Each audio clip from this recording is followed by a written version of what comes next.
Oh shit, wait, am I unmuted? I am.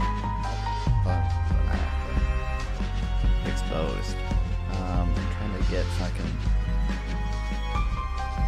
shit to work. You loud ass mechanical keys, yeah.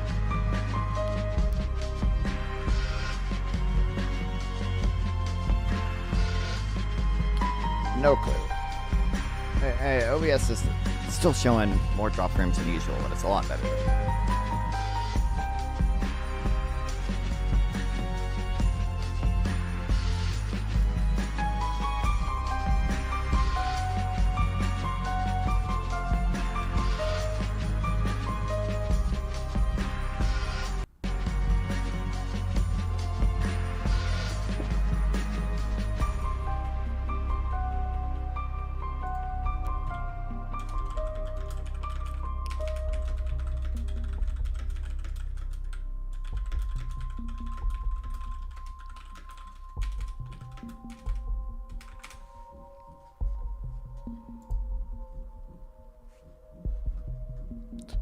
Someone's fucking jumping upstairs.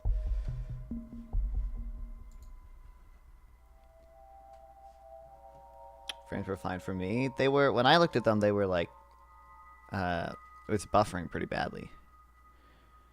But, I don't know why.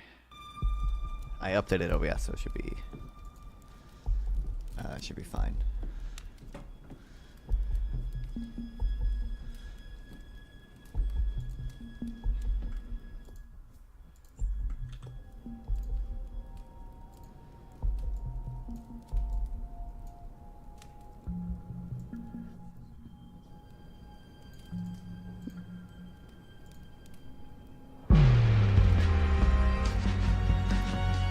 Okay, for real this time, maybe. What's up, guys? What's up, guys?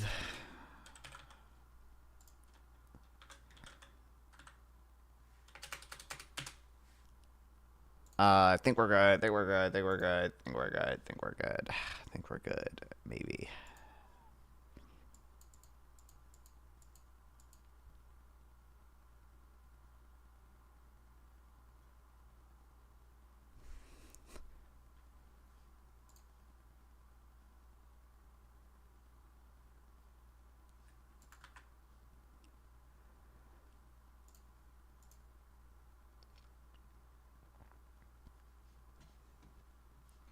Think we're good. Maybe. We'll see.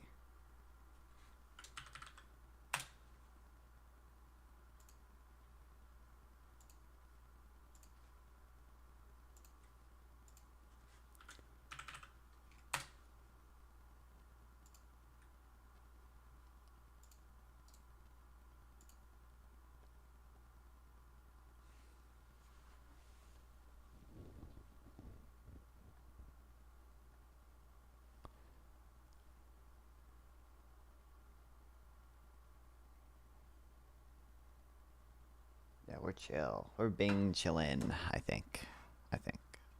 Okay, what's up, people? Yeah, we're fine. For now.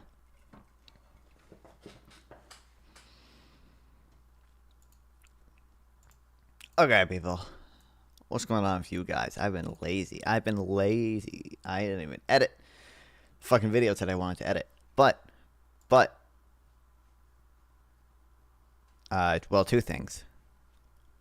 One, I'm just really undisciplined, so if I don't have fucking motivation to edit videos, I just don't edit them, and it's impossible to fucking bring myself to edit them because I'm lazy. But what better way to get my motivation back than fucking returning to non-Fawn's roots. Okay, that's not technically my roots because technically I think I started just with a bunch of Israel-Palestine stuff. But back to fucking tariffs, baby. Let's go. Back to reading fucking Scott Sumner blog posts on tariffs, baby. Let's go. Let's go.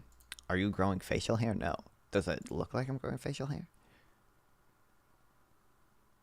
I don't see any facial hair on me, man. I probably would if I could, but I definitely cannot. But super okay. I need this is gonna take some context or whatever. I get you guys know how I usually have my fucking streams laid out, okay? I wonder if I can find examples of this happening, by the way. Okay, something went wrong.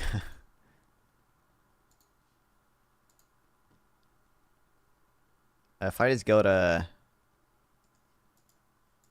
like these debates, you see how, A, when I have it like this, there's still this like black here and it kind of looks weird to have it cut off and everything. And then B, especially when I have it like this, like all this black here, and I got, here I'm good because I only have to crop it once. But like, if somebody else joined the call here, like it would be super fucking messed up. So for a long time, all I wanted to be able to do was just change this color, this black color, to something else. And I couldn't figure out a fucking way to do it. And I mean, technically, I still didn't figure out a way to do it. I paid someone to. But oh my god, guys, look at this. It is possible. Can you believe it? Holy shit. Weird hypothetical that doesn't relate to me whatsoever. But what would you do if your girl cheats on you with a handball team with video evidence? Probably break up with her. Beyond that, I don't know what to tell you. No fucking Discord theme. Discord like has themes. Even like Discord's light theme, by the way, will still have this background color be black, and it's super fucking annoying. And I paid some fucking Indian dude to figure it out. And look, even when I pop it out, it's black. But there is kind of a workaround. I can do this and then boop.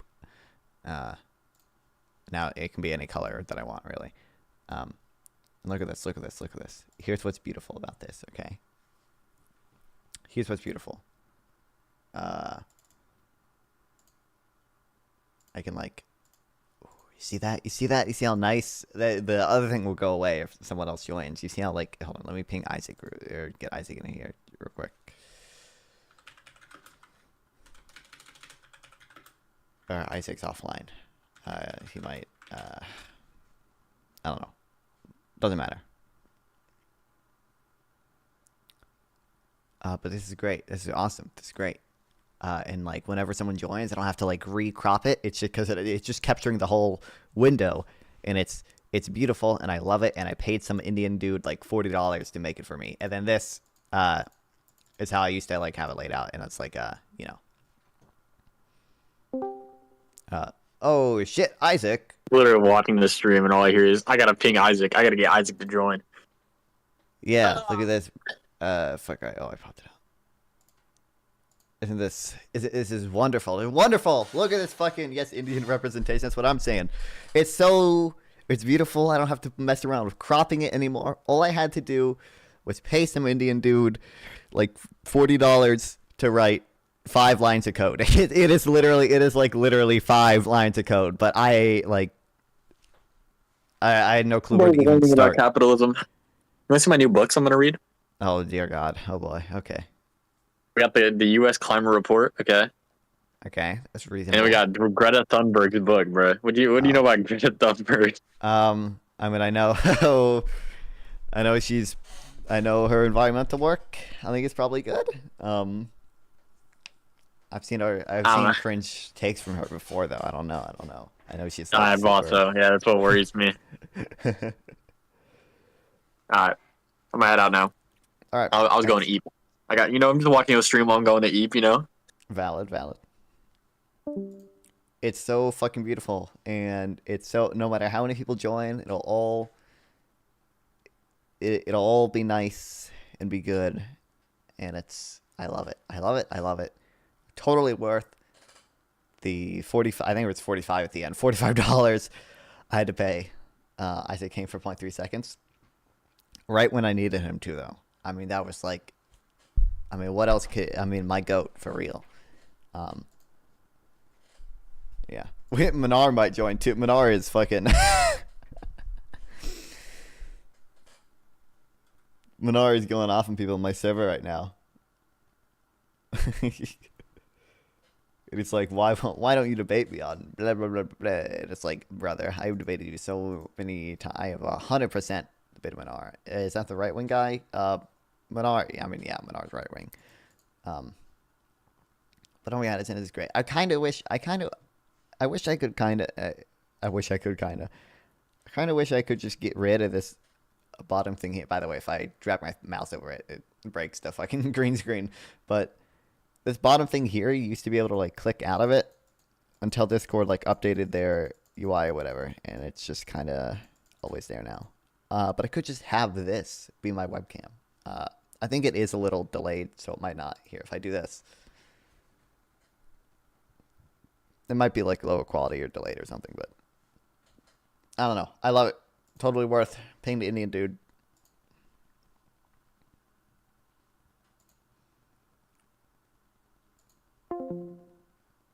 I don't know if any other streamers have that same problem. I think they might, so I might end up making a tutorial on how to do it. It's not hard at all or anything, but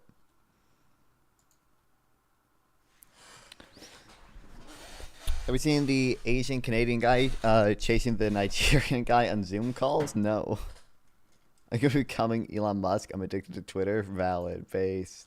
Dude, I had a tweet for me blow up. It has like almost 300 likes right now. It has 450 likes. Holy shit. It was just this Dr. Mike video. Lies cost lives.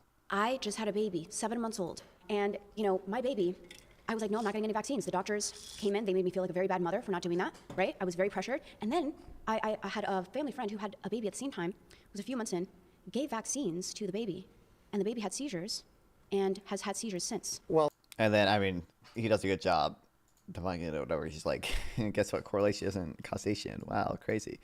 But like, I was like, I just quote tweeted it. You should feel like a bad mother for not giving vaccines to your baby because based. Isaac is the goat. Obviously, very true, dat boy. Oh, I like that tweet too. Yeah, it makes sense. But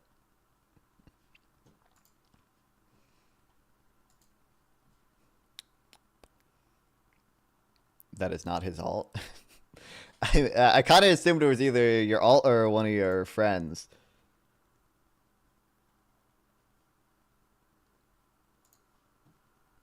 We stand you, Isaac.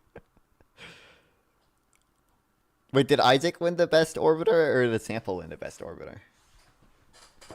Or I didn't call them orbiters. Orbiters is too demeaning. I think I called them just allies, stream allies.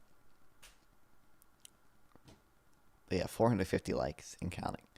Which, by the way, there's a more nuanced take here, because like, if you're anti-vax or whatever, I don't know if the best way to get you to not be anti-vax is making you feel bad for not vaccinating children. I don't know. I genuinely don't know if that is like the appropriate response or if there's like a more effective way to get them to vaccinate their children. So there could be like a more nuanced take there, but like, yeah, you're kind of a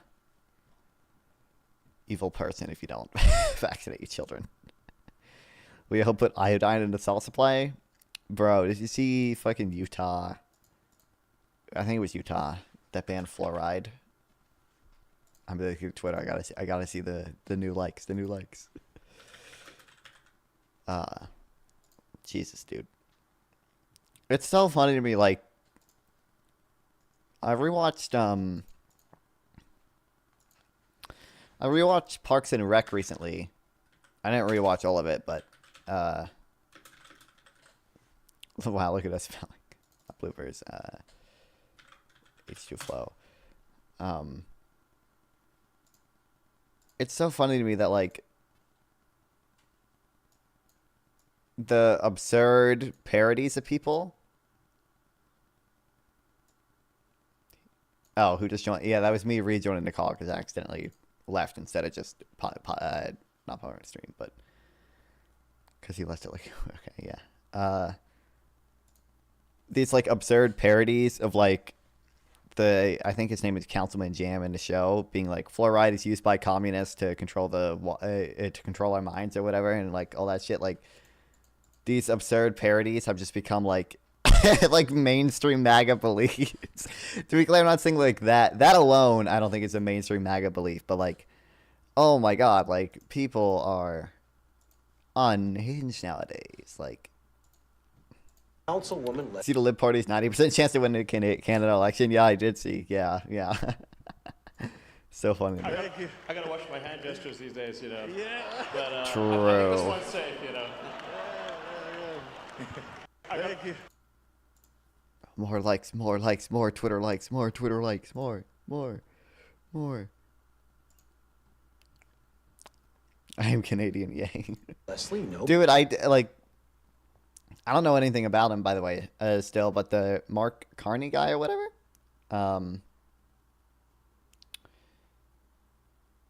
that guy seems based just because he's a central banker. He was the central banker of Canada and England, so.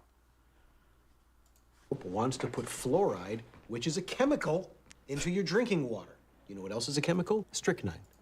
And cyanide. What? And dirt and rust and even broken glass. Exactly. You definitely understand what chemicals are, Bert. I would suggest if you want to contact the psychopath that wants to turn your kids into bad at math, communist fluoride zombies, well, just call the number at the bottom of your screen. But it's like literally, like I could fucking see Marjorie Taylor Greene saying this shit for like how many conservatives are like, what should I even say? Virtue signaling maybe is the right word about like raw milk and all that shit. Like,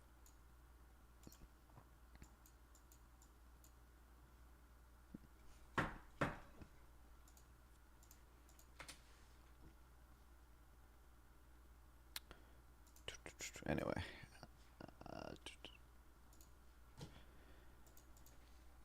Iron blocks, cars, rubber tires, gas turbines. 18 billion. I don't know. What country makes a fight iron and cars? Japan, maybe? I feel like Japan makes iron. Iron blocks, yeah, like Minecraft. I bet it's Sweden. It's Sweden. Holy shit, Sweden was actually pretty close. The fucking Netherlands or Belgium or something? I'm gonna guess Belgium? Are you fucking kidding me? Germany? I guess. No? Wait, wait. Is it... Is my geography... Belgium is down or south east of... Germany is southeast of Belgium, right? I think that it's just not... What, Liechtenstein? I don't know how to spell Liechtenstein.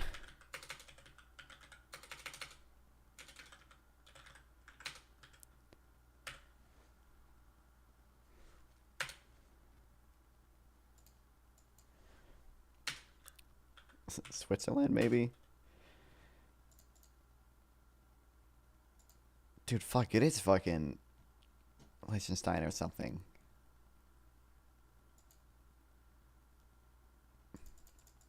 I just don't know how to spell it. Hold on, let me... Right here. Well, doesn't really matter. Liechtenstein.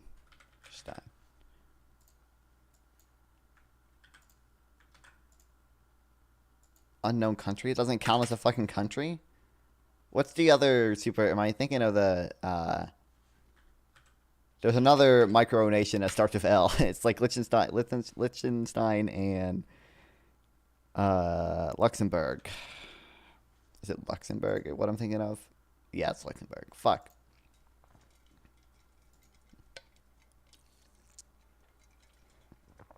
How much is Big Pharma paying you? Bro, you should have seen how much they were paying me during COVID, telling everyone to get the vaccine, man. It's Ethiopia. Chris is fucking... This is like, I don't know, but I guess Kuwait. That's pretty far. Venezuela? No, fuck. Is it like... Chad? Okay, Nigeria? Nigeria would have other exports, right? What's right below right above Nigeria is right above Nigeria is Niger. Below Nigeria is the ocean. What is right below Nigeria? Angola? It could be Angola.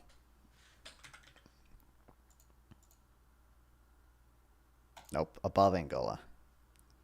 You looking for Chad? I guess Chad. Chad is not below Nigeria.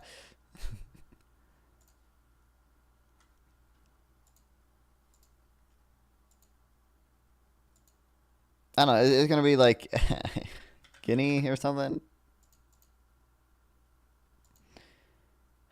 Equatorial. Are you fighting? Guinea's close enough. Guinea's fucking Guinea. Equatorial Guinea. Same fucking. I'm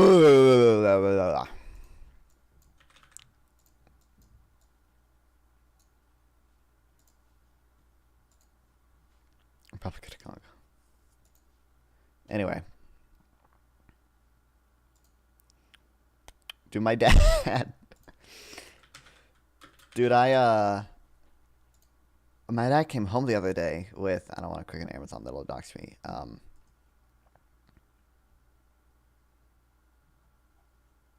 This book.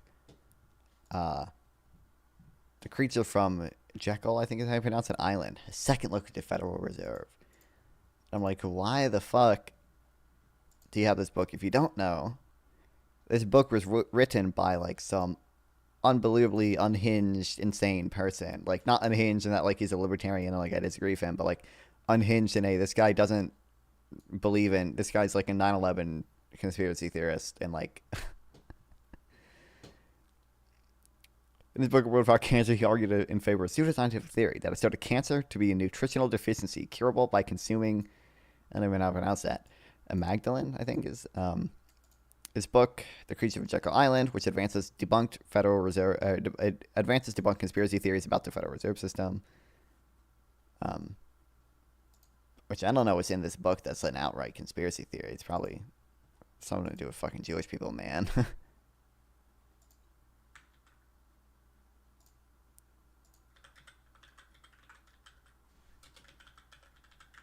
It's not mentioned in here. If I remember correctly, sharks can't get cancer. They might not be able to. I don't know how many other animals in general get. I know other mammals can get cancer for sure. There's people's dogs and cats and shit get cancer, but he's an HIV/AIDS denialist, supports the 9/11 truth movement, and supports the specific John F. K. assassination conspiracy theory that Oswald was not the assassin. He also believes that the biblical Noah Ark is located in the Dinner site or whatever in Turkey. This guy's a little crazy. Why is it a conspiracy theory? Why is it a conspiracy theory automatically have something to do with Jewish people? It's not a conspiracy theory automatically. Like, any individual thing that has to do with Jewish people is obviously not a conspiracy theory. But if you're writing a book about central bankers and someone tells me, oh, he has a conspiracy theory about central banking, a lot of conspiracy theories about central banking have to do with Jewish people. That's not a... Sharks can get cancer is one of the most common misconceptions. Oh, damn.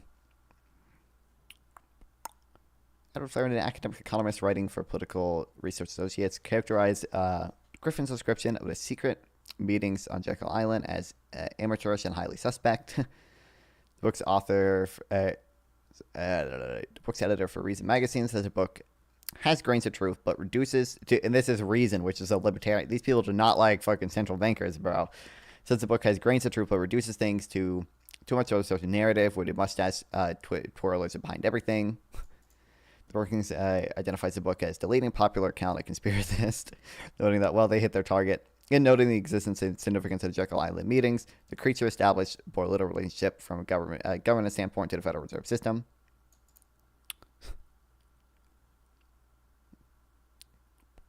The book has been debunked. Damn.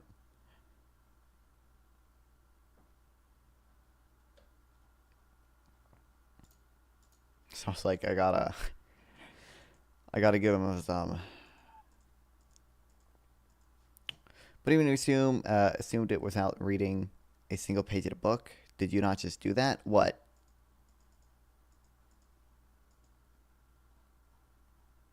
Gotta get him. I gotta get my dad some Charles Goodhart, man. Gotta get him some.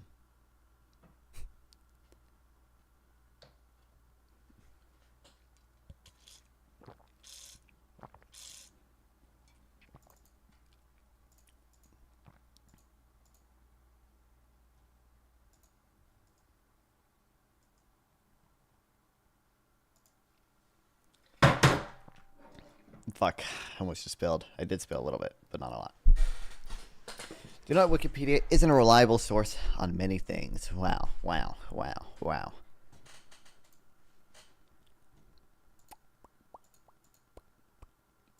Yeah, like the Holocaust, because they say 6 million people died in the Holocaust. Do you not believe that one?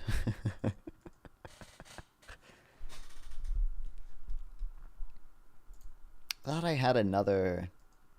It's another book, The Evolution of Central Banking Theory and Practice or something that I thought I had, but I might not have.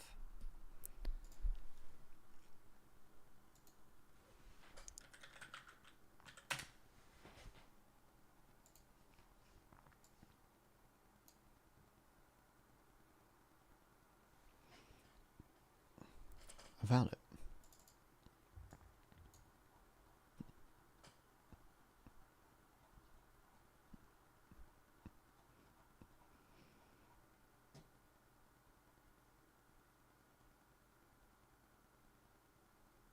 Anyway. One day we'll go into Central Bank Arc, okay? But for now, it's more relevant things we have to discuss. Unfortunately.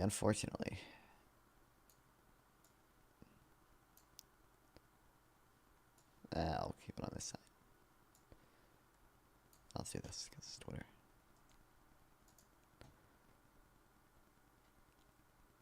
I need the Twitter likes. James B. Webb. I feel like I've heard of this person. Am I following this person?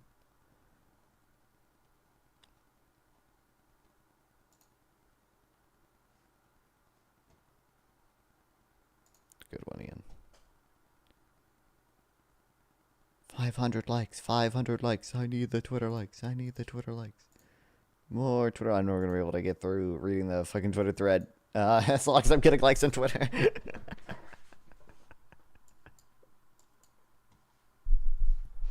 Those my laws. Not a single lefty has been arrested using that bill. Okay. But many right-wingers have. Okay. I'm sure there are bills they could find that have only really arrested right-wingers, but okay. I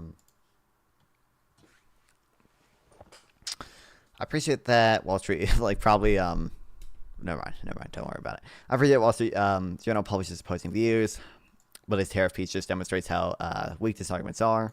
Just a string of vague statements and non sequiturs.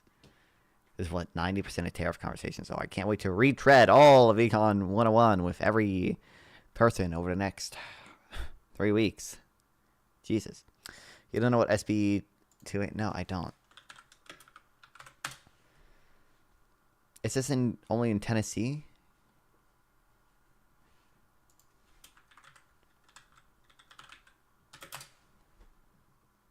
Motherfucker, does anyone know who this is? Ending Improper Payments to Deceased People Act?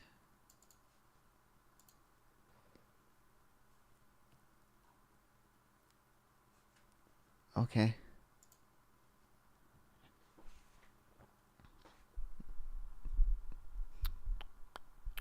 Gold trading regime must change. Tariffs, which are front and center of President Trump's agenda, can't help achieve this if used properly. It's so Florida SB 29. Oh, why would I care? I don't know. I don't know random Florida statutes. What's up with Gilbert? So welcome back. Gun 101 seems a bit advanced given a level of medieval peasant parade we're currently debating. Yeah, I know. Yeah. Very true. Very true. Public nuisances. Okay. You have to look at Florida. I don't live in Florida. I don't really care. How could someone be so clueless? They don't even. If this was as big a deal as you think it is, it would just come up when I typed in SB 269. I wouldn't even have to specify Florida. But like, it's not. Dude, these news articles are from a year ago. Like, what do you mean, bro? House Bill 269 seeks to curb a rash of anti-Semitic incidents in Florida. Okay, dude, there aren't like. I'm sure if we looked at, actually, I don't want to stake my claim on California because California might be too woke to prosecute any pro-Palestinian protesters for like any anti-Semitic hate crime shit or whatever. But there's probably like I don't know how many like. What is your argument? Just that we're not prosecuting like a bunch of pro-Palestinian supporters, but there are like Jewish Nazis who have been prosecuted for anti-Semitic hate crimes? Is that what we're arguing? Because I don't know how many pro-Palestinian protesters there are doing this shit and whatever. It's anti-littering bill at face value, but it's applied to use jail people that pass out flyers that are critical of Israel. Okay, good. I'm doing good, Gilbertson, by the way. I can't even do a hate crimes and peace. Relatable. I hate to break it to you, by the way, Ian Hartman. A lot of those people passing out flyers critical of Israel, most of them are probably not right wingers. I would guess that most of those people are lefties. So even if I take what you're saying at like 100% face value and everything, it would not be true that no lefty has been prosecuted with this, because I guarantee you the majority of those protesters were lefties.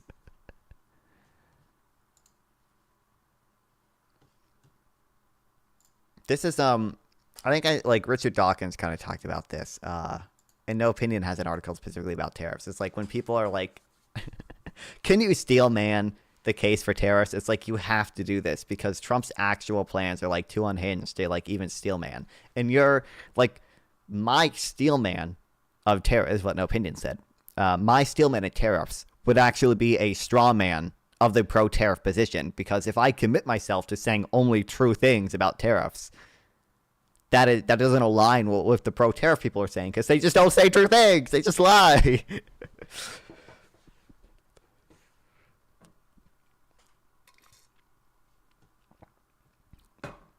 Tariffs have been illicit since the days of the Howleys and Smoot. Back in 1930, America thrived with high tariff regime in the 19th and early 20th centuries. The tariffs in 1930 were a bit high, but not exceptional, and they didn't cause the Great Depression.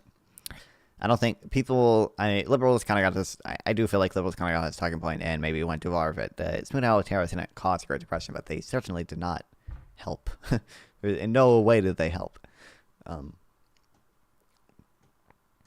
Again, we see claim about high tariffs. Any argument provided? Nope. It's not explicitly saying causation, just hitting at it.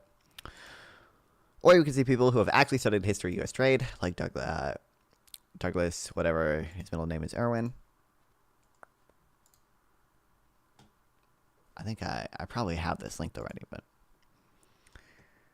so the simplistic argument is that one encounters a lot is that tariffs allowed to grow rapidly in the late 19th century. But when you look more into it, you see it's a really tough case to make. A lot of factors were involved, and the tariffs were probably third or fourth order. And it's not even clear that it had a positive impact as opposed to a negative impact. I will certainly have this linked somewhere. But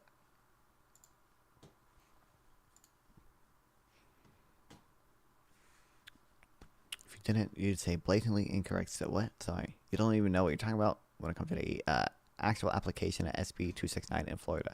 If you're talking about people handing out, I'm just telling you, the majority of these people handing out anti-Israel flyers, I would assume are left-wingers. I would assume.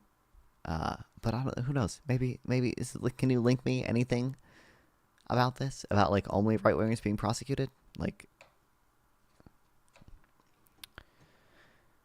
Made a post gets better after passing history lesson. Nope. Oh boy. Things began to go off the rails in the 1970s, followed by the Japanese auto invasion, the rise of Chinese manufacturing. We now have large trade deficits. Oh no, the flood of imports has cost millions of American jobs, not really, and devastated the industrial heartland. When I choose to buy Toyota, it's basically for a harbor. True.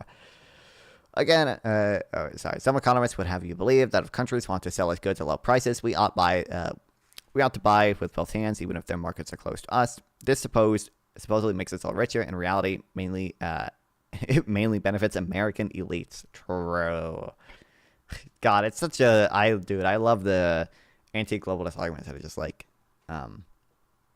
dude. First of all, it's still funny coming from Donald Trump. People who support Donald Trump are like, free trade just benefits the rich in America. It just benefits. It just benefits the top 1%. And it's like, dog, like you're, like, what do you think corporate tax cuts do? By the way, I don't even like corporate taxes that much, at least. Like, there are better ways to tax corporations, but like, what, like, dog. You eventually find out how incorrect you are. Okay, good to know. Again, absolutely no argument of evidence. Oh, they still economists. I think it's good to get stuff at low prices versus non-economists act like, non-economists don't like things at low prices.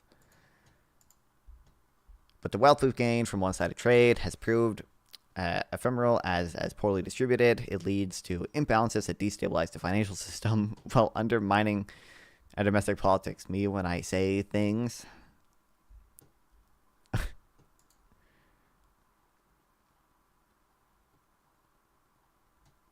You know what else destabilizes the financial system?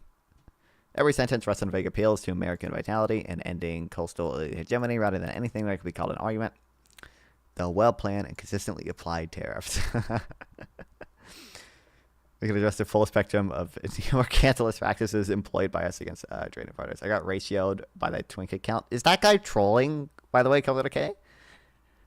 In doing so well, we'll create a more resilient and prosperous America. For real.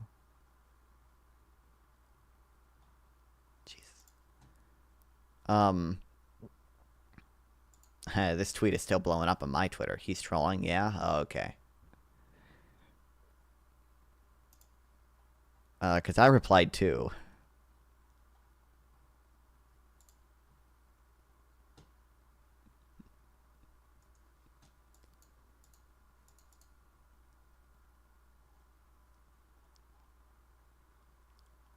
But I have no clue.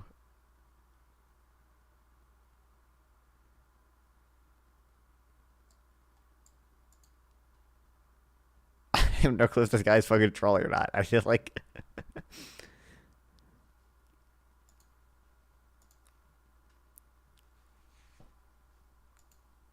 He didn't ratio me, because my response is goated.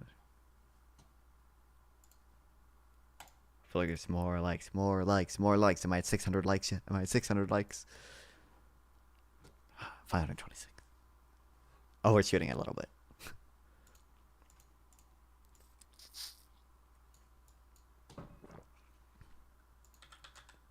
Your response is nerd, true.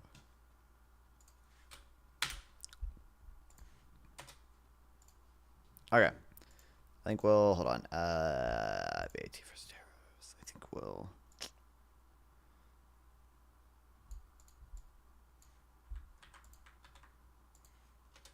first start.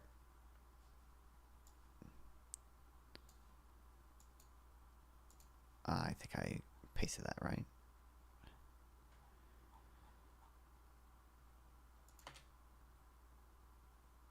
Thoughts on a DBCFT? A DBCFT, you ask? I love DBCFTs. Dude, if I ever make merch, by the way, I think I might just like have a shirt that's just like hashtag DBCFT. I think that'd be a fucking fire shirt. That's what I want. And one can have the hashtag DBCFT, hashtag NGDP, hashtag LVT. Hold on, one. No one shit. That'd be fucking goated. Yeah, I already have that linked. I said tax these nuts. True.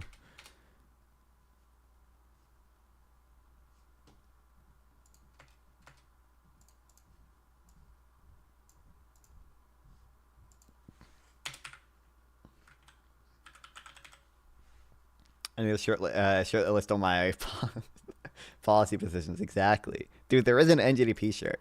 I'd buy it if I wasn't broke. I spent all my money on stupid shit. I spent all my money on a fucking green screen for Discord, man. But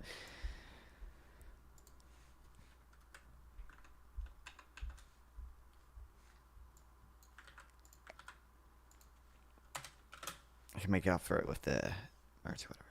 You spent all your money on OnlyFans. Very true. Very true.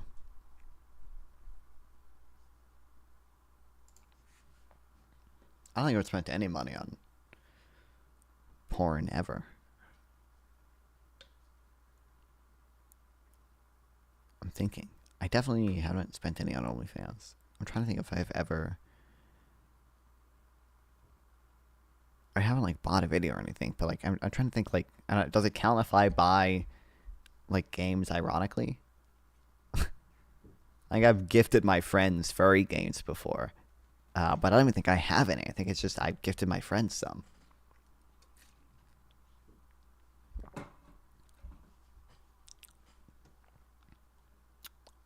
Tyler Cohen recently made an uncharacteristic mistake. Dude, I didn't even see it. I didn't see Tyler Cohen made it. I saw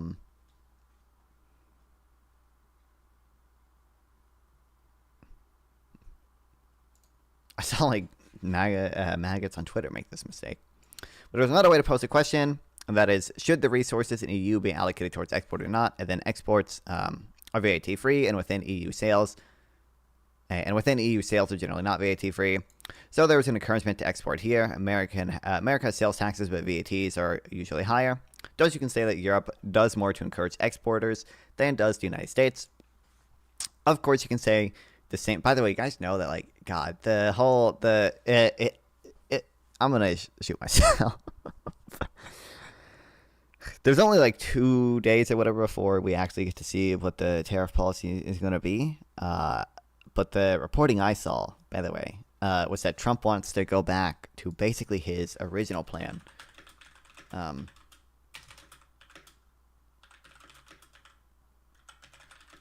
like 20% tariffs and everything. Because he's like, that's going to raise $600 billion in revenue. Don't shoot yourself. I'm not going to actually. Don't worry, I'm not going to actually. Don't worry. Not yet, at least. Welcome back, Natalie, by the way. Jesus. I think it was either Howard Lutnick or Peter Navarro that was on whatever, like Fox News show, and was like, oh, we're going to raise $600 billion a year. And I think there was more reporting that came out like, Trump has told his advisors to look into even harsher tariffs. And it's like, dog, who gets taxed more under a DBCFT? What do you mean? I mean, DBCFT usually is progressive, right? Or I think it has usually net progressive effects. But I think technically it's a flat. I think technically you can make it progressive through benefits, really.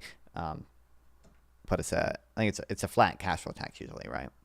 I don't know. I feel like our Conaway's article, which I never actually read the full DBCFT one. He probably has a good argument for the. Okay, well.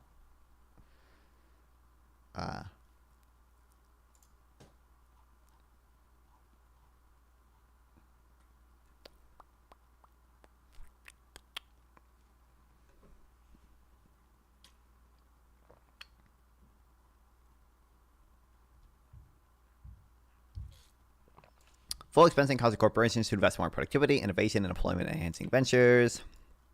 Taxing of corporate interest payments strips money away from the wealthy lenders, and the destination basis reaches much more revenue by taxing a larger base of consumption, imports. All these things make DB15 more progressive than the current corporate income tax.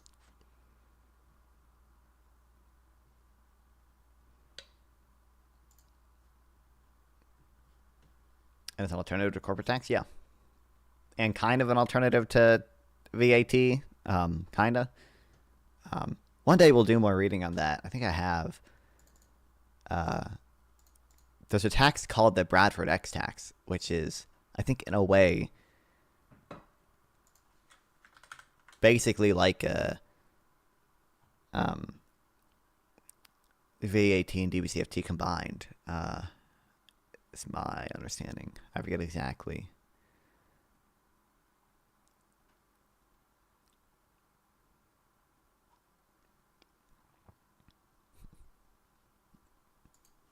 I'm gonna watch the Oprah stream, but I wrote a reel. He does way too many huge debate panels. I kind of want. I just kind of. Sorry, I just kind of find those a little hard to follow. I kind of prefer 1 to 4 people the most.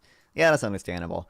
I was watching it too before I started my stream. You are the one that has to provide. Your wife stays at home, takes care of the kids. It's just not a topic I'm like super interested This is in. as much of an oppressive state on you as it would be on your wife. Not even accounting for like whether the hypothetical wife wanted to be a stay-at-home mom or not. It is. Gotta be honest, way too many times. You to see. Sorry. She said, "Why can't I fucking hold on? I gotta make chat bigger. Hold on. I might have messed up my thing when I updated OBS." Sorry. Okay. Also, gotta be honest. Way too many times you just see too many people just sitting in the background, adding nothing to the convo. I mean that happens on big panels. Yeah.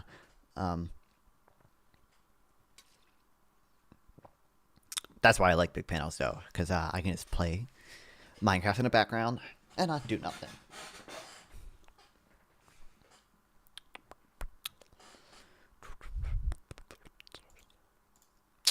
Duncan said that Europe does encourage more exports than does the United States. Of course, you can say the same about many other European government interventions. Germany's notorious Sunday closing laws also encourage more exports.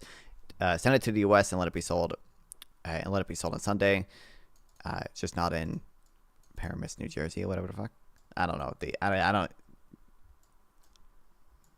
don't even know what this is. Does Germany really have? Where's Ophelia? Ophelia.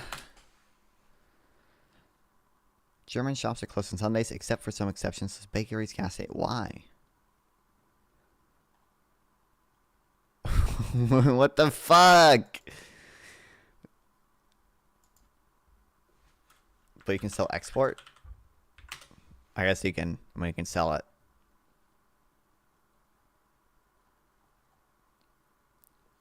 Oh, we consumed on a Sunday, whatever. But okay. Anyway, from an American point of view, I don't think anything is wrong with this kind of export subsidy. And that is how I would describe it in a first order sense. But we are steelmanning here. Note that he did not call a VAT an export subsidy, but it did suggest there's an encouragement to exports here. I don't see how that is true. If you have a 20% VAT and export goods to another country with another 20% VAT, obviously there is no advantage. But what if you export to a country with no VAT? Consider a $100 item that sells in. I'm guessing this is a religious law, maybe, but Germany is like a pretty. Hold on. Why are? Oh, I could just go back to the Wikipedia, but this is funnier. Why are all your shops closed on Sunday, bitch? She might be sleeping. I don't know what time it is in Germany.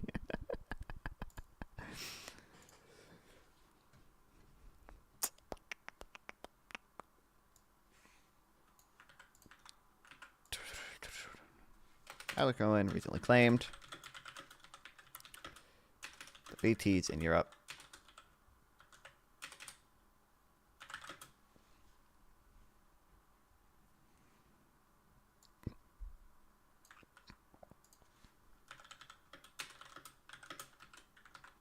encouragement to export. What if I need technically? I think I'm supposed to have the S and colon there, but whatever.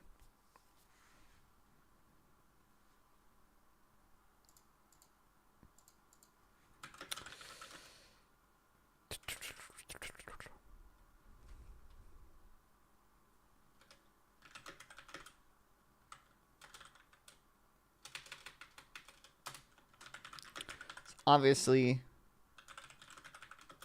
not the case if you're exporting to another country. with the VAT.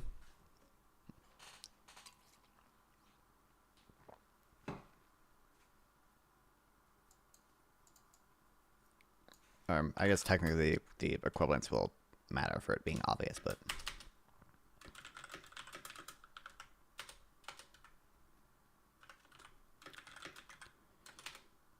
20% VAT.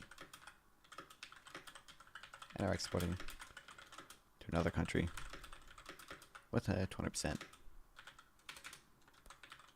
VAT, which most European countries have a VAT that are relatively equal in size. Consider a $100 item that sells in Europe for $120 due to VAT. According to PVP, it would sell for $100 in countries without a VAT. So once again, there is no obvious encouragement to export PVP. Why not hold for obvious reasons? But that is no bearing whether VAT is export purchasing power parity. Is that what I mean? That's usually what I'm assuming that's what PVP means here, right? Can't believe they had Vault-Tec assisted targeting system in Europe. They really are better than the US. What? Oh, that's sorry, my bad. Yeah, almost every other country has fucking I didn't make the connection at first. Damn. No, I have in fact played Fallout. And Pete Hegseth was saying only the U.S. could take on the Houthis. Man, what do you mean, bro? They all got. Or you know what? Yemen might have fucking VATs too. I don't know. Yemen doesn't really have a functioning government, but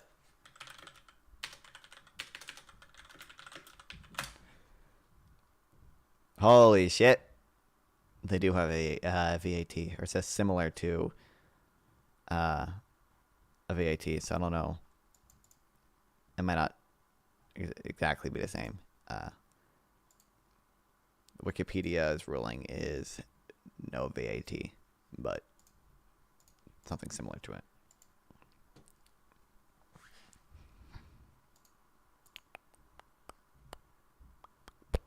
The problem with Scott Sumner, he expects me to know what PPP is, and I'm assuming it means purchasing power parity.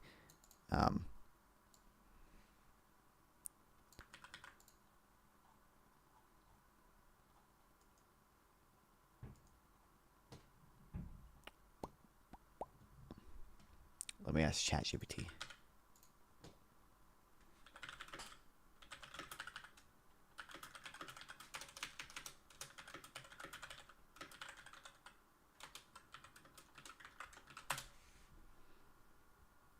Purchasing power parity. Wow. Crazy.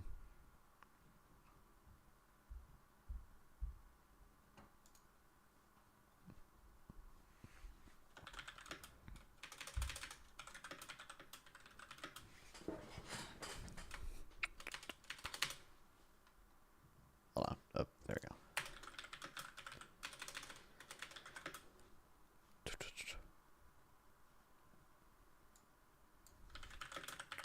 What about exporting to a country with no VAT? Well, consider a $100 item.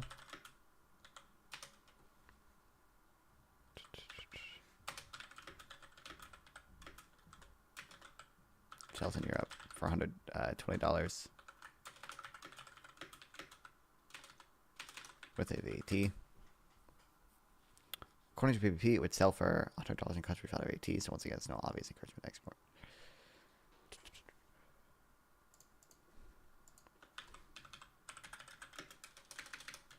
I'll say, assuming PPP holds.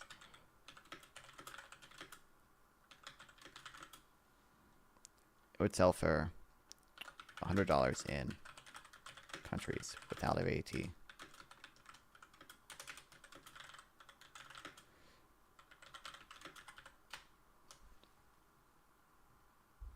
Therefore, there's no obvious encouragement to export.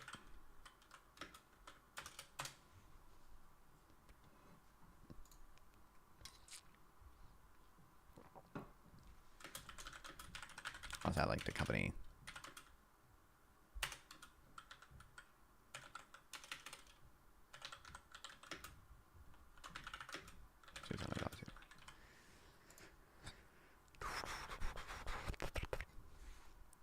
I'm not suggesting that you cannot construct an argument where VATs encourage exports. Thus, if you compare a VAT to a situation with no VAT and a bigger budget deficit, the imposition of VAT might lower a real exchange rate and more exports. But that's true of any device for raising tax revenue, and I don't see Tyler making that argument. The fact that within EU sales are not VAT free seems completely irrelevant unless I'm missing something. The original post had a typo, omitting the word not. One other point, and this is not aimed at Tyler's post, if it were true VATs were like export subsidies, they would be exactly the opposite of tariffs. European tariffs would discourage U.S. firms from exporting to Europe. European export subsidies would encourage U.S. firms to export to Europe, and export subsidies are equivalent to import subsidies. So if VATs were like export subsidies, then they would also be the exact opposite of import tariffs.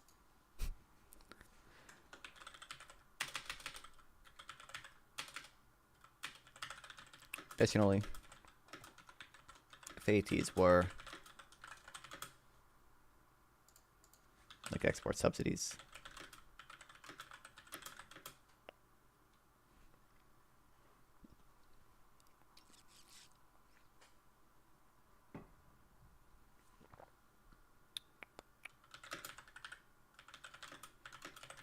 The opposite of import tariffs.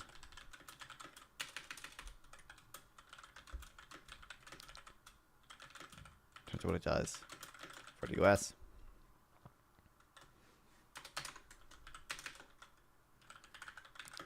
European tariffs would discourage U.S. firms from exporting to Europe.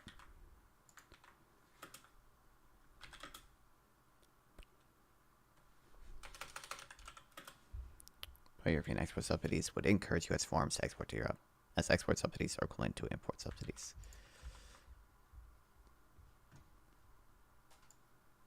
Me when learner symmetry. Me when learner symmetry.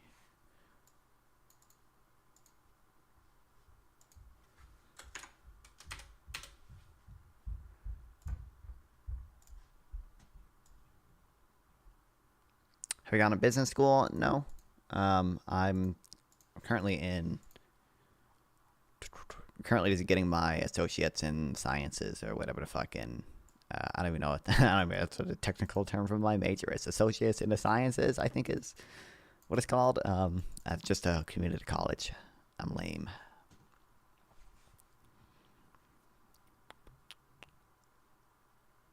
Yeah, White House trade advisor Bruno Navarro told Fox News Sunday that the auto tariffs would raise $100 billion annually, and the other tariffs would also bring in $600 billion per year, about $6 trillion over 10 years.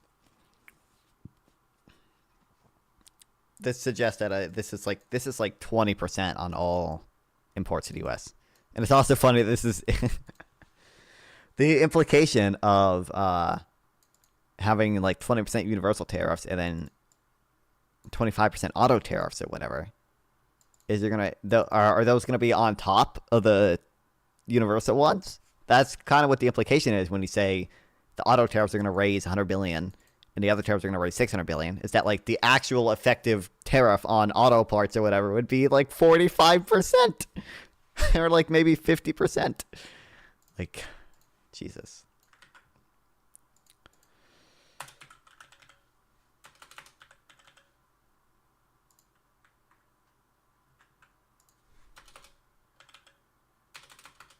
Come on, Notion.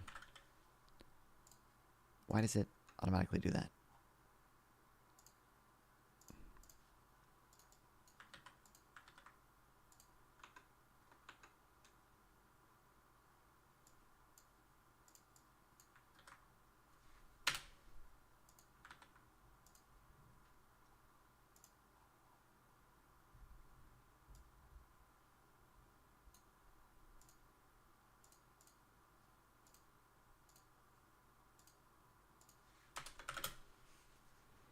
I'm going to come into college for a pharmacy technician program. I'll finish in 7 days. Oh, congrats. I'll then go to pharmacist training immediately after. Based.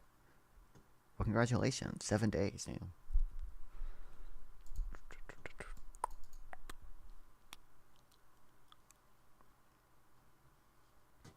know. Okay. Anyways, in Financial Times opinion piece, Jason Cummins. W in the chat for that one. Columbia Econ PhD argued that the Trump administration should impose a 20% tariff on European goods to offset an unfair advantage from Europe's value-added tax system. According to Cummins, European exporters like BMW enjoy an implicit subsidy when they receive VAT rebates on exports, while American companies like GM are disadvantaged when selling to Europe. This argument sounds logical on the surface. After all, BMW gets a VAT refund when exporting to America, while GM faces the full VAT when selling to Europe. Doesn't this create an unfair playing field? No way, not at all. Stop it. Get some help. If you're getting about all the magic growth that will leave from greater revenue, yeah, I know. When you receive domestic manufacturing, you make America great again. Yeah. Sorry, I wasn't considering. Sorry, it's the same thing with tax cuts. Corporate tax cuts. So I didn't consider that those will raise revenue because we'll have 6% GDP growth and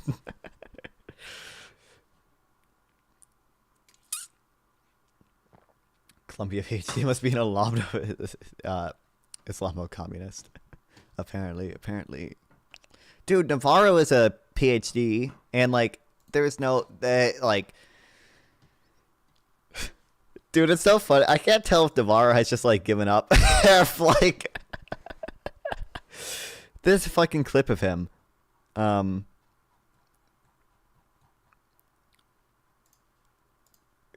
Lucas, this dude, this is a guy. This is the way I know. Like, he is just sucking up to Trump because there's no way he believes us. There's no way he believes this. He's just given up. He knows it doesn't fucking matter what he says at this point. you heard Lucas's reporting there where the president says he doesn't care if the prices go up on U.S. cars. So what's the message to the U.S. consumer?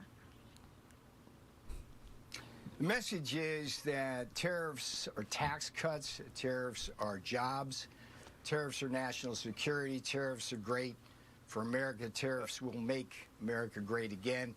Well, he doesn't believe a fucking word of what he just said. Like, that's the most, like, insane. There's no actual argument there. It's just, like, slop. It's just, like, tariffs, good, like, like, what the fuck? Oh, almost 600 likes, guys. Almost at 600 likes. Like, this guy looks insane. I think he's always been insane. But, like, he used to occasionally have actual arguments sometimes. But he's already been a little insane. Jesus, like, he's just giving up. He knows no one actually cares anymore. When is Liberation Day? April 2nd. Can't wait.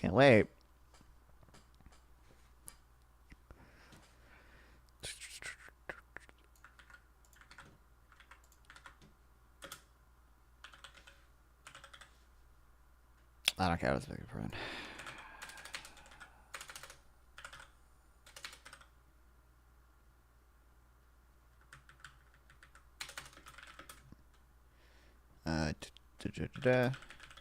We should oppose tariffs on Europe on the grounds there. VAT.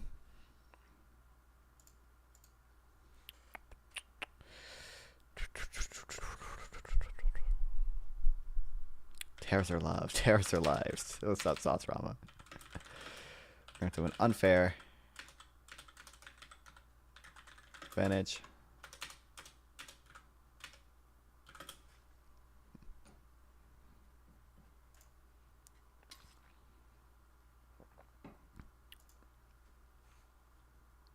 Holy shit, Grimly. I just want drugs to become more expensive so I can make as much money as possible based.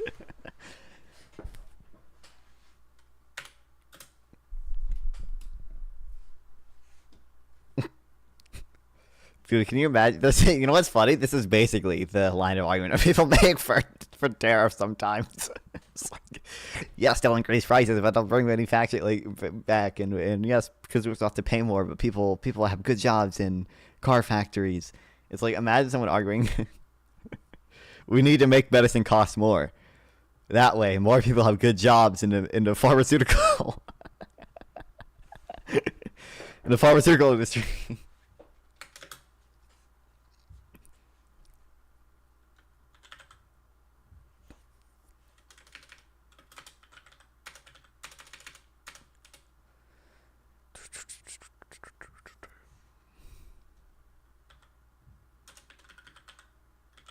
Put into them.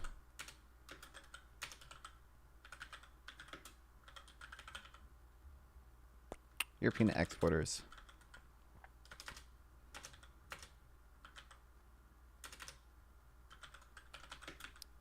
receive an implicit subsidy when they receive VAT reimbursed on exports.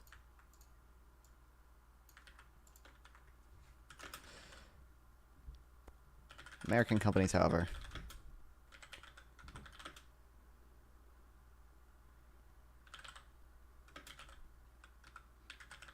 disadvantage when selling to Europe. For example, when BMW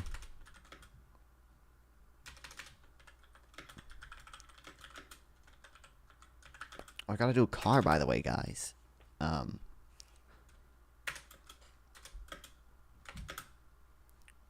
trying to think of. I'm not a car person. I always forget what it fucking is. I have like the tag from the dealership. So I remember. It's a 2012 fucking Shakira BMX or something. I think it's a. Let me go to my search history.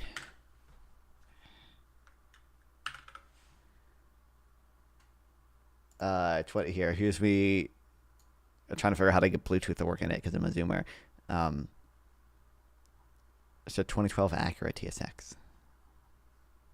Dude, by the way, getting the Bluetooth parent in it is fucking sucks because you have to use the voice commands. You have to press down the voice command button. You have to be like, car, connect to phone. It's like phone pairing. What would you like to name your phone? Non-Fawn's phone. Like, geez, like, kill me, dude. Like,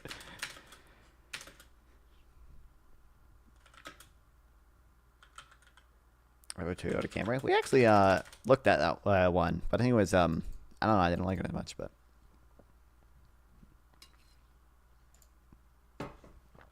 I don't even know. I don't know the difference.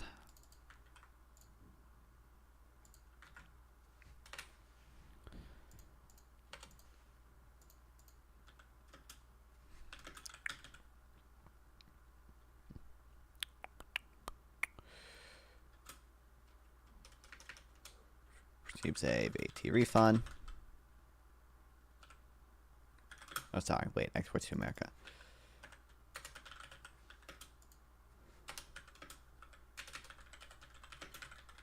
Volkswagen GM. Exports to Europe.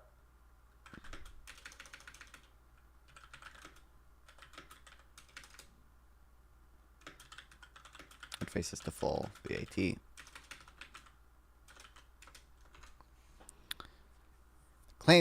This claim fundamentally misunderstands how VAT works and ignores basic principles of taxation. The Tax Foundation has a great takedown of this idea from last month, when White House Deputy Chief of Staff Stephen Miller, not known for his expertise in international trade, tried to make this argument.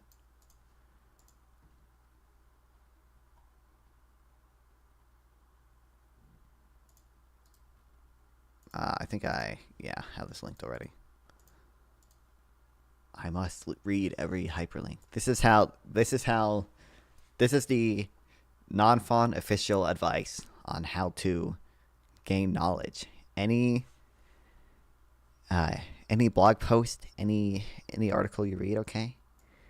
Just click every single hyperlink and read everything in it. And if it has hyperlinks, read everything in that too. And then you will have unlimited knowledge. Eventually, you will get to. You guys think you could? How much of the internet do you think is like accessible through just clicking hyperlinks in like one, like let's say within this blog post? What if the Austin Trump is doing 4D chess? Who fucking knows? Man. Who knows? Who knows? Who knows? What tariffs will actually get negotiated for some bullshit border funding? Who knows? Who knows? Who knows? I don't think, from what I saw, the reporting suggested he told his advisors to, like, go fucking hardcore in this one. They were saying we're going to raise $600 billion from 20% on all imports, so.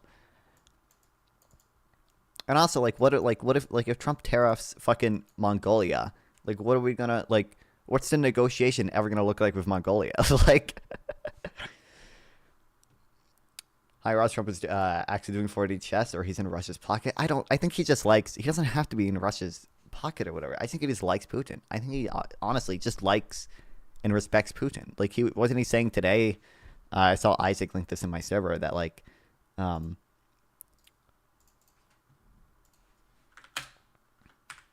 Trump was like saying he doesn't think Putin would ever go back on his word. President Trump said Sunday that he basically trusts Russian President Vladimir Putin to do the right thing when he attempts to hash out a peace deal in the Russia-Ukraine war. Speaking to his reporters on Air Force One, Trump said to Putin, "I don't think he's going to go back on his word. You're talking about Putin. I don't think he's going to go back on his word. I've known him for a long time. We've always gotten along." He said he was pissed off at Putin. When did he say that? But he can be like pissed off at Putin, but like still, I think he he was pissed off at Kim Jong-un. Like I think he respects Kim Jong-un for, like he said in that hot mic, for whenever Kim Jong-un goes in his room, all his people clap, and Trump wants his people to do that. Now people say that's a joke, but like, I don't think that's a joke. I think Trump just honestly like respects and like admires people like Orban, people like Putin. Like, I think that's honestly just how his fucking brain works. I don't know, but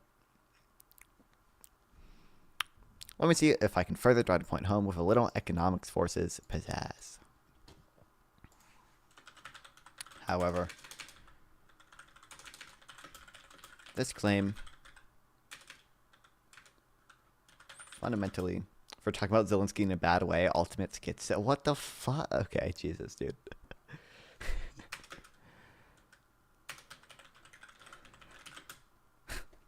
Yeah, what do you call it? Like, Jesus.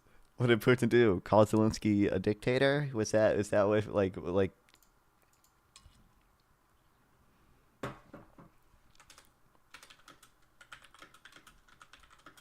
How VAT works.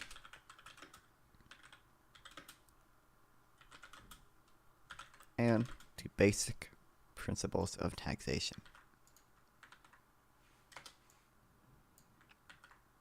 The mechanics of a VAT. I know from our fancy Substack analytic that most of our readers are American and may not know the basics, who may not know the basic of VAT. If you know what a VAT is, then skip to the next section, actual economics. I know broadly what a VAT is, but VAT is a type of consumption tax charged as a percentage of the price at each stage of production on the value added of a good or service. It's called destination based because it taxes goods where they are consumed, not where they are produced. This is a principle. This principle is the norm virtually everywhere in the world. In fact, almost every country, 175 out of 193 UN members as of 2023, use a VAT or similar tax system, and the US is the only OECD nation without one. Which I think, by the way, I don't know, maybe American is too fucking dumb to understand this. Trump very angry at Putin over ceasefire negotiations. I don't know, this kind of just seems like when, I don't know, this might just be like when Republican senators, like, see Trump do, like, some, like, incredibly unhinged shit, like some of, like, the, like, rhino, like, non-MAGA Republican senators, and it's like, and their response is just like, yeah, I'm very disappointed in Trump. And, like, will I still vote for every bill he wants? Yes, but let it be known. On Sunday, he accused Zelensky of trying to back out a deal to share Ukraine's rare minerals and one of the big problems. In turn, Trump has flattered Putin and largely given in to Russia's demands, European leaders, blah, blah, blah, blah, blah. Trump said he was very angry and pissed off when Putin criticized the credibility of Zelensky's leadership, although the president himself called Ukraine's leader a dictator and demanded all elections. You would say that I was very angry, pissed off, and Putin started getting into Zelensky's credibility because that's not going to be the right, that's not going to be in the right location, Trump said. There'll be 25% tariff on oil and other products sold in the United States. Secondary tariffs, Trump said.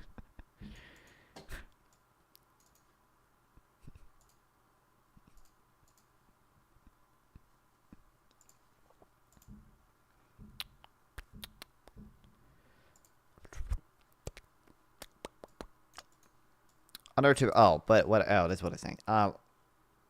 People might be too stupid to understand what a fucking VAT is. But I think, like, in the future, I might just be like, but if you guys want to raise a fuck ton of revenue and you guys want to tax imports, just do a VAT. Just do a VAT. Like, a VAT is going to raise more revenue. Now, it's not actually going to distort trade. It's trade neutral essentially, but the MAGA dipshits don't know that. So like, if we want to be truly reciprocal to Europe, why don't we just do a VAT? Like, why don't we just do a VAT, please? But conservatives will never support a VAT because they don't want the government. They don't want the government to have a large and stable source of revenue.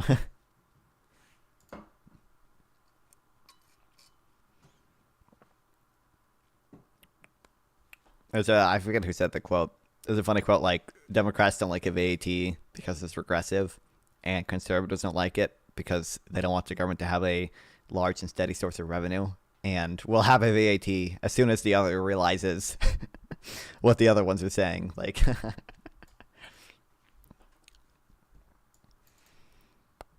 under a typical VAT system, exports are zero rated, meaning the exporters charge no VAT on the sale to a foreign customer and can refund or credit any VAT already paid on the inputs used to produce the export. Conversely, imports are taxed as if they were produced domestically. When an imported good is sold to a local consumer, the same VAT applies for a locally made good. This is what we call border adjustment. A tax is levied at the border on incoming goods and rebated on the border for outgoing goods. The logic is straightforward. We want to tax domestic consumption of goods and services, regardless of where they came from, and not tax consumption that occurs abroad. I know the basics of VAT, so I'll just say VAT. VAT is border adjusted, meaning it taxes goods consumed domestically.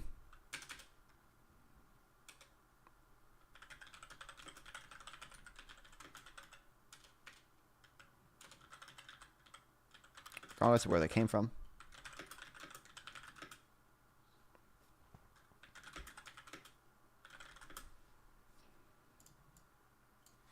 It does not tax goods consumed abroad.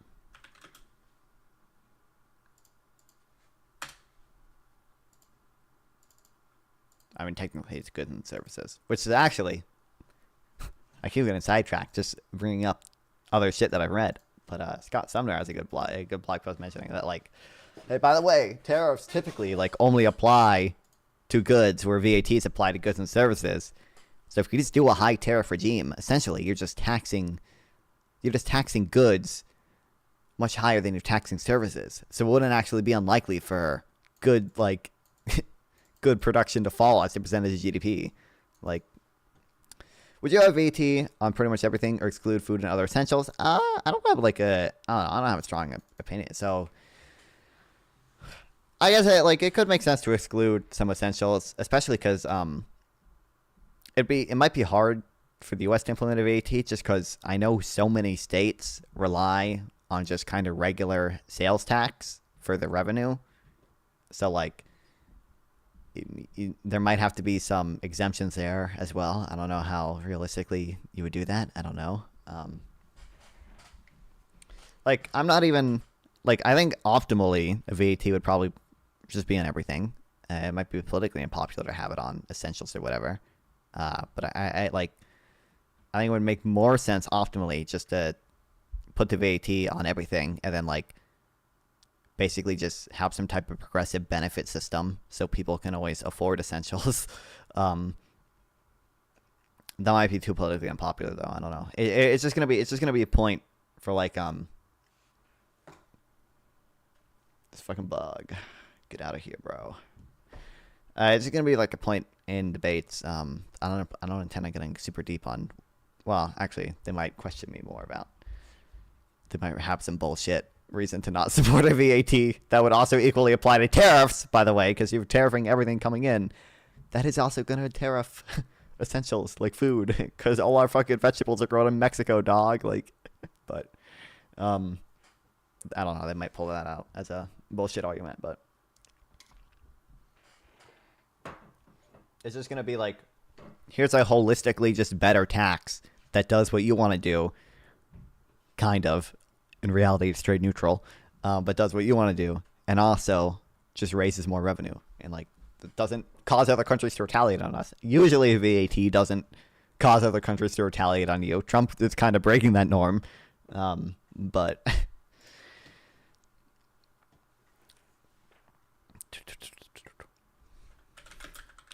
In practice, this means the exporter charges no VAT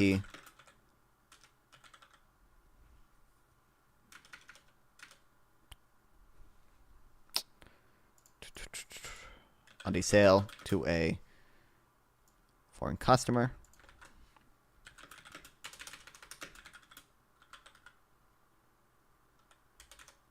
And receives a refund on any VAT paid on the inputs used to produce the export.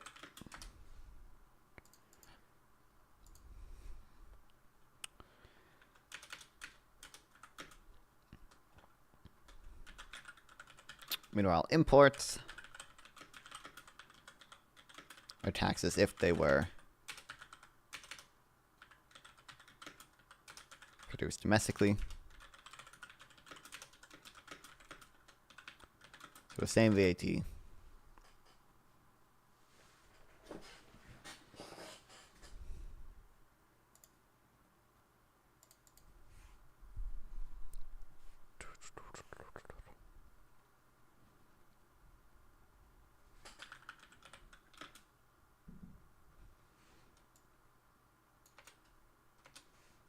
I can say that. I know what it means.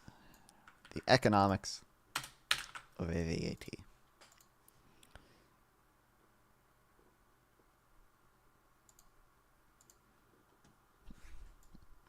The key to understanding VAT border adjustments is tax incidence.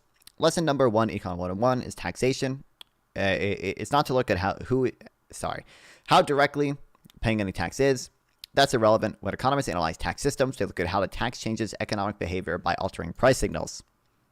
We need to focus on 2 key economic principles. 1, relative price determines resource allocation. When businesses decide what to produce and consumers decide what to buy, they respond to the relative total prices of different goods and services, not the split out tax. If only there was a theory of prices to help us understand prices. If all prices rise by the same percentage, the real economic decisions people make don't change. 2, destination-based taxes maintain relative price neutrality. In principle, we will deal with complications later. A VAT increases all consumer prices by the same percentage without changing their relative values. Producer prices remain unaffected, keeping production and setups constant.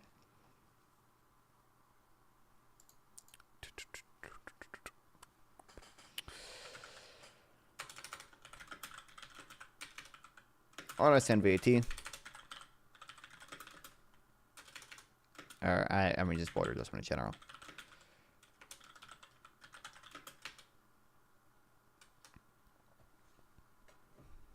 Because the same applies for a DBCF too, by the way.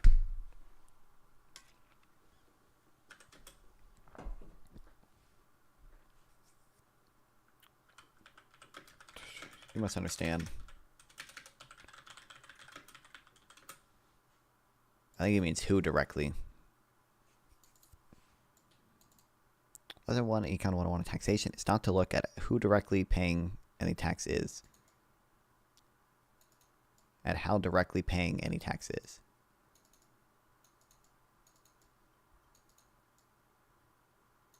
The sentence does not make sense to me. The sentence doesn't make sense to you guys too, right? I think what he's trying to say is who directly is paying any tax, right? Is that, or am I just reading this wrong? How directly paying any tax is.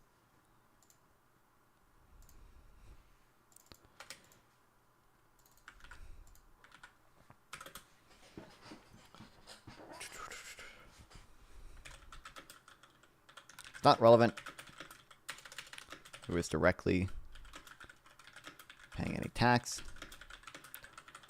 What matters is how the tax changes economic behavior.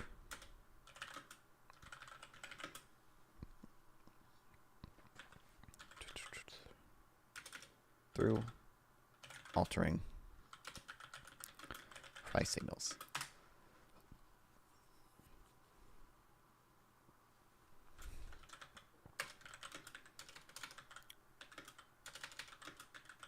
for 2 key principles.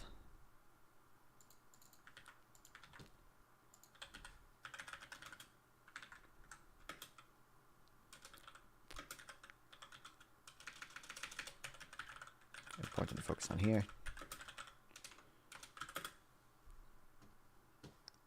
What are we doing right now? Just found the stream. Right now we're just reading boring shit. But welcome, welcome. Good to have you here. I don't know a good name. Or I don't know a good name. Base name. 1.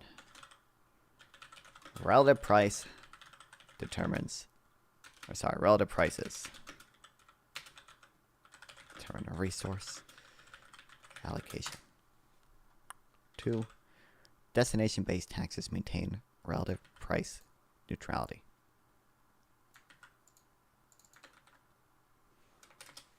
Is you gonna do the stupid like A thing? Yeah, fuck this.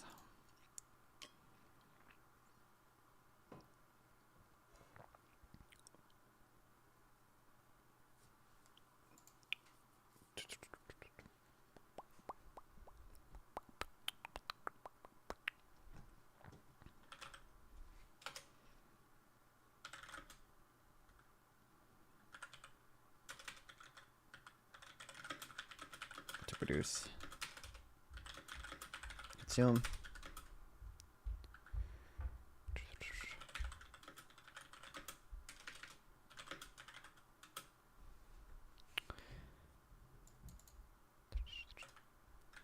Decision people make won't change. Put VAT on essentials like farmers. You wouldn't have to subsidize them, otherwise, you would have to subsidize them, otherwise the businesses would be too risky for the little profits they're able to make. The bureaucracy would probably be a net benefit for this. I don't see why. Well, the farmers get a rebate for the VAT, the end tax only really falls on a consumer, right? So the farmers would receive an input on, or sorry, like a credit for all the inputs they buy, right? That's how any VAT the farmer pays would just be paid back. Rebate sounds like wasted effort. The point of it is it reduces avoidance, right?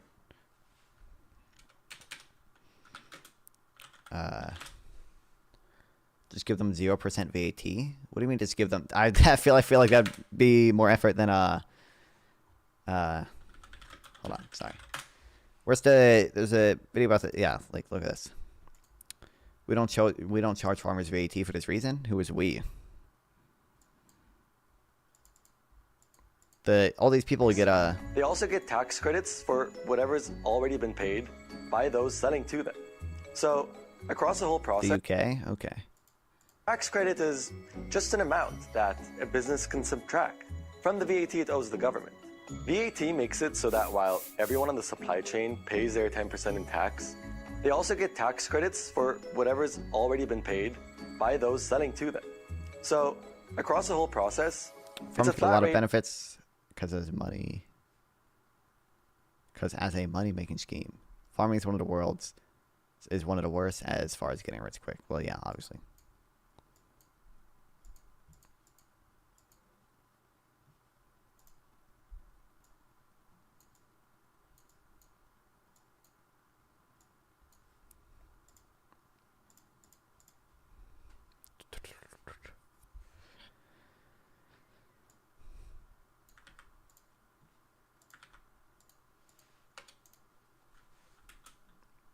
In principle, VAT will increase all consumer prices by the same percentage.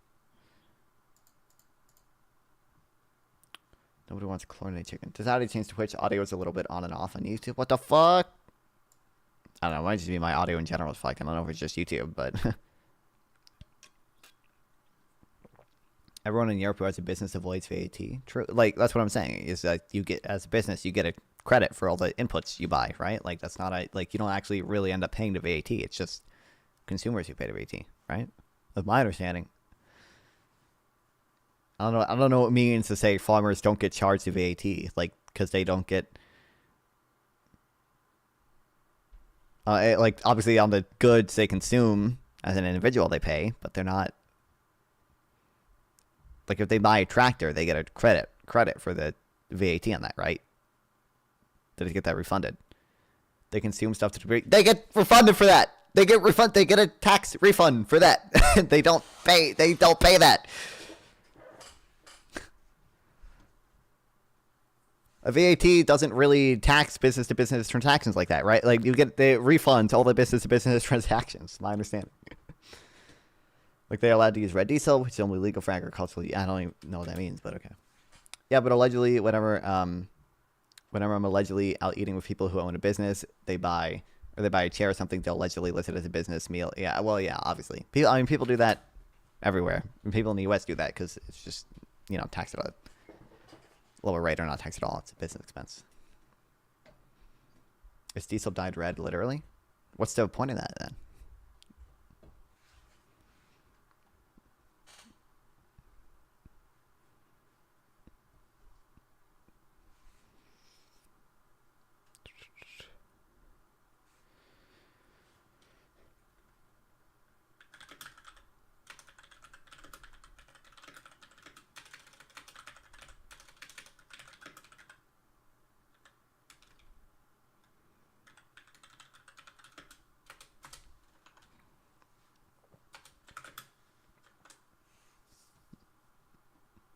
People can't use it for, no, I'm just kidding. Like, it was literally just dyed red. What's the,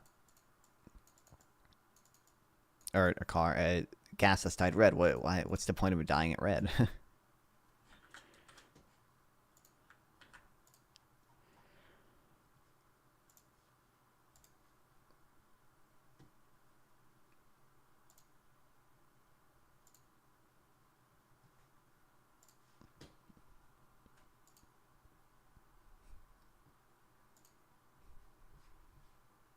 Give me a second.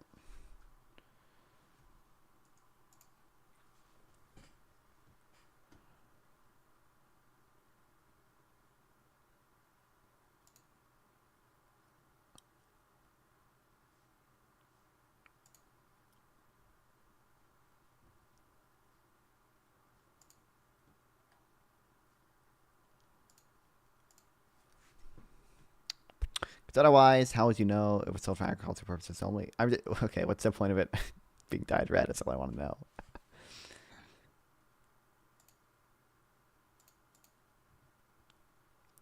Letter red is only in America, American country. America, only country where thing X exists. Red number 40, true. We are like a real rebel American. Because it's sold with less or no VAT, so it's cheaper. You should. Okay. Is Cover the K here? Is Bob Marley still here? Is a Conable in chat? You would, if you are a farmer and there's a VAT, if you bought diesel, you would get you would pay the VAT, but you would get a credit for that, right? You would get a tax credit for the VAT that you paid. Am I misunderstanding that? If I like VAT business to business, it doesn't it's not supposed to. VAT is often handled using reverse charge mechanism where buyers are responsible for accounting VAT, making it tax neutral. Exactly. Yes. Look.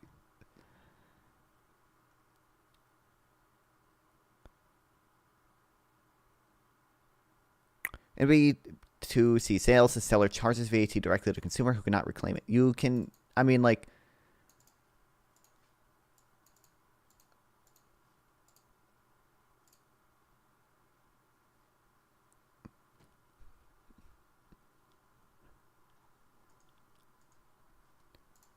You got a credit for that. You can reclaim it.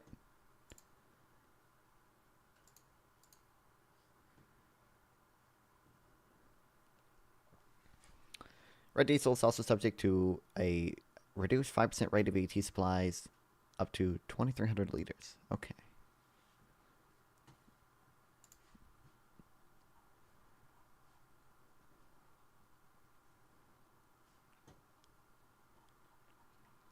I'm not an economist. There's got to be some other, there's got to be some mechanism that I'm not thinking about here. Because my understanding, maybe temporally, if you can only get the credit at the end of the year, maybe that'd still be detrimental to farmers.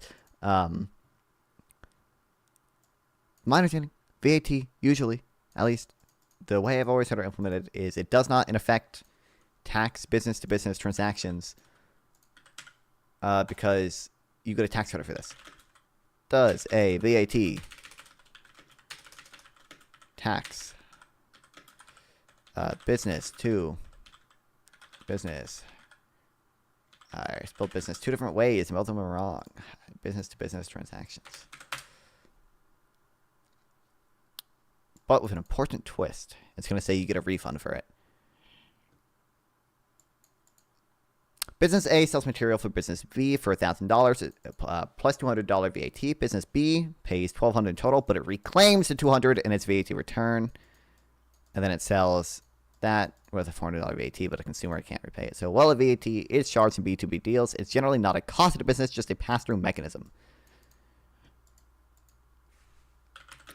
Why does the UK not charge farmers a VAT if businesses get a credit for their inputs? Could rebate could bankrupt farm? That's probably what we want. Yeah, that's what I said. Like temporally, like it might not whatever. You're zeroing into something that seems contradictory at first, but actually ties into policy design and administrative choices. Why the UK often does not charge VAT in farmers to give them special treatment. In the UK, most basic agricultural products like raw foodstuff, animal feed, has a zero rate of VAT, meaning farmers don't charge VAT on their sale. Okay, this is what it means. Farmers don't charge VAT on the sale of their goods. But if the farmer is VAT registered, they can still reclaim VAT in their business inputs. It's not an exemption, but a zero rate. The distinction matters.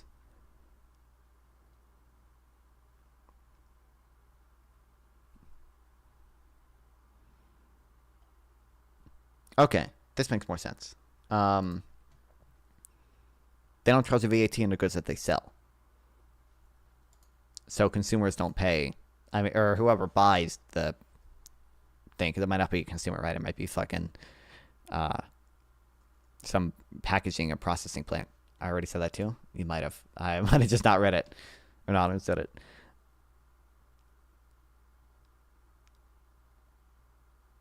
Okay. But also pay no or reduce VAT. Yeah, that makes sense. Yeah. Okay. Anyway.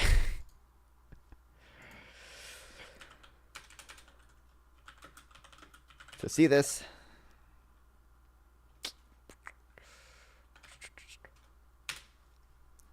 Good informative streamer. Never heard of VAT until now. You just have more viewers for educating people. I'm not the best person to educate people, but I appreciate it. Hell yeah.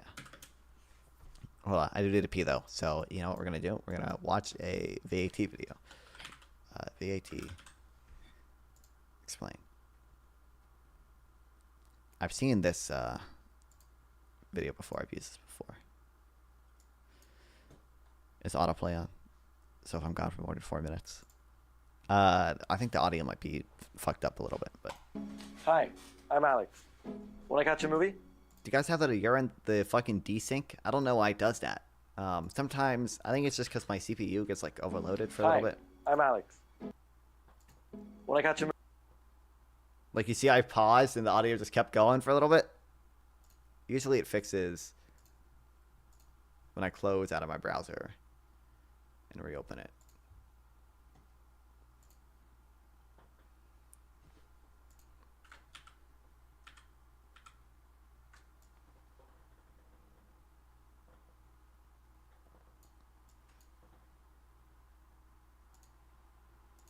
Hold on, now everything's fucking laggy.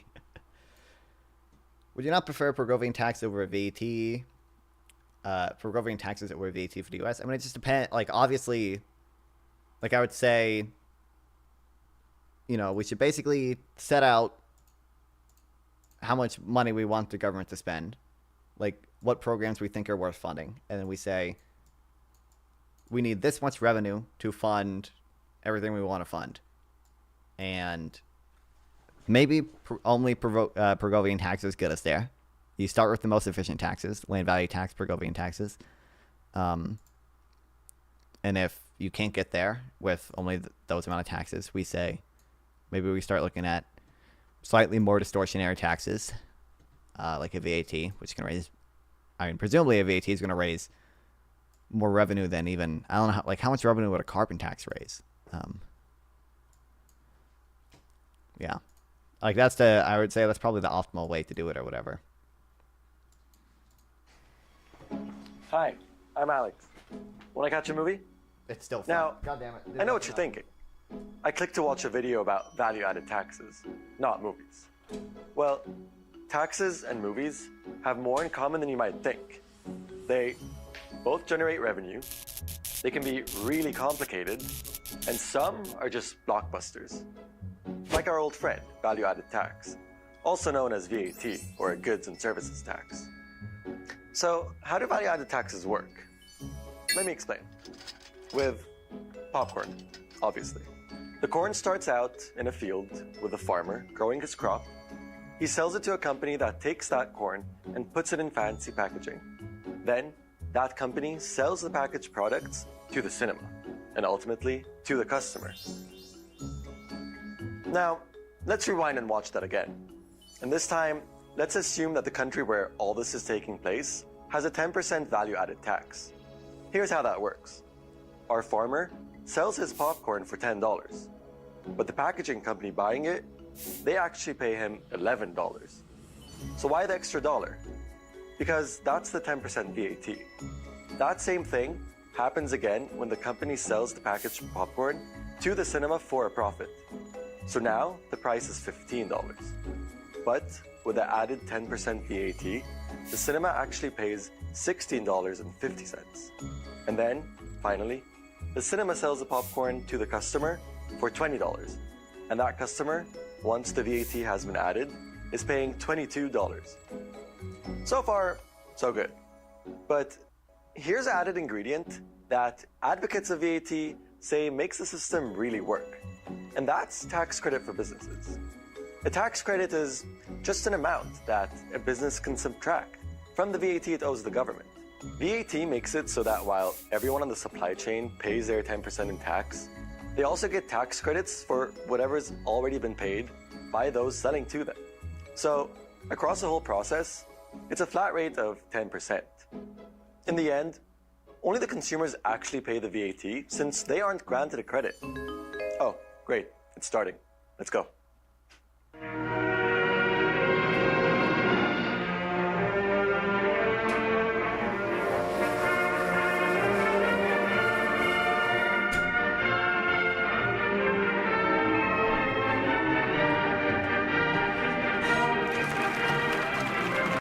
Carbon tax base. I've seen a carbon tax to road estimates 1 to 2 trillion over 10 years. Over 10 years, that's not that much, right?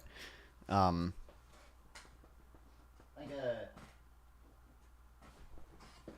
think I bookmarked on Twitter the estimate for how much a VAT would raise. Am I at 600, maybe 800, maybe 10,000 likes yet?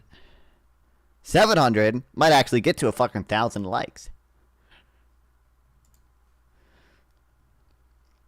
See Pisco Temple? Yeah, I saw a lot. I watched that. I didn't watch it on stream because I just want to read. But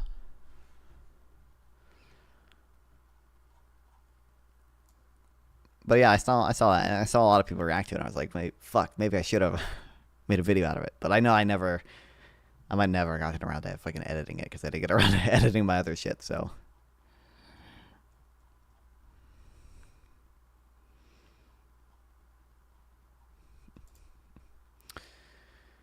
50% VAT would raise 10 trillion over a decade.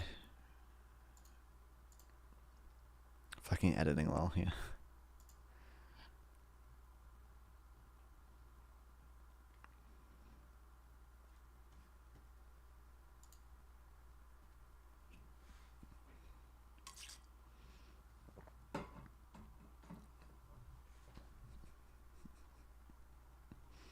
Why edit when I could play video? That's what I'm saying. Dude, but I don't even end up, because sometimes I have like a horrible, I don't know how to fix this. I have like a horrible mindset, or I'm just undisciplined, where like, I'll tell myself like, I can't fucking play video, I can't do shit until I edit this video, okay? But what ends up happening is I tell myself like, I'm not gonna like do unproductive like video game shit or something, until I edit first. But what ends up happening is I just never edit the video, but I also never end up. I don't like play video games, and then like the day goes by and I'm like, literally, what the fuck did I do? Because at least like when I play a video game, I have fun playing a video game, and it's like at least at the end of the day I can close Minecraft and I'm like, I built a fucking cool ass base or something, and go to bed with a pride in my heart from that. But then like I don't, but like when I don't even play video games, I'm like genuinely like, what the fuck did I do? Like I don't even know what I did. Like. Okay, anyway, 4 scenarios. BMW sells the car in Germany, domestic sale. Germany's VAT, let's say 20% for simplicity, is added on the final sale. The German consumer pays 20% VAT, i.e. an extra $6,000 for a total price of $36,000. BMW forwards that $6,000 to the German government as VAT.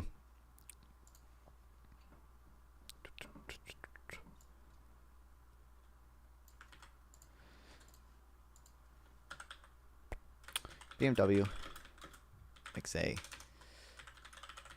domestic sale in Germany.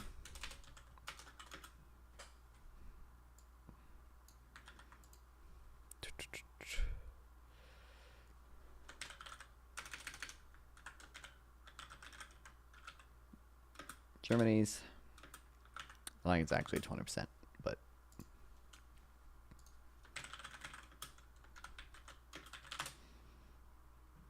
it's 19%, yeah.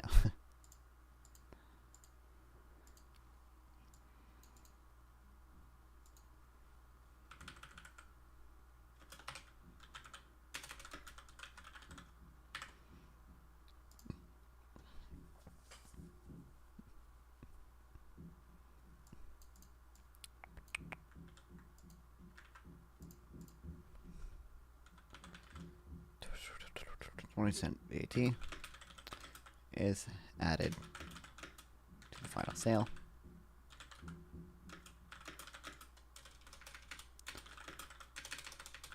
So the German consumer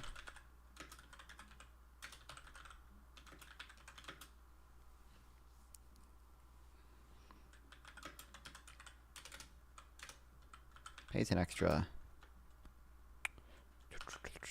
$6,000.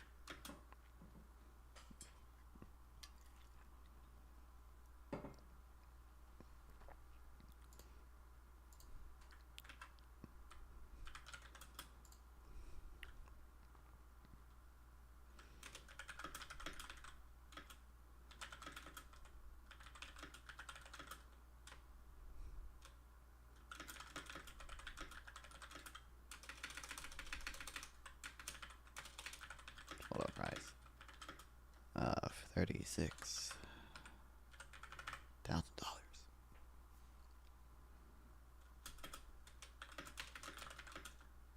With BMW forwarding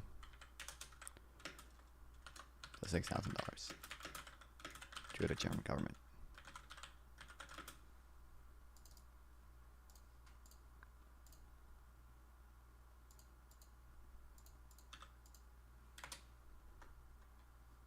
Two, BMW exports a car to the US.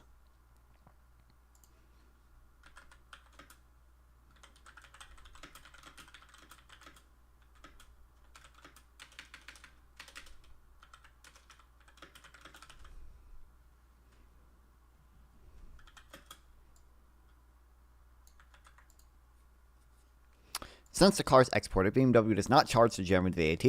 Any VAT BMW paid on parts or inputs is refunded by the German tax authority. The U.S. buyer pays the $30,000 price, and since the U.S. has no federal VAT, there's no equivalent federal tax on the sale. A state sales tax might apply at the point of sale, but we'll come back to that. The key point, the German government collects no VAT on an item consumed in the U.S. This makes complete sense because the car is being enjoyed by an American buyer, not a German resident. $102 billion per year revenue is decent for just a carbon tax. Well, I mean, yeah, so, I mean, literally any revenue a carbon tax collects is pretty good, especially because a carbon tax, like, even if a carbon tax, assuming it actually did reduce carbon emissions, collected almost no revenue, it's still a good tax, right? Like it's like because carbon's just a negative externality. Oops.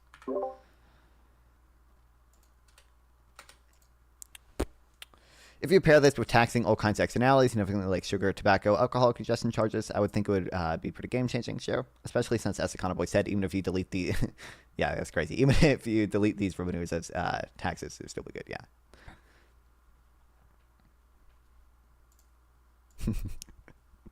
What panel was it? Was that on... I think it was with Fate. Was I on that panel too? Or did I just watch it? I think I was on that one. I think it was me, Boy, Fabian Liberty... New York Shade guy, who we're going to talk to again pretty soon, I think. Probably not me, Annika. Probably just me. We as me and you guys. But yeah, you were on it, Fabian Liberty's brain broke a bit. Yeah, I know. yeah, no, I remember. Yeah, he was like, you could, literally burn the tax revenue from a land value tax and it'd be good. And Fabian was like, what? Did you just say that you could burn it? Like...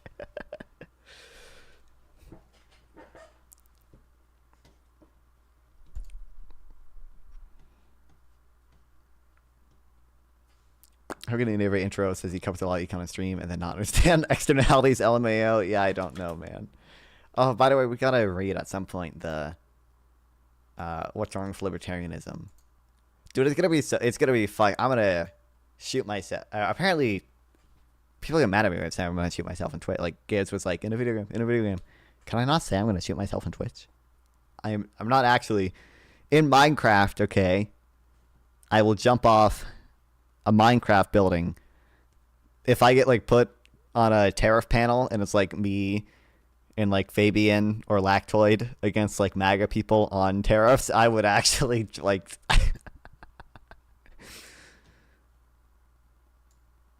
I would actually jump off a Minecraft building. Oh my god. I'm gonna keep reading this at some point because I think this is really good. The what's wrong with libertarianism. I really like it. And also, obviously this person like came up with this critique before me or anything and like has a much more like in-depth thing, but like it's so annoying like all the time when libertarians will like simultaneously make a ton of claims about like the like empirics of like state intervention and everything, but then I'm just like, to be clear, you wouldn't care if welfare did work. Like you would not care if any of this shit worked at all. Like, you wouldn't care if it was a positive utilitarian thing if the government did X program, because you just think the government doesn't have the right to do it at all. So, yeah.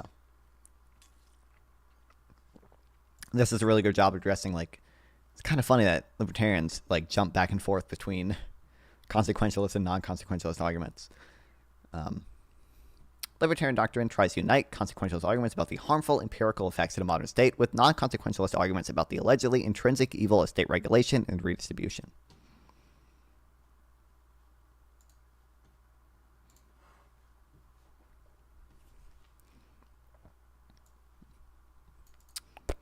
Okay, since the car is exported, BMW does not charge the German VAT.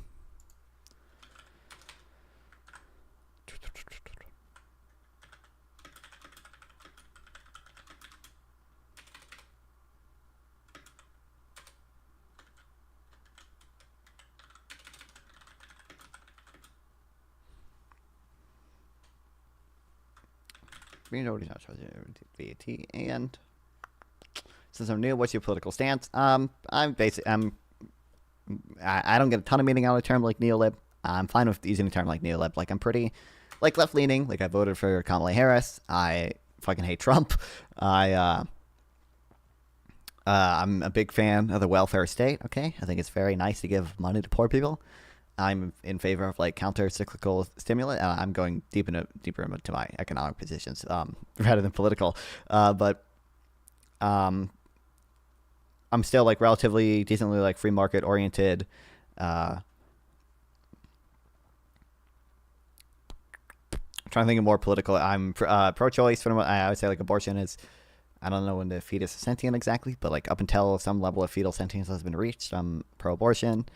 I like gay people. I like trans people. I Yeah. Personally, I'm a democratic socialist. Cringe. I'm just kidding. Here still. Well, sexual, non-aligned libertarian economist at cool though. One of my professors is like a big Hayek guy, and no one explained micro like he did. I mean, that makes sense. Yeah, I don't think Hayek is even like Fabian doesn't even, like people like Fabian don't even agree with Hayek in half his shit, because like you can to an extent you can like quote mine Hayek as to like make him socialist. Like I'm trying to think, what was it? I know the Social Democracy in the 21st Century has some like quotes from him. Like I know Hayek was like, I think there's an endogenous money quote. Third term, kill me. What's up? Don't get involved. Come back. Rebranded state capacity libertarian with abundance characteristics. I should do that. Dude, I mean, again, I still don't even know what's in abundance, but I should just characterize myself as abundance. Fabian is more extreme than Hayek. He's like Rothbard, Mises, and shit. Yeah, I know. Yeah.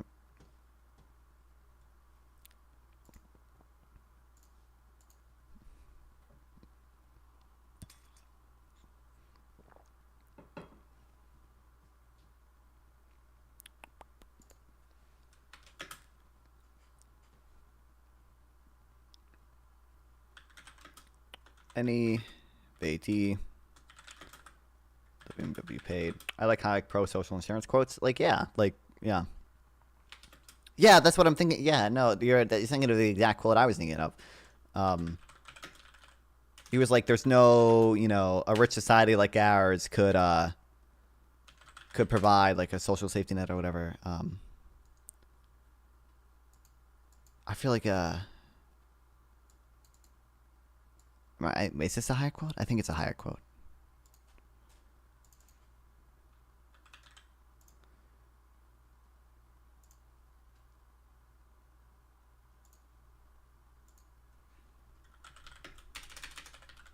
I don't know if you think I'm a different libertarian, but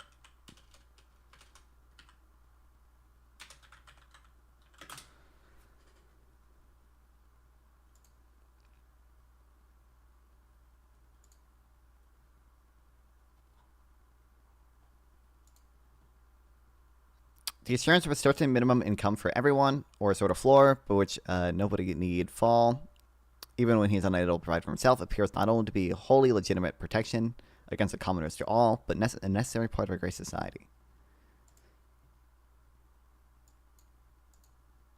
There's no reason why in a society which has reached a general level of wealth has, yeah, that one, yep.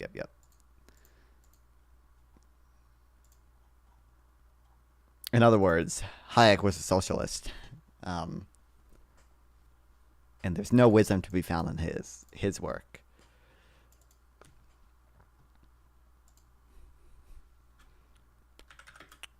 Paid on inputs for the car. It's refunded. The U.S. buyer pays $30,000. Since the U.S. has no federal VAT, there's no equivalent federal tax in a sale. Hayek was socialist. It's unironic what these guys say. Yeah, Fabian would say that. Fabian, like, literally... Yeah, any state intervention at all, any even minor violation of NAP. Dude, I never watched that debate. The same debate thing that Gibbs hosted that I lost to Fabian on. I think the winners ended up being Fabian and Lactoid, or the two finalists, and Lactoid won. Lactoid told me he won he ended up winning. I never watched their debate, but the debate was like on whether the government should prohibit Elon Musk from owning a nuclear weapon. Fabian taking the no position. The government should not prohibit Elon Musk from owning a nuclear weapon. I never watched it, but I imagine that had to be fucking funny, man. Like, Jesus.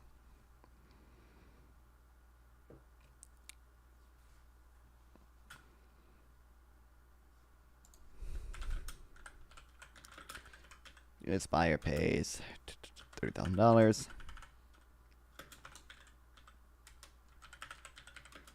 Although there may be a state level sales tax.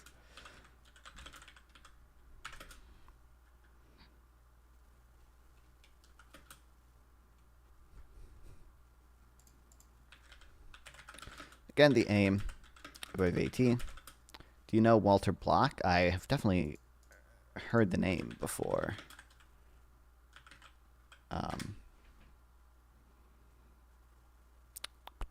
American Austrian School. Oh wait, I feel like I might have the liberal case. I might have been from this. Honestly, the liberal case for Israel. Damn. Wait, is this the guy?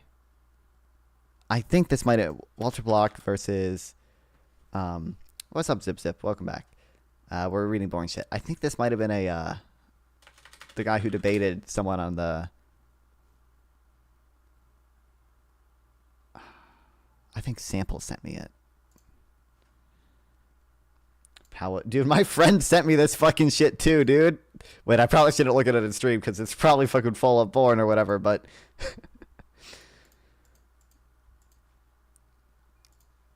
I did get Schedule 1, by the way, to play in the background. It's safe for work. Okay. Yeah, this is it, I think. I think I watched some of this. Welcome. Hold on. Sample text. From...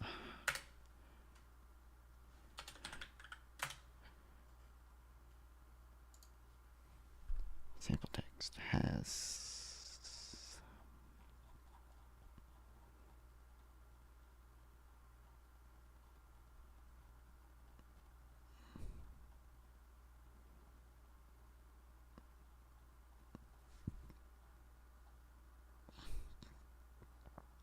I don't know if I'll be able to find it, but yeah, there was some that it might have been this very one. It might have been another one. But there was some debate that this guy had with like a full-on anarcho-capitalist dude, and it was funny.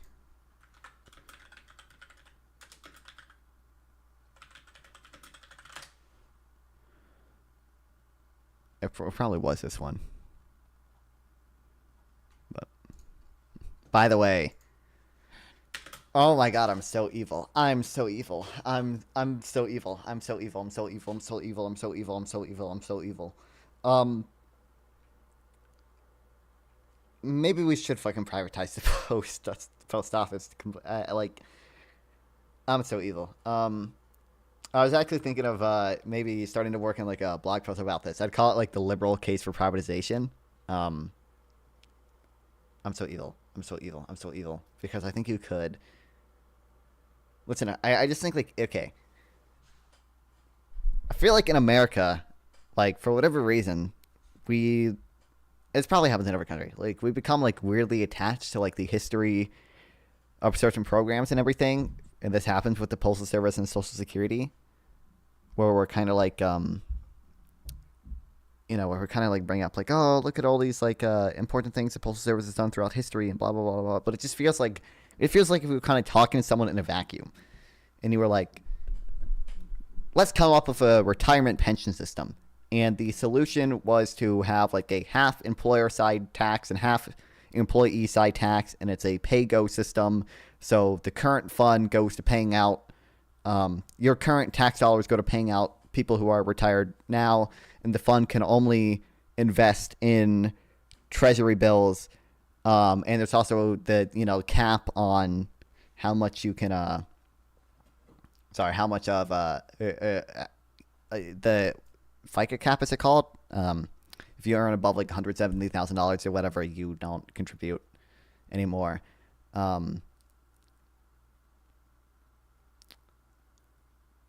It just feels like that wouldn't be like a good system. Like no one would defend it. And same thing with the Postal Service. I think like in a vacuum, you could like go to people and like describe the Postal Service and they'd be like, that just doesn't seem optimal. Like it's probably not like that big of a deal, but Walter Block wrote a book defending the invincible and argues in favor of voluntary slave contracts. Sexual assault in the workplace is voluntary because she keeps working, etc. Based.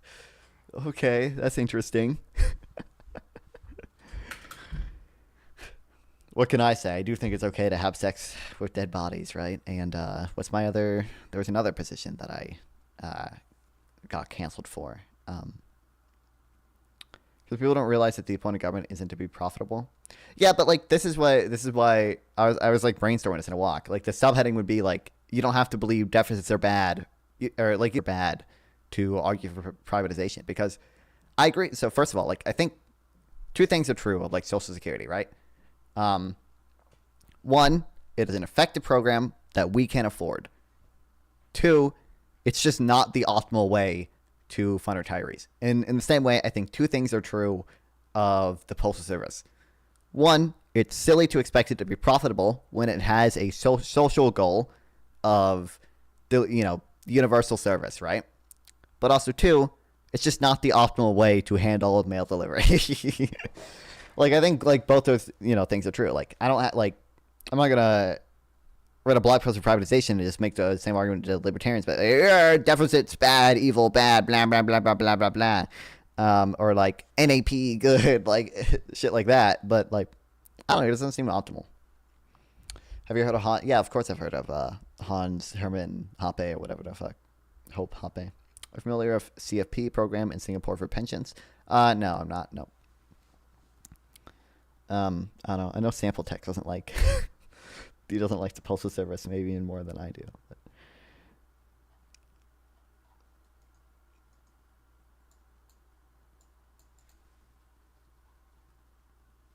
His argumentation ethics? Of course I am. No, I prepared for that a little bit for that Fabian debate just because I was worried he'd pull that out. And I was like, I have some notes on it. Yep. Privatized USPS can't optimize for universality. I agree. So one, there is a question of how good the goal is, first of all, in the first place, to provide universal service. Like, why shouldn't people living in rural areas pay for the cost of their lifestyle? Like, they are imposing I don't want to say burden, but they are imposing like some burden on society by living in these fucking like rural areas. Like, it just takes more resources to deliver to them. Like, why? Like, there are some important things like mail-in voting, and I'm also fine with subsidizing like mail to the military, right? Like, it makes sense why people. It probably shouldn't cost $1 trillion fucking to send a letter to your wife in Afghanistan or whatever, or your husband in Afghanistan. I guess it could be a wife in Afghanistan too, but I think that makes sense. But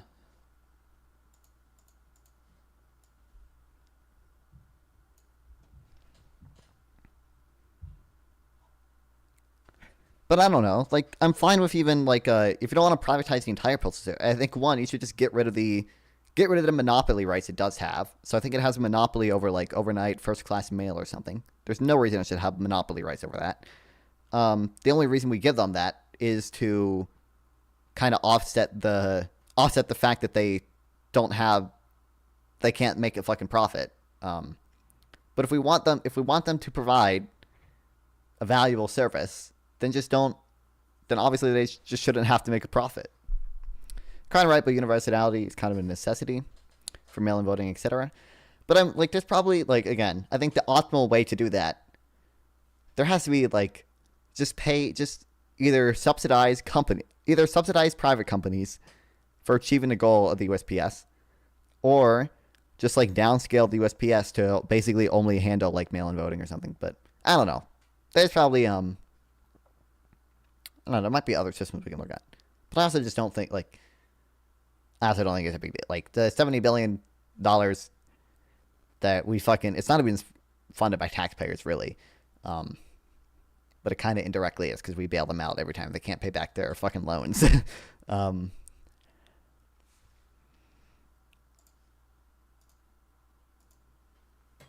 mean, it's just not a big deal or anything. And it does provide, I do think it is useful, kind of broadly speaking. I think it's a positive externality to provide mail service to everyone. But I just don't know how big of a positive externality it is. But yeah, mail-in voting is probably good.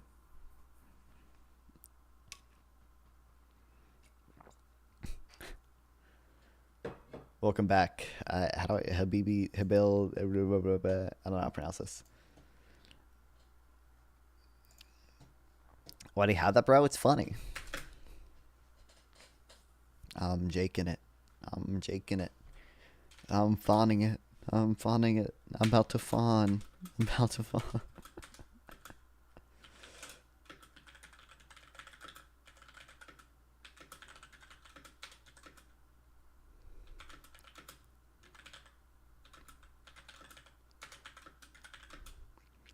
it makes sense to not tax this transaction.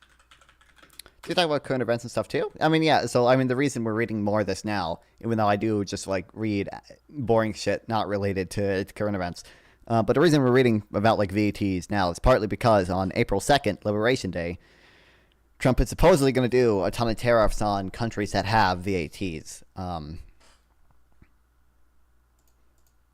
So yeah. Next time there's a serious discussion going on in here, I'm playing that. I'm kind of lucky that people just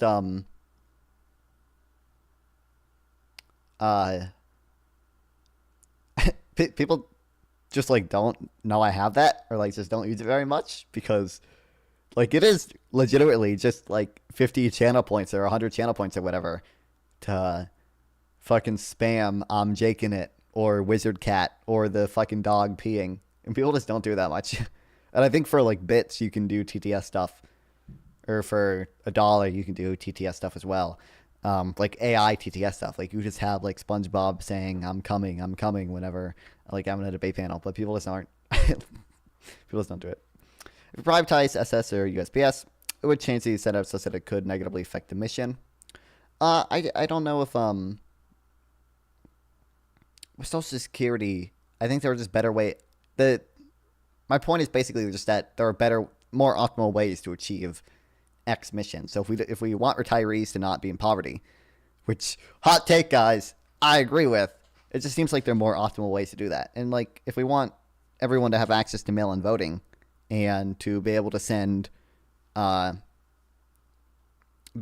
shit to military bases in Afghanistan, like there just seems to be, I feel like it would just be more optimal if we just like found out a way to subsidize private companies for doing that. Or if you don't want private companies, it would kind of be weird to have private companies handling mail-in ballots. I do think that'd be kind of weird, maybe not good. Why shouldn't they be in poverty? They didn't save, they didn't invest, they don't work. True. Of course they should be in poverty. It just seems like society is quite a bit better if a bunch of old people just aren't dying on the streets. Maybe it's a hot take. I don't want that happening. Yeah. Also, like, I don't know how much I blame. What might I say, Darren? Society's better at spending other people's money. So real. I was gonna hit it. I'm terrified for when the tariffs hit. It'll be so fun. It'll be so fun. It'll be so fun.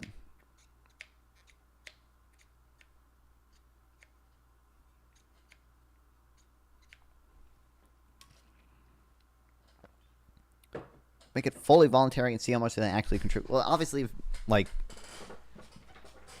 what do you mean, to retirement funds or whatever? People just don't seem to have a concept of them being older. They just don't seem to save for retirement that much, which is why even countries that have privatized retirement services, like Australia, mandate that people pay into retirement stuff. And I think that's good. I think we probably should mandate people save for retirement.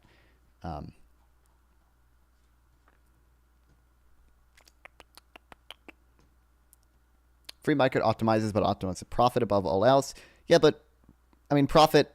So prices are information, right? So maximizing profit usually, I mean, confers benefits on the rest of society too, because it had like the classic example of whatever, like someone is trying to build a train station or trying to build a railway, and either they go through the mountain or they go around the mountain. The useful thing about prices is that it contains information on the relative abundance of, say, added rail to go around the mountain versus the concrete needed to build a tunnel through the mountain. So by maximizing profit, you're also freeing up the more scarce resource for other people to use for things they need it for more, right? Like that's the useful thing about like price mechanisms and why like free markets usually like optimal for a lot of things. But not to be that guy, and tariffs and sanctions from the US should always be opposed, but I find it hilarious these Canadians and Europeans are crashing in about these tariffs and sanctions even though they're minuscule to the sanctions these nations, I'm assuming, have put on so many developing nations. trying to take an independent line. Really pathetic to see Western labor aristocracy crumble so fast because your Cheetos are going to be more expensive. So true. I don't think we put that many tariffs and sanctions on developing countries unless they're like Syria kind of doing like some unhinged shit, or like, I don't know, like a lot of countries that have poor human rights abuse records, which the effectiveness of these sanctions can be, disputed, and the morality of sanctions that still illegal. It depends. Like there are sanctions that are like the sanctions on North Korea aren't necessarily illegal because there are UN approved sanctions in North Korea.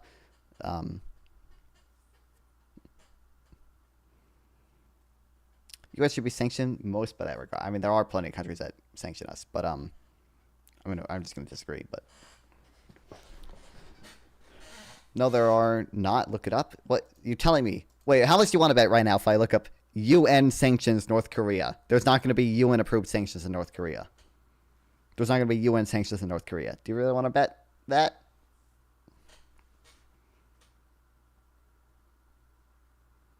All defectors testimony to you.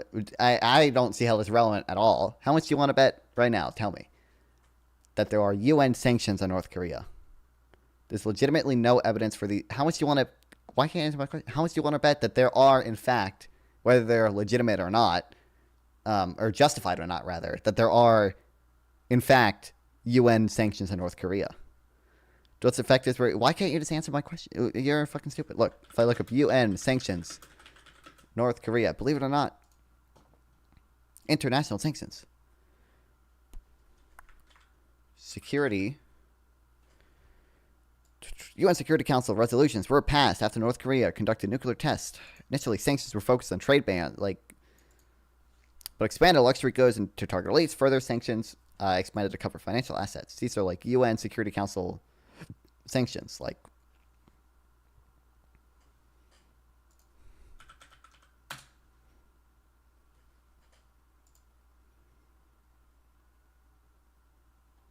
oh my god, look at all these fucking sanctions they've passed to North Korea. That's crazy.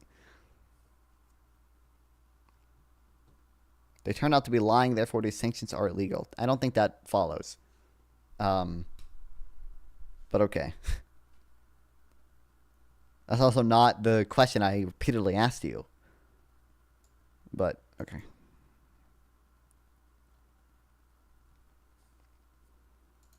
See, shame, shock propaganda, like October 7th, were the crimes committed? Yes, but the the supposed atrocity of October 7th never turned out to be true. So true, buddy. Anyway, back to VAT stuff. GM sells a car in the U.S. Domestic sale. The U.S. has no VAT, so the American consumer pays $30,000, ignoring any state sales tax. No federal consumption tax is collected. In states with sales tax, the consumer might pay, say, an extra 7% to government, but again, federal treatment is no tax.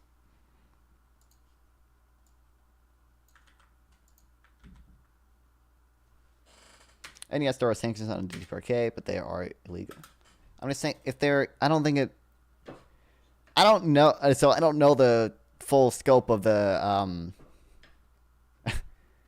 like, UN charter and, like, in which case it says, sanctions are illegal or whatever. But I'm pretty sure, I don't know if there needs to be, I don't know what the sufficient evidence of grave human rights abuses or whatever the UN Security Council needs to approve sanctions. I think just doing the nuclear test is probably enough to approve sanctions, and that's why the Security Council cited the nuclear test. Those sanctions are at least legal in U.S. sanctions medicine. I don't know, so I don't know the full scope of why is there a North Korean? Why not? I don't know. See that guy doing a North Korea vlog recently? No. Who? So Israel could have nukes, but the DPRK can't. What do you? I'm pretty sure if the UN said we want to sanction Israel for having nukes, they would be within their right to do that. It's just that they don't do it because Israel has no nukes. Israel almost certainly has nukes. I think they claim to not have nukes, but they almost certainly have nukes. The UN Security Council could do that. It's just that they don't do it because the US would veto it, right? Which you can point to hypocrisy there or whatever, but that doesn't make it legal or illegal. I'm almost certain, like, Israel almost certainly has nukes. Israel is widely believed to possess nuclear weapons. I think they still claim that they don't, but seems like they probably do. Seems like they probably do. Israel having nukes is an anti-Semitic conspiracy theory. I don't think that's true.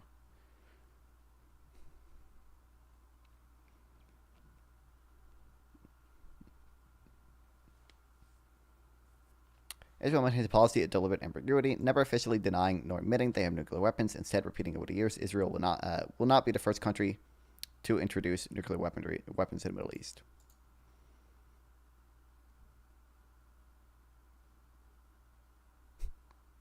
Junior Heritage Minister, that guy publicly called for dropping a nuclear bomb in Gaza, which some took to be a tacit admission that Israel possesses such a capability.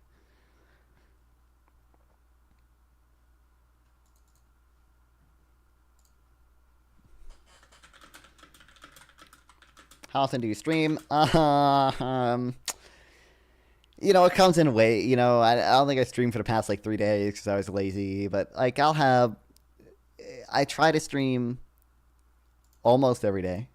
That never ends up happening. But like 3 days ago, 4 days ago, 6 days ago, 10 days ago, I missed like 3 days here again. But I don't know. I don't have a good streaming schedule. I've been saying it for like literally fucking a year at this point, but I need to work on like getting a better streaming schedule.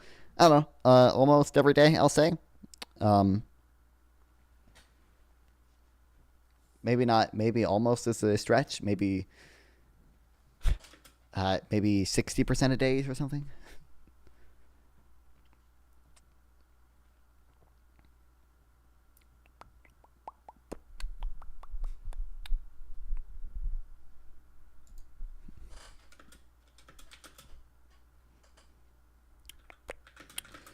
So the American consumer pays $30,000.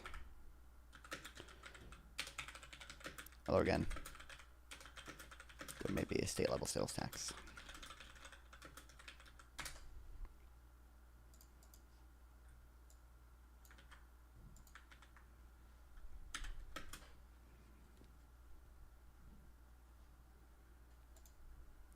GM exports a car to Germany.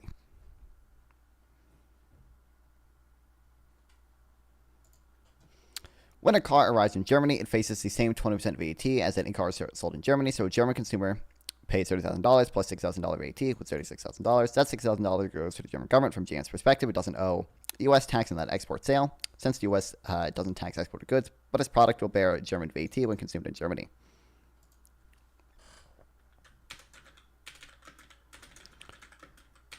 German consumer pays the same 20% VAT.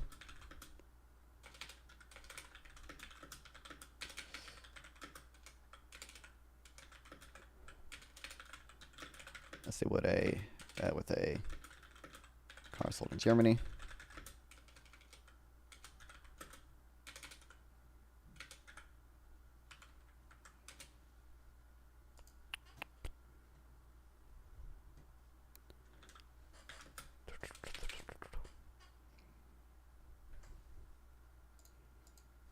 I'll include here $39 plus $60,000 VAT, $36,000.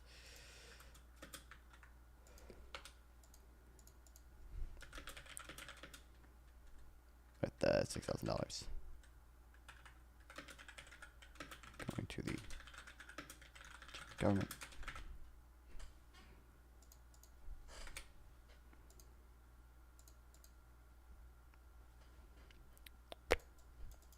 From GM's perspective, it doesn't owe tax on export sale, but its product will bear the German VAT when consumed in Germany.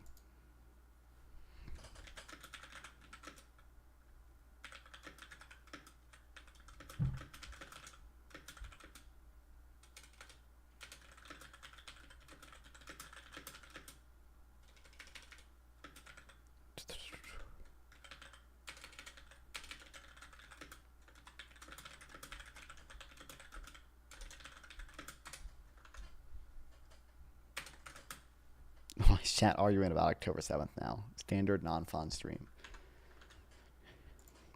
What outcomes do we have here? In Germany, both the BMW and GM car cost the same, $36,000 after tax, and the German government collects VATs on both. In the U.S., both cars cost $30,000 before any state sales tax. In the U.S., government collects no federal consumption tax in either. Each country taxes consumption within its borders, no matter where the product came from, and does not tax consumption outside its borders. This is precisely the goal of destination-based taxation, neutrality. Consumers in each country face the same tax on any given product, whether it's domestically produced or imported, and neither country producers carry the home consumption tax as a ball and chain when they go to compete in foreign markets. Jesus.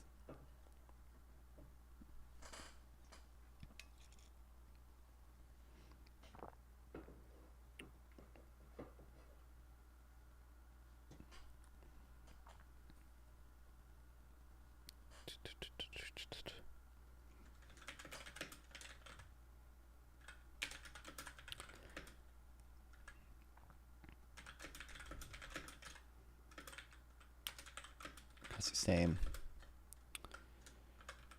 $36 after tax.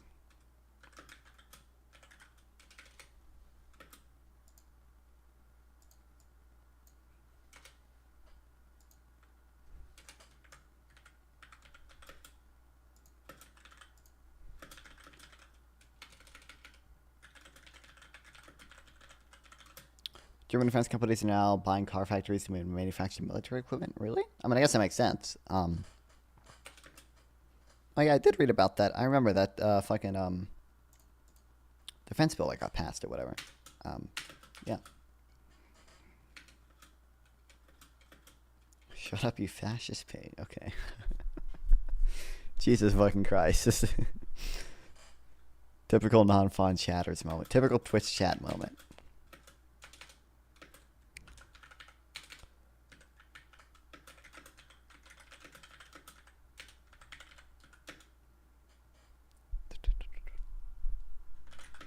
US. Both cars cost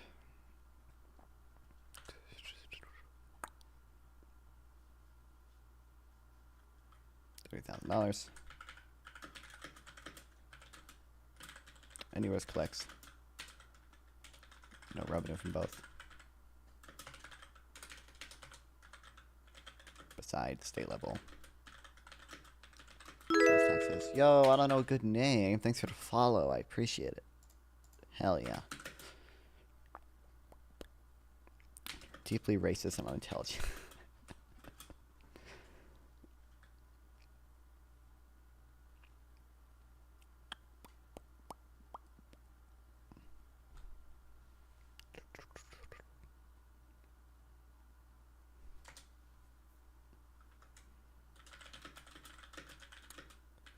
This is the goal of destination-based taxation.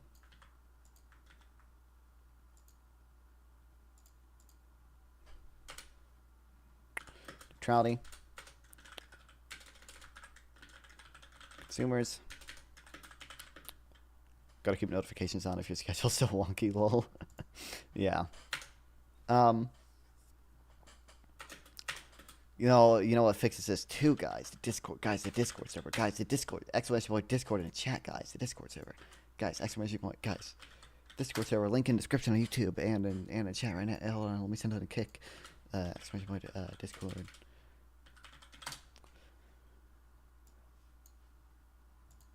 What the fuck? What?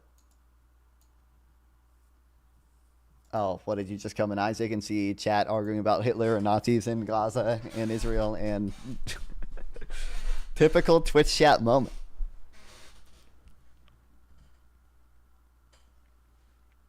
Twitch community VIP and it's not me. What? No, that's not. You and me is a... Oh no, you and me is a VIP. I think it was just because you and me gave me bits or whatever.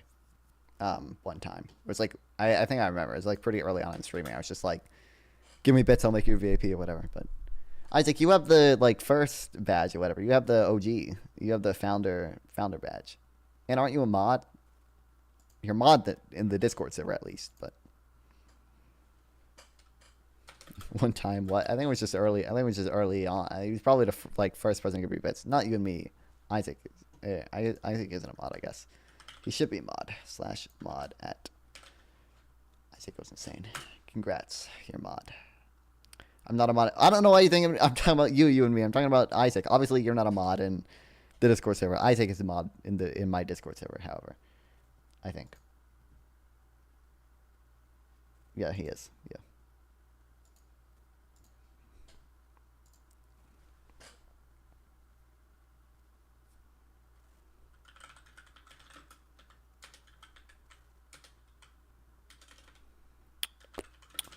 Pay the same tax on any given product,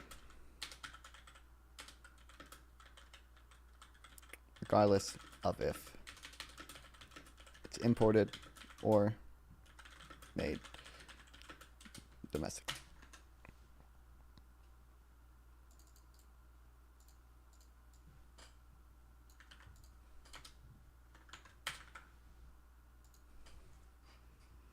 State you're defending, calling the air population subhuman and baby terrorist as a justification for genocide. You are racist. For real.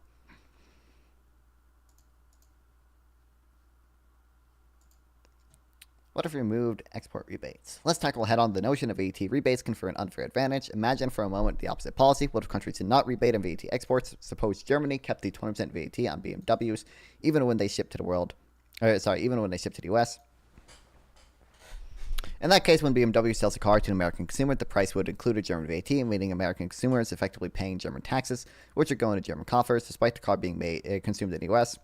Whereas if the US also tried to levy its own sales tax on that car, which it does, the poor American consumer would be paying tax twice, one to Germany and one to the US. Clearly, that would be a recipe for double taxation and a huge impediment to trade.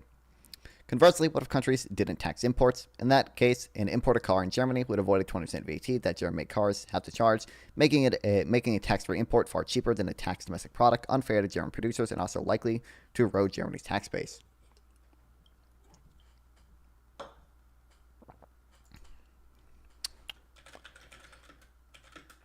Imagine if Germany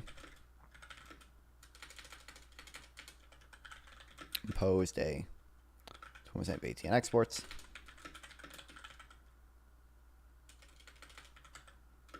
All right, let's say on the BMW. Ship to America.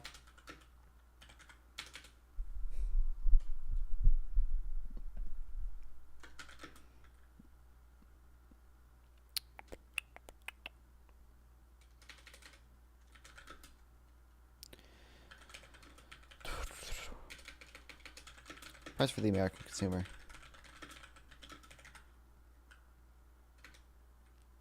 Include a German VAT.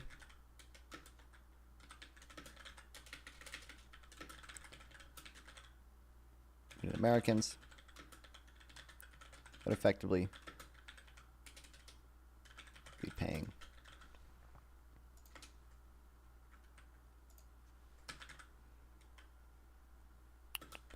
German taxes.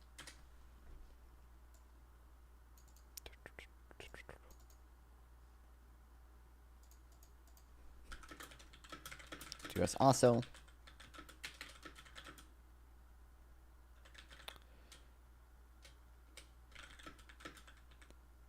has sales tax on a car.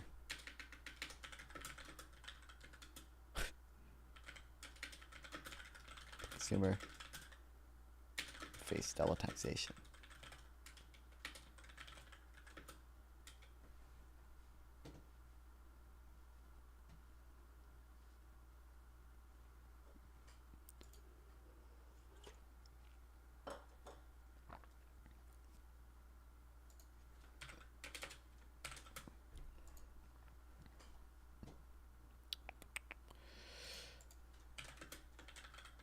Germany didn't tax imports. Preserve VAT isn't applied to exports. Yeah, that's what. Yes, that's why you can get a rebate at it. Yes, correct.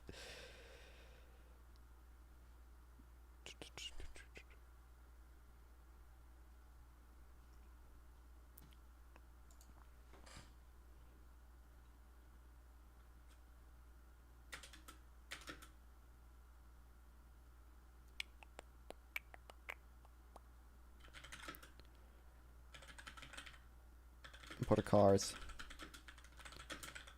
Avoided 20% VAT. German cars had to pay. This would give imports an unfair advantage.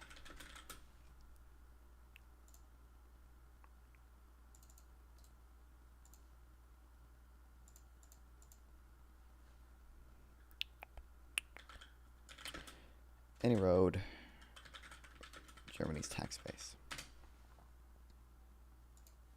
Where would you rather import something instead of purchasing within borders? What do you mean where? I mean, if it's cheaper. If it's cheaper or high quality, or is it something that can't be made in your country? Like, what do you mean? Like, I don't know what you mean. Finally finished the script for my TikTok. Yay, dopamine. Base. Did Minar ever show up? No, he never did. Speaking of dopamine.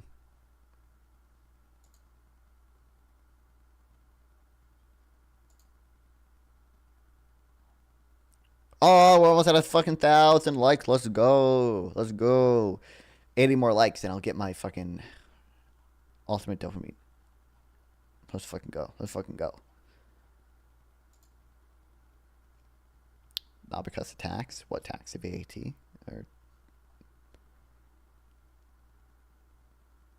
dopamine, dopamine, dopamine. I'm going to go remove my like now. I don't know if it would matter, but...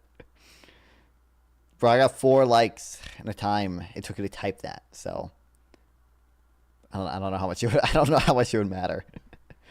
But please don't, please don't, please don't.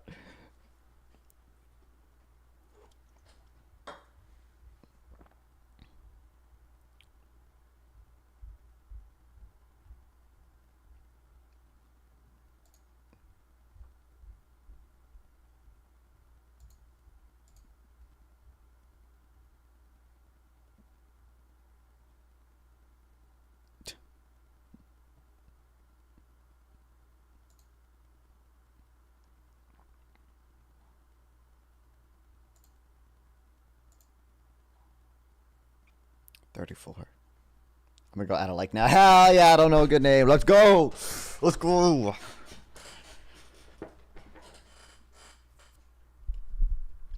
Everybody only needs to actually listen to the worst music right now. You guys can't. I'm listening to fucking Elliott Smith, or I guess Heat Miser, which band Elliott Smith was in before. This is fucking goated music, okay? Fuck you. Fuck you. Which, by the way, I'm pretty sure it's public. Yeah, anyone who is in my Discord can just click on my profile and see what music I'm listening to. Which I should probably turn off, but... Nah.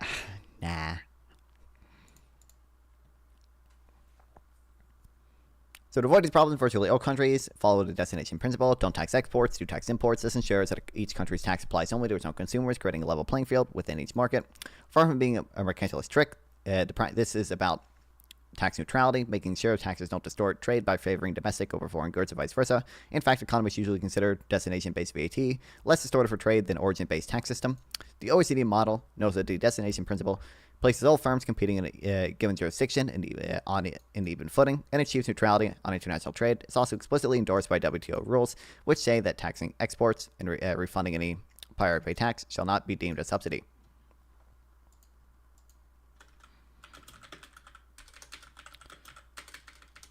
Fight these problems. Most countries follow the basic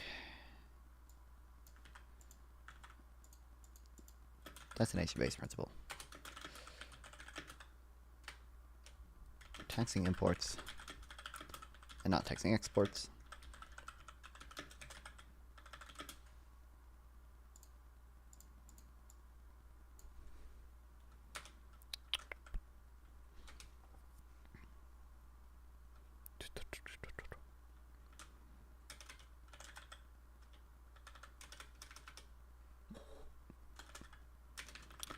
As the OECD notes,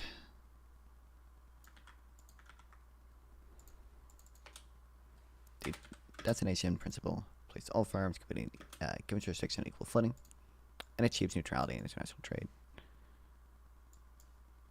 Let's say, and it's trade neutral.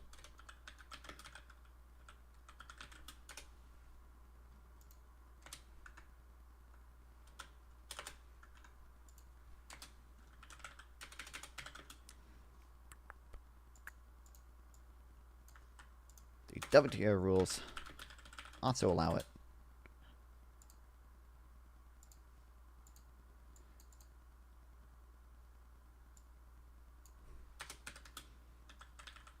Stating, not taxing exports and refunding any prior tax paid shall not be deemed a subsidy. I saw a streamer I used to watch on TikTok recently said he's a DoorDash driver now. He used to pull like 1 to 2K viewers. 1 to 2K viewers on TikTok? You might not be able to make a living off that. But if you're...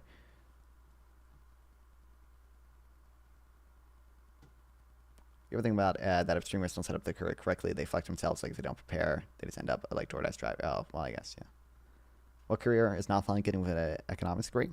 I mean, there's a decent number of jobs you can get with an economics degree, but I don't know. You can work at fucking a think tank, or you can do research for some company, or do research for universities.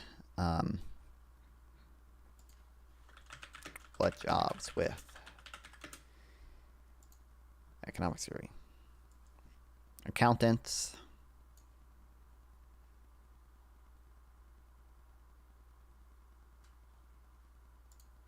You can work in finance, credit analyst, personal finance advisor, supply chain analyst. When are you starting with an actual degree, though? Probably in like a year?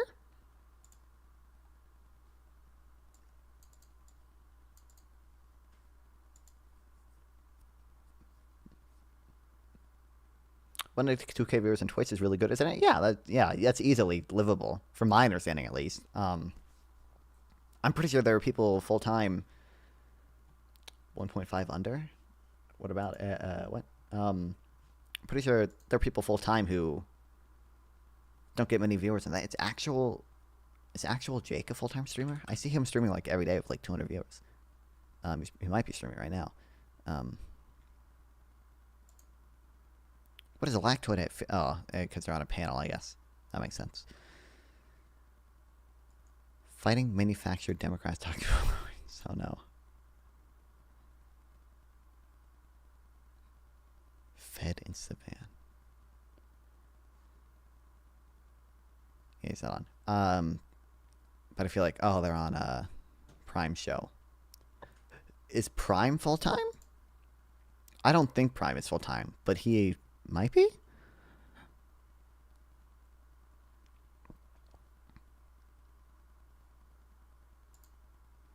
Soy Pill is now full time, but he makes like pre-scripted videos too. 500 sufficient full time. Number 1 econ degree advice is to take as many econometrics courses as possible. Why is that useful for jobs, or is that just useful for knowledge? 500 viewers monetize like 4K a month, maybe between sponsors and subs and donos. Only 500 viewers equal to minimum wage. Wild. It might. Well, it probably depends. You don't get much ad revenue on Twitch anymore. 4K month minimum wage. For most state level minimum wages, it might actually be. How much is that? I mean, if you get paid $12 an hour times 40, 480. What's up, Renald? That's 480 a week, and then times 4. That's 2,000. Okay. Other econ degree advice was to avoid econ classes and just take math and stats classes. Ready for Trump term 3? I can't wait. Can't wait, baby. Let's go. Can't wait. He's just joking, guys. He's just joking around.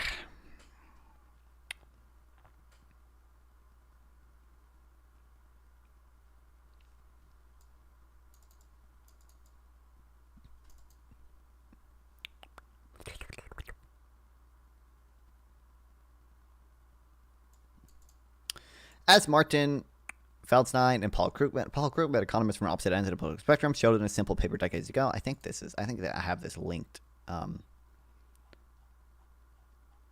Didn't he just blatantly say, yeah, no, I think he's just joking. He's just joking around.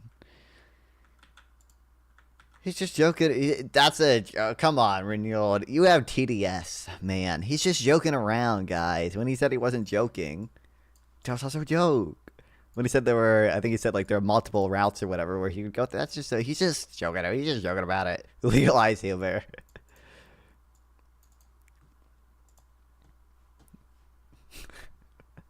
Econometrics actually bridges the gap from someone who knows econ to an economist. You can actually write papers and interpret results of other papers. Yeah, that makes sense, I guess. Yeah. How much more reading got? So much. We dude, I've read 1.5 blog posts so far, man. I got so much. I've just been distracted by chat. So you don't know. I got unlimited amounts of reading. I think we keep getting him off track. Yeah, which I support. Good. Why read exactly? Be Republican. Truth. I can't, like, no one has made the VAT claim yet. I think I might have seen Grid do it once, but I wasn't on a panel. I'm just so curious what they'll even say to the fact that, like, we have empirical, and not only does it make sense in economic theory why it'd be trade neutral, but, like, we just have papers on it. Like, we just have empirical evidence that it's trade neutral. Like, what, like, are this, like,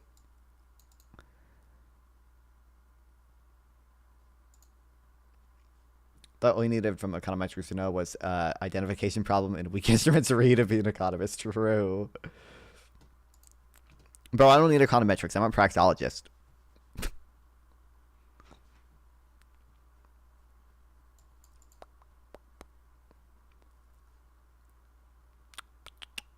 Okay, argument that revetting VAT export provides a competitive analysis is simply wrong. A VAT is not contrary to popular belief, anything like a tariff come export subsidy, but that but simply tax on domestic consumption, much like a sales tax.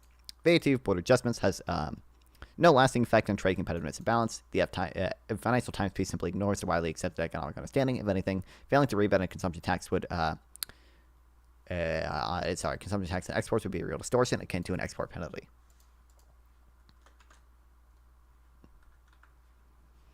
Watch the first 5 seconds.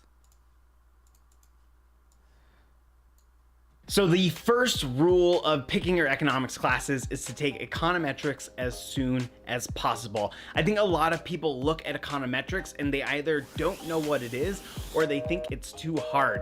And so they wait a long time to take econometrics. But in reality, you can take it much earlier than you probably think. I took my first introductory economics class, and the next semester I was already getting ready for econometrics classes with my first one. That first rule is almost as important as the fourth and fifth rule. That's right. Today I'm going to be giving you 5 rules for choosing your economics class. The second rule of choosing your economics classes is to take as much econometrics as possible. This is why it's important for you to take that econometrics class early, because the earlier you take that class, the more econometrics you can get into your schedule. For instance, if there is an applied econometrics class at your school, you need to make that a priority. That is one of the best classes you can take because you're going to start learning about causal inference. You're going to learn those skills that are necessary for understanding research and for doing your own research in the real world. Econometrics really is like magic. Once you learn how to use it, it is amazing all the opportunities it opens up for you. But like magic, you can't just learn it that first time you encounter the spells. You need practice. Let me give you the third rule. That is, all economics field courses are good except for the Marxist classes. Now, most schools offer Marxist economics departments. You might find those in other departments, and there's a reason for that. We as economists understand that Marxist economics is stuck in the 19th century. Back in the 1800s, about how the economy worked, and since then we have learned so much. And Marxist economics classes are stuck in the 1800s. You need to get up to the modern economy. Speaking of being stuck in the 1800s, did you know that no one from the 1800s has ever subscribed to market power? Do you want to be like people in the 1800s, or do you want to be like the modern economy? If so, go ahead and subscribe. Truth nuke. Now that, of course, brings us to the fourth rule, which is on the margin, choose the best teacher. Just because every field course is good, it doesn't mean that every teacher is. Yeah, I think I've shown this video multiple times about GDP. This video is really good. I teach it. It explains, like, crowding out, and it explains the trade deficits don't really subtract from GDP. Good. And there are times when you might think a field course sounds interesting, but if you're matched with a bad teacher, it's not going to be a great experience for you. I have a story about this from graduate school. I am in my... That's actually a really good segue into my fifth rule for choosing your economics classes, and that is the best learning happens outside of your classes. When I was an undergraduate, I spent almost all of my time in the economics computer lab. I gained a reputation. When I went to graduate school, I actually saw a student from my undergrad, and he asked me, "Are you that kid who was always in the computer lab?" And I was like, "Yes, I am," because I was sitting there doing research for a professor, and when I wasn't doing research...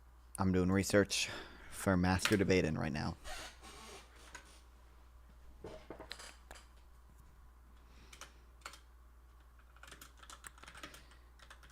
Even economists from opposite ends of the political spectrum.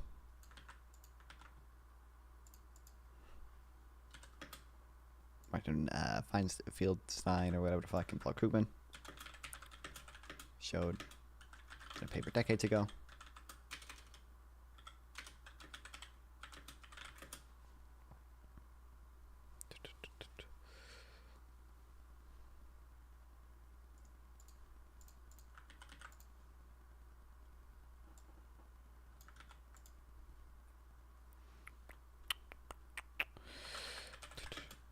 Rebating a VAT exports is not.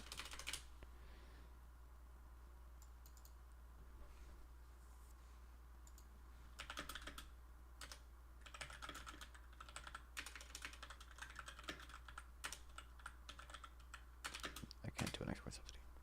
Any tips for making debate notes? I want to ask me about making debate notes. I don't really. I kind of like have debate notes sometimes. And like, okay, so usually, a lot of times what I do is I just like, I mean, you can see like my tariff debate notes here, which are horribly unorganized. My defending globalization note page is like the more organized version of this. And like I'm slowly trying to figure out what stuff I can move to more organized shit over here.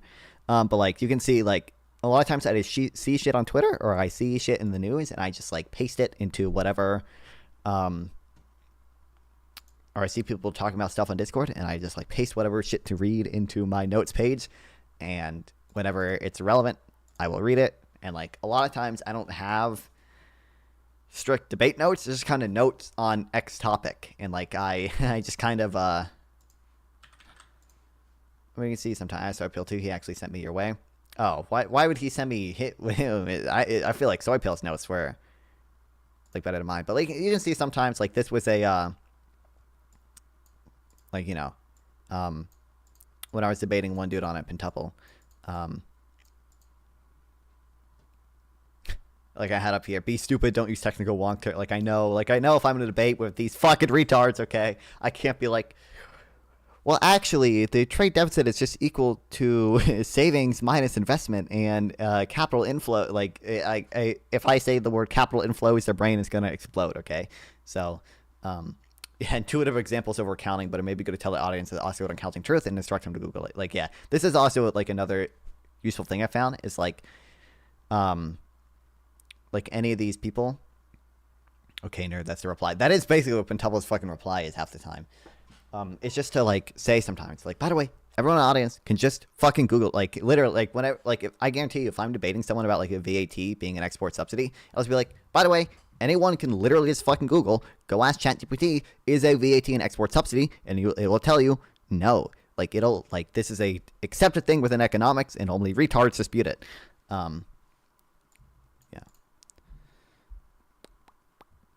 And then, like, you can see here, I actually had an opening statement. And then, like, I think these are just notes I took, like, during the debate. But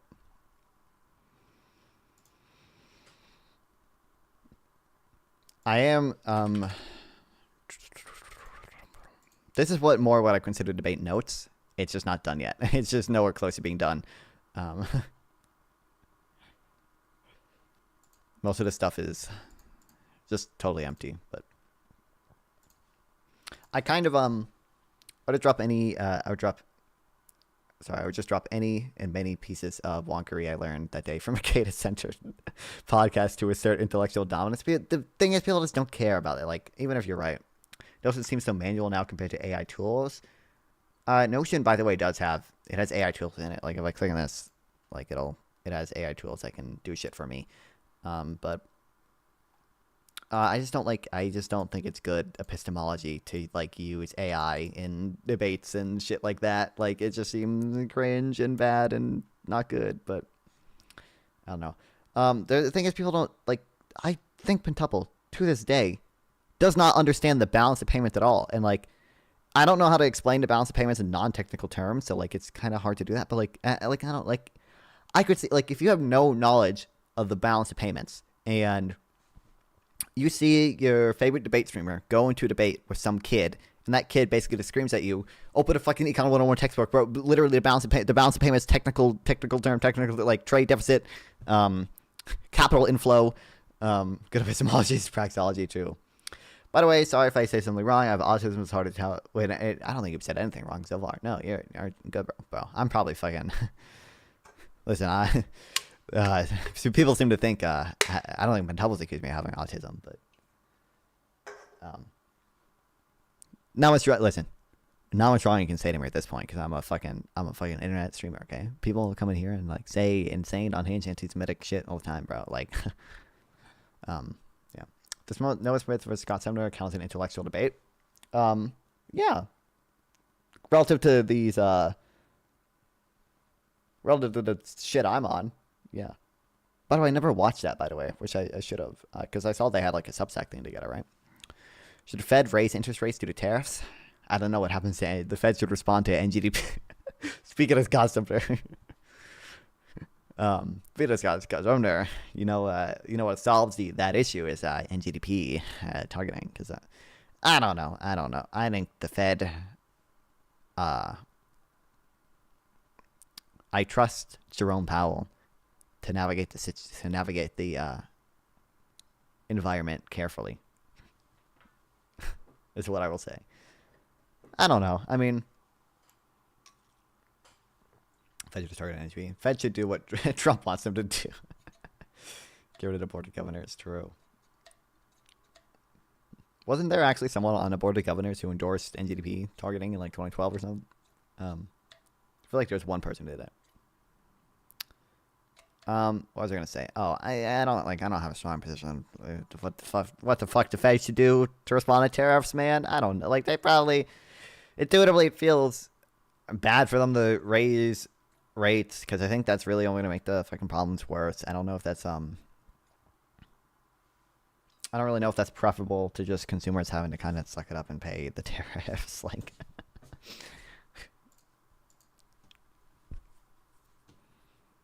Paul Krugman endorsed anything. It wouldn't surprise me if he did, but I don't think he did. But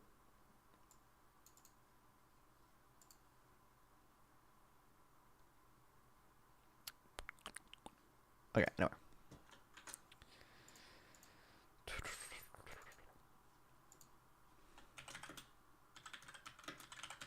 He did?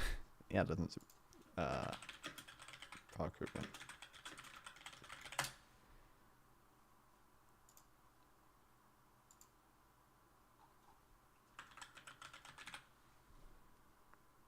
It's endorsed by other firms' economists, such as Paul Krugman.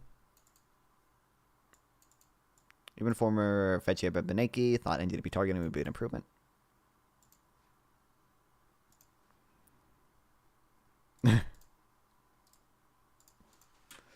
We did it, guys. We won. 11 versus 10. Wow.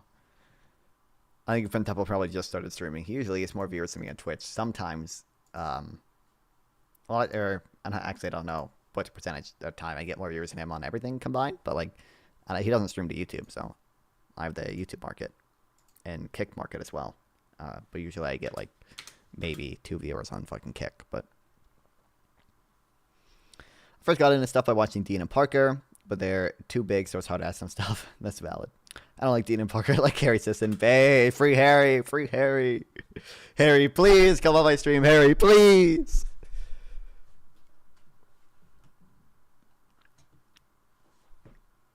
Does Harry have a Discord server? I sent Dean and Parker a friend request on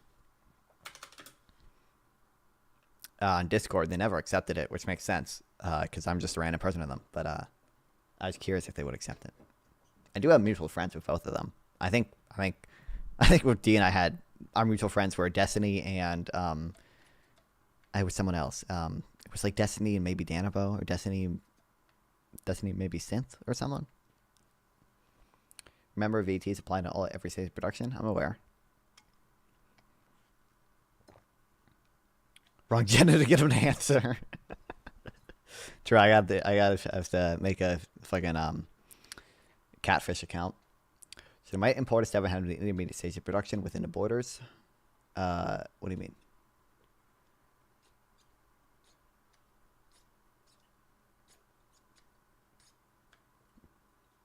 A VAT is, again, the whole point of the VAT is like trade neutral. So like, it's not really going to distort decisions over what stages of production to have in the country.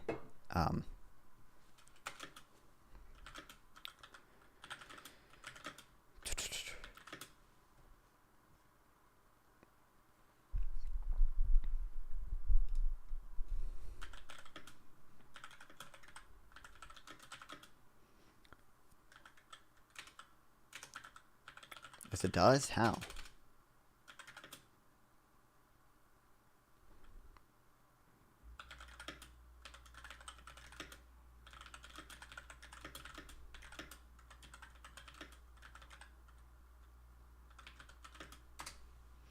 governments do that, it's cheaper to buy the closest intermediate than the starting product. Well, yeah, that makes sense.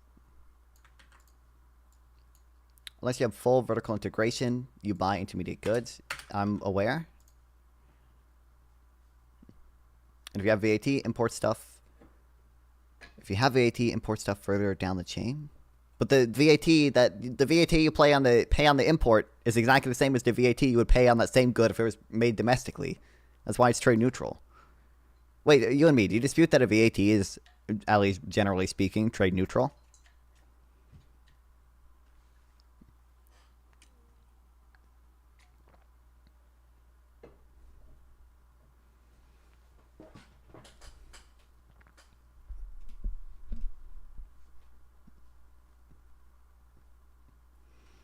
It makes all your intermediate goods go up in price. But that's true. But that's what any tax on consumption does. That's like literally that's the point of taxes, is it makes the prices go up. That way, the government collects revenue.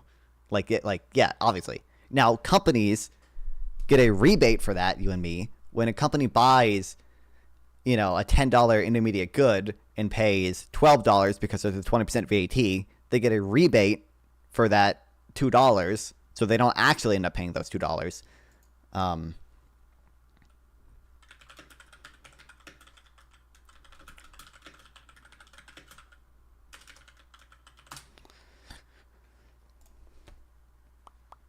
Or I was going to say they don't on net pay that $2, but yeah, like obviously the price of that goes up, so the government can collect revenue. The government wouldn't collect revenue otherwise, but.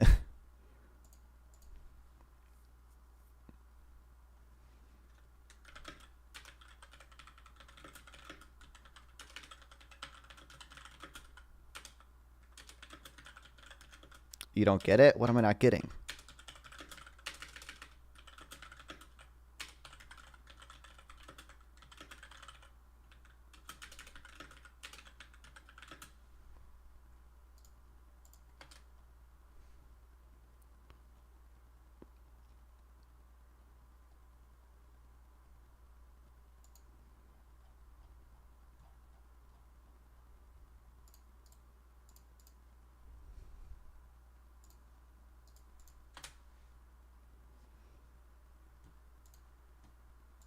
VAT versus income tax, the real US-EU difference.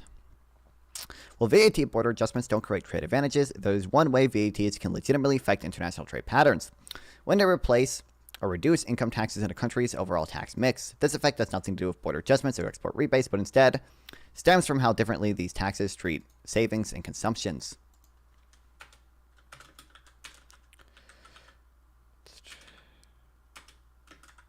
VAT border adjustments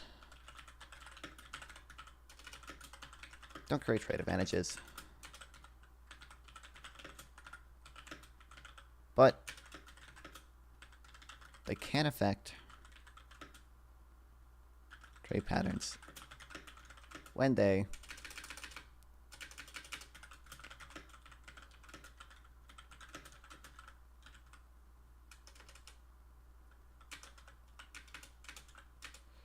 reduce or replace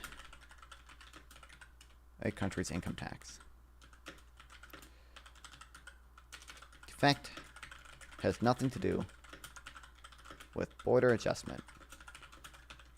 Instead,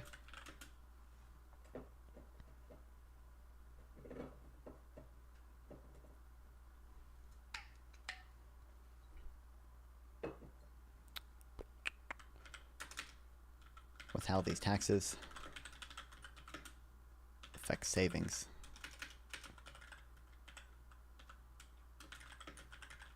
Consumption.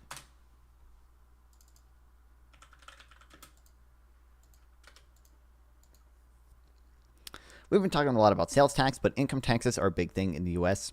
Income tax hits both consumption and savings. When you earn money, you pay income tax whether you spend that money or immediately or save it for the future. Then if you create and earn returns on those savings, you pay tax again on those returns. This creates a bias against saving and in favor of current consumption. VATs, in contrast, only tax consumption when it actually occurs. If you earn money and save it rather than spend it, you don't pay VAT until you eventually spend those savings. This eliminates double taxation of savings that occurs under income tax.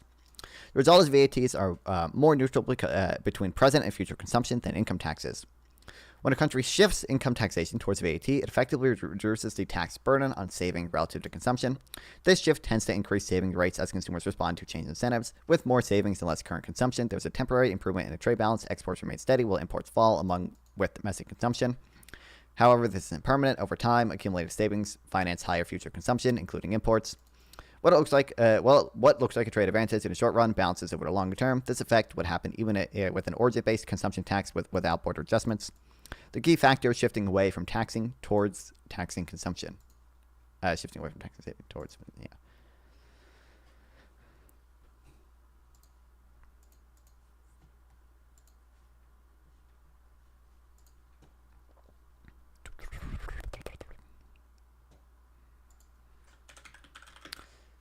Income tax penalizes both saving and consumption.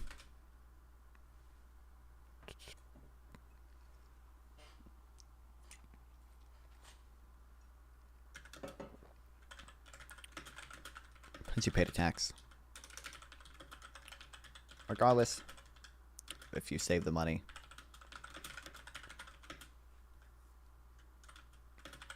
To consume later. Or consume now.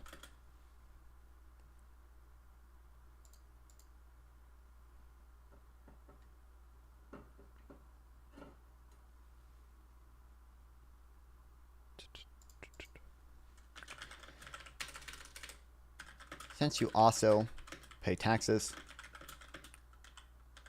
on returns you make from saving money,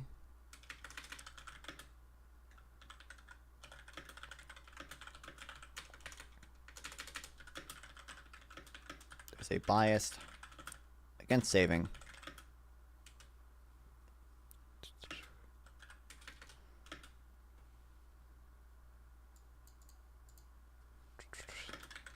In favor of consuming now.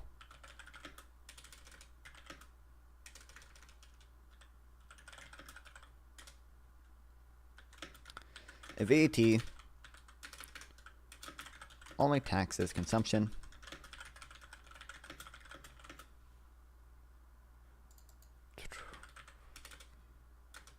when it actually occurs. If you save, you don't pay a VAT.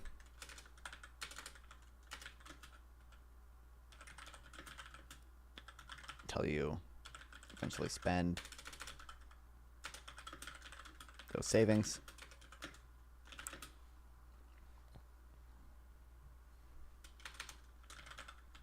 And for VATs,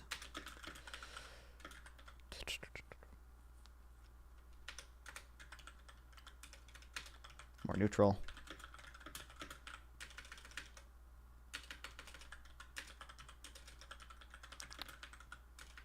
Between present and future consumption. Income taxes. If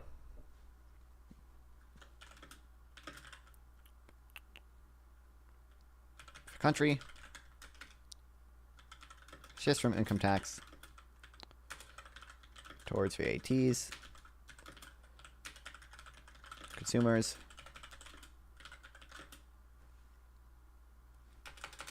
likely choose to save more.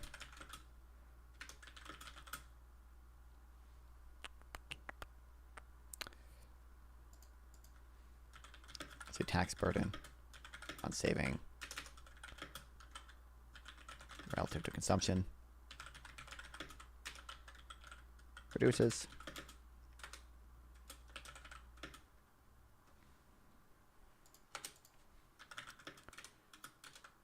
With more savings and less consumption, exports will remain the same, but imports would likely fall along with domestic consumption. However, this effect is only temporary. What's up, ZRT? Welcome back. Oh, my, we're just reading right now.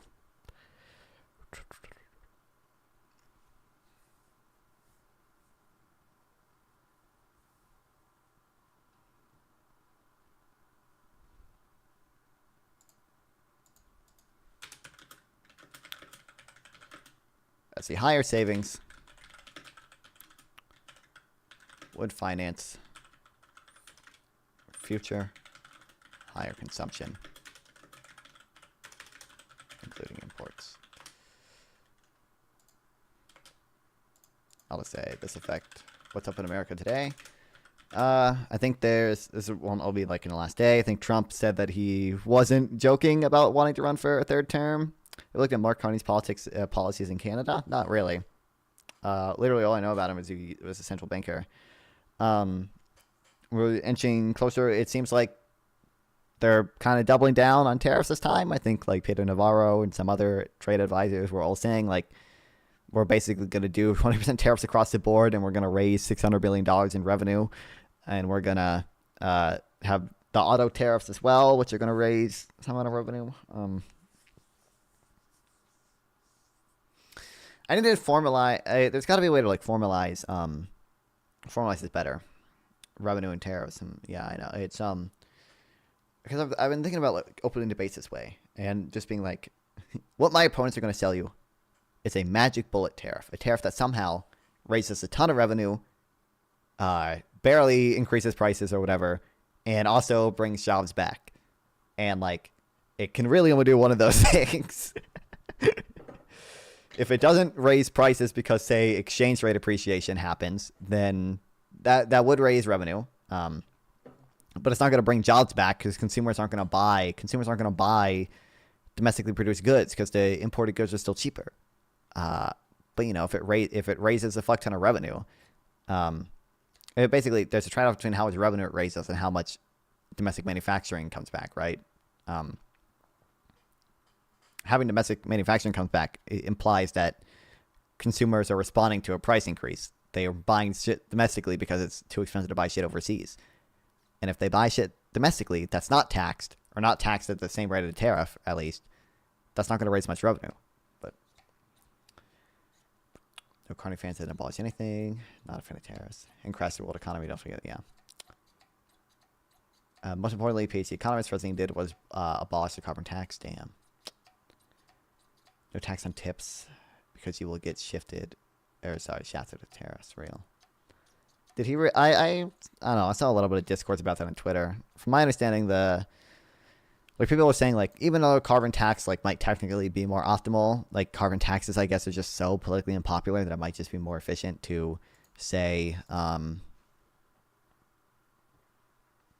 subsidize green energy. So.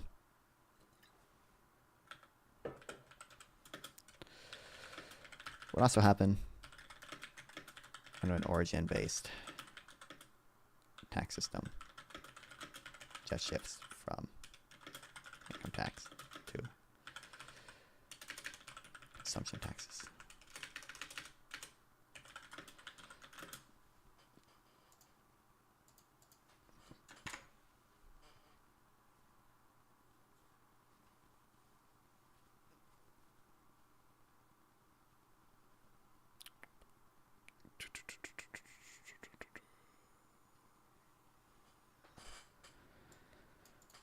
Carbon tax seems like classic case of good economics, bad politics. Yeah.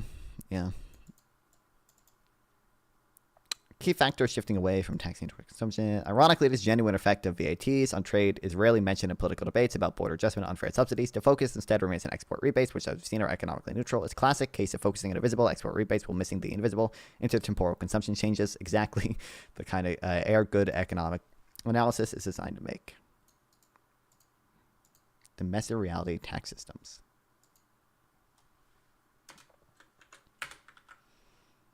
The same reason VAT is more popular than income taxes. I don't actually. Well, I know most countries have VATs, and I don't know if most have income tax. I actually don't know if is a VAT more. Americans don't know what a VAT is. I don't know if a VAT is more popular politically in America than income tax, but hope after the election he doubles the carbon tax. Phase.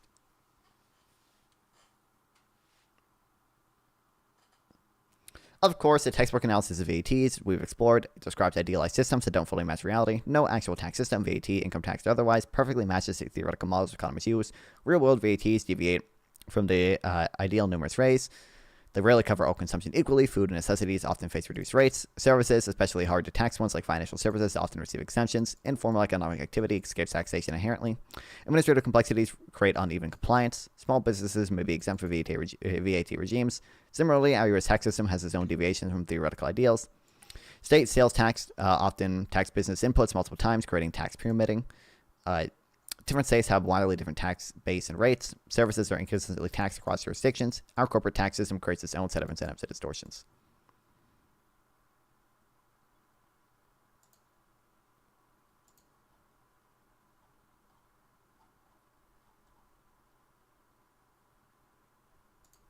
And I think no matter what, should my option queen, on. my queen, Erica York, my queen, my queen.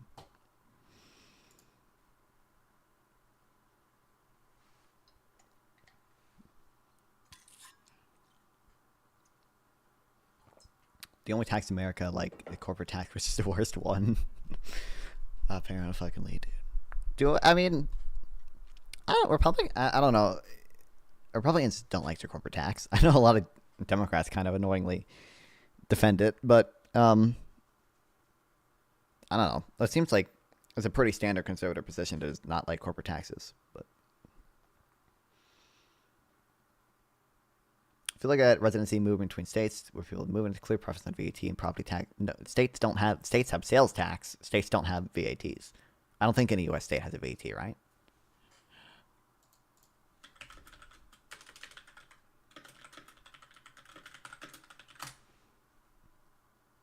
No provisions exist for a sales tax and value-added tax at the federal level. However, I know sales tax.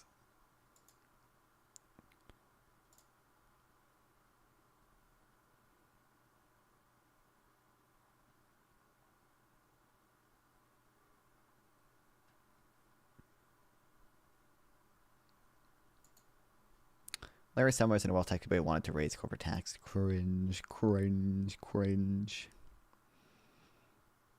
Why can no country tax properly? Doesn't Estonia? I heard Micah say once Estonia had really good taxes. I think they have a land value tax, and I think they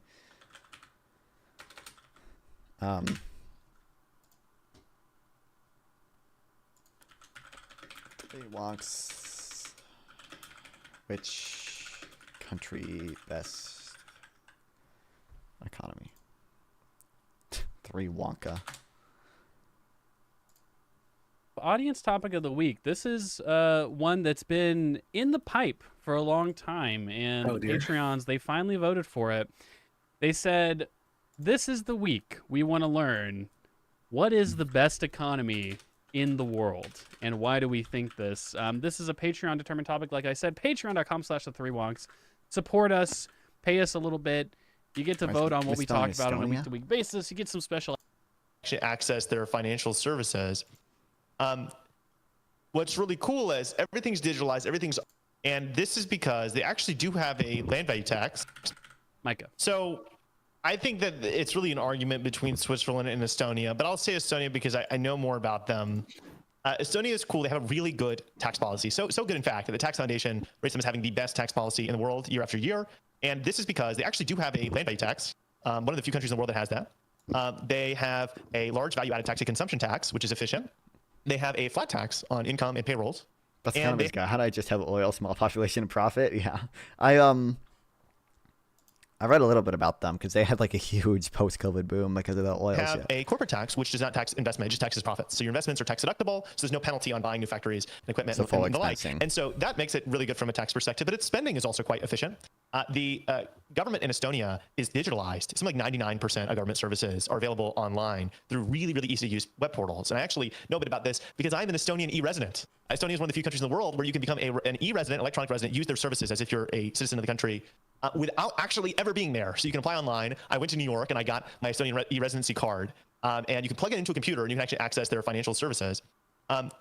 What's really cool is everything's digitalized, everything's automated. They send government benefits to you, subsidies, child benefits, welfare, automatically. They use the information they have on you to just automatically give you the benefits you're eligible for. So it's a very streamlined government with also efficient programs. They have universal healthcare in the country. They have a good education system, which uses technology, and I think often tries to implement best practices in how people are taught. A very dynamic economy. They don't have deficit issues. They've kept public debt quite low. So across almost every domain, agile, efficient social spending, efficient administration, good governance, efficient tax policy, good immigration policy. Estonia is a very well administered country. I would agree. Look, the reason I left, I had to use the bathroom. I know exactly what Micah said. He talked about the Estonian tax policy and how base they are, blah, blah, blah. Taxes are all that matters, according to Micah. No, I think Estonia is a pretty solid choice. I think that... Don't care about what that guy has to say. The guy in the middle is always so wrong. Always so stupid.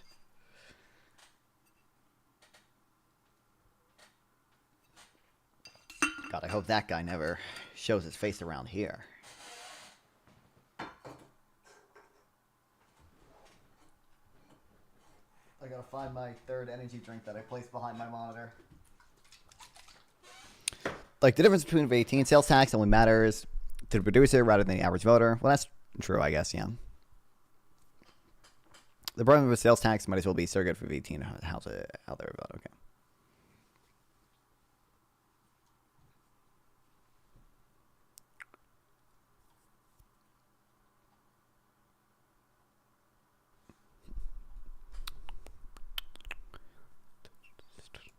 If we insist on creating retaliatory tariffs to offset every deviation from theoretical tax neutrality, we quickly find ourselves in an unworkable situation. Virtually every country's tax system could be accused of creating some kind of unfair advantage or disadvantage in some sector. The World Trade Organization recognizes reality by establishing rules that distinguish between acceptable border adjustments like VAT rebates and unacceptable export subsidies. This framework acknowledges that consumption taxes can and should be border adjusted without being considered trade distortions, while preventing countries from disguising actual subsidies as border adjustments. If we started imposing tariffs in response to other countries' VAT systems, we would be opening Pandora's box. Other countries could just as easily identify aspects of our tax system that provide implicit advantages to certain sectors and respond with their own retaliatory measures. Of course, the world doesn't always align.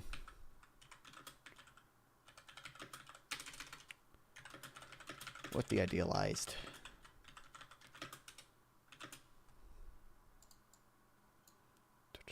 systems described here.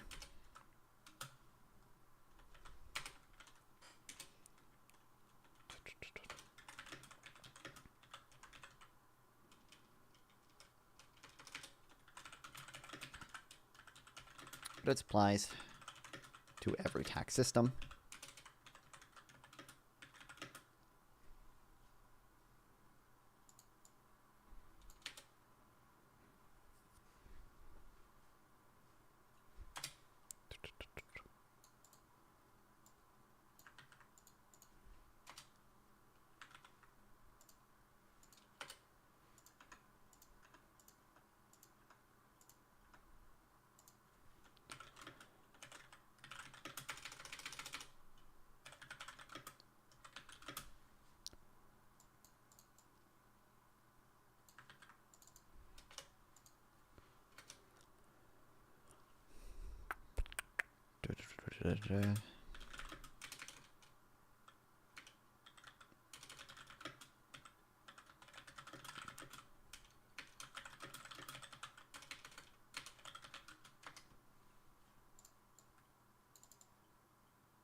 Creating retaliatory tariffs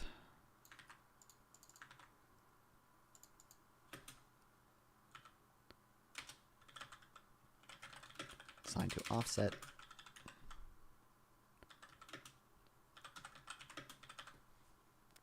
Every deviation from theoretical tax neutrality be completely unworkable.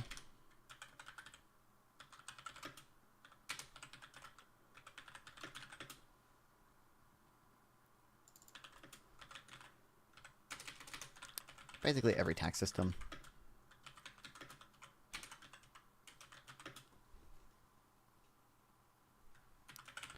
Could be accused of creating some type of unfair advantage somewhere, and other countries could and would make the same argument to retaliate on us.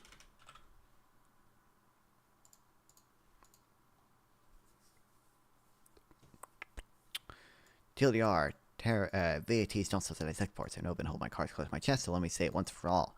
Border adjustments, including export rebates, don't create trade advantages. Adjustments simply ensure that consumption is taxed once and only once, where it occurs. Without these adjustments, VAT would destroy trade by effectively taxing some consumption twice and other consumption not at all.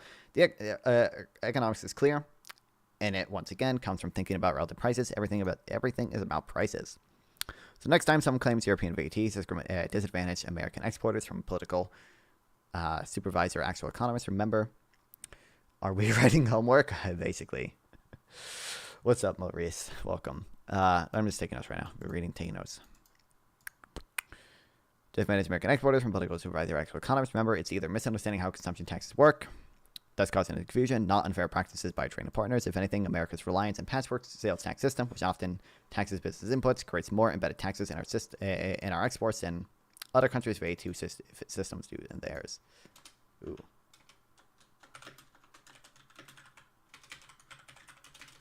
If anything, America's system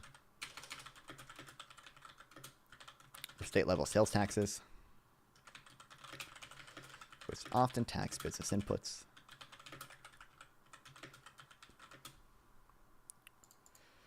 creates more embedded tax ports in our exports and other countries' VATs.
Just got 10 points in Marvel Rivals. Did I miss anything? No, not really. We just finished reading that one article. Now we're going to read another article.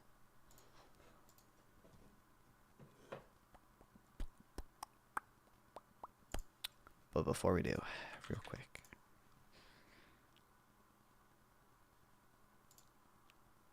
We'll take a little gaming break. Iron ore, coal, gold. It's going to be like Rwanda. What did you take to read that fast? I did not read that fast at all. You're trolling, right? I know you just got here, but I got so distracted by chat. We read. It took a while to get to that one. Okay, it's definitely not Rwanda. It's just like, it's going to be some fucking Caribbean nation. Took like 4 hours. It took 3 hours, 30 minutes to read like these two things just because we got so distracted. Like, I'm a streamer. I expect to be distracted by chat. I have fun doing it. I'm not blaming you guys. Love you guys. You guys are so nice, and I love you. But yeah, we got like so sidetracked like 5 times.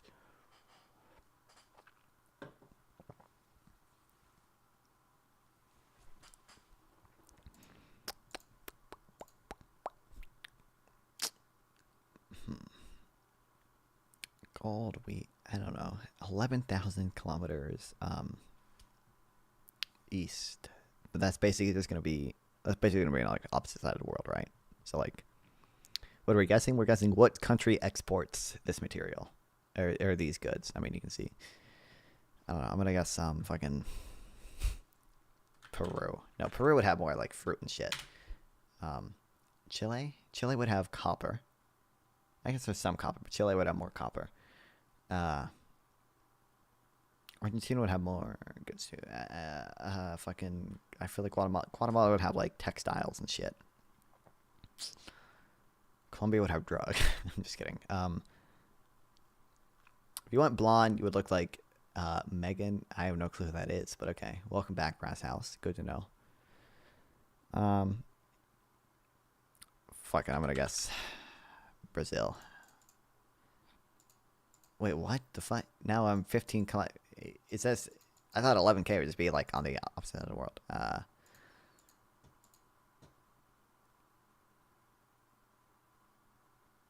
China? I feel like China would have more. Is that Australia? Australia would have like more services. Not Austria. Australia. Oh, hey, yeah, it's Australia.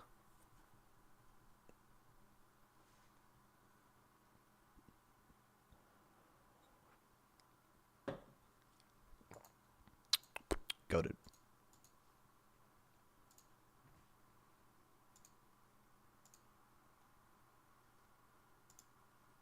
I was close enough, basically.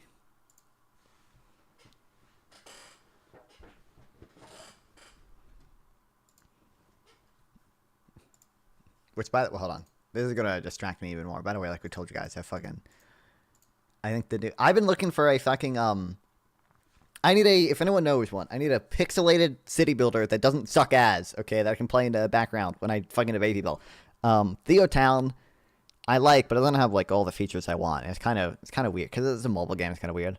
SimCity 4 is like SimCity. All the old SimCity games are kind of like unbelievably fucked. Like I get like check what happens when I fucking open this shit.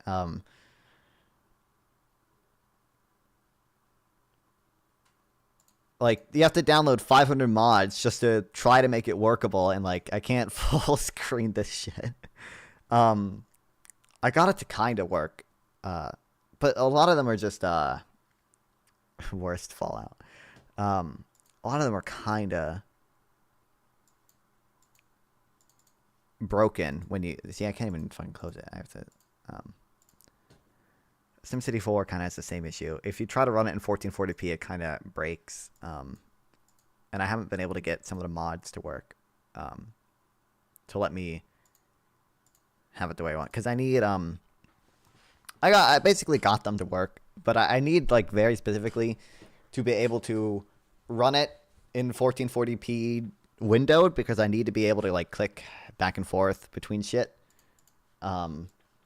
I can't have it be full screen or else it's fucked. It's coming soon to early access. Okay, well. Can I download this somewhere else other than Steam?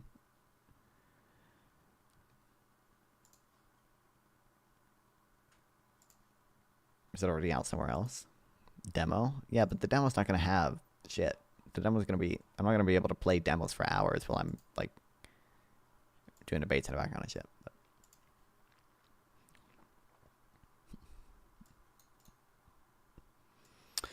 the Trump administration has once again floated the idea of reciprocal tariffs in foreign countries. While it is unclear what formula the administration will be used to determine what is reciprocal, the intention of responding to foreign charges, real and perceived, is clear enough. In the past, the administration has made general assertions that different tariff and non-tariff barriers that American exporters face that should be rectified by reciprocal U.S. tariffs. Trump commonly mentions the EU charges 10% tax on import tax on U.S. vehicles, while the U.S. only levels a 2.5% tariff on European cars coming into the U.S. Though one can certainly find examples of higher trade barriers abroad, the overall tariff gap between the U.S. and its trading partners is relatively minor, and any increase in U.S. tariffs will ultimately be paid by U.S. businesses and consumers. However, discussing trade with the EU specifically, the White House Chief of Staff, Stephen Miller, added a new policy grievance to the mix: value-added taxes. This is what I just told you about. I have this already. Maybe this would be better. I want something 2D just because it basically 2D games are not gonna put like any strain on my computer. Versus like even like when I play mod of Minecraft, like sometimes it'll put enough strain on my computer where like the bitrate will occasionally lower a little bit. It's not really a big deal, but I don't know. Usually I just don't want to do that. But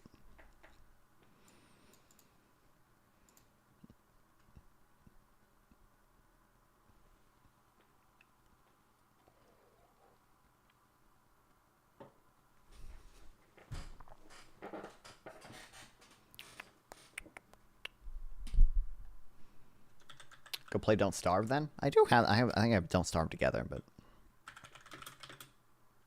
Zomboid? I feel like I've heard of this. Is it Project Zomboid or whatever?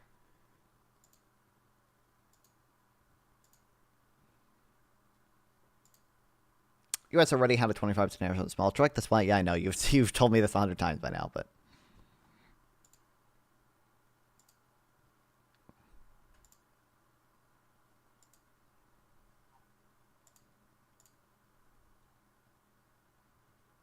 Great game like 2K hours? What are you doing it? Is this like a survival game thing?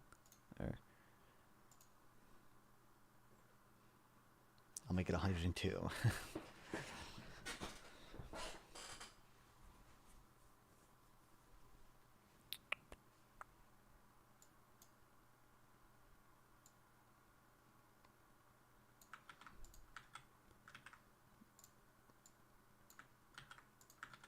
I'll check out between the US and its trading partners.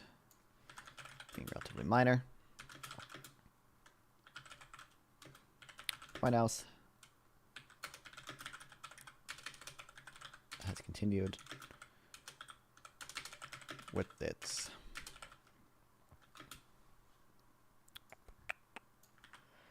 reciprocal tariff plan.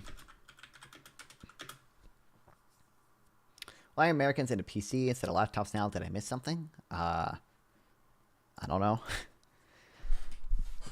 Are Europeans, like, especially into laptops or something? I don't know anything about that.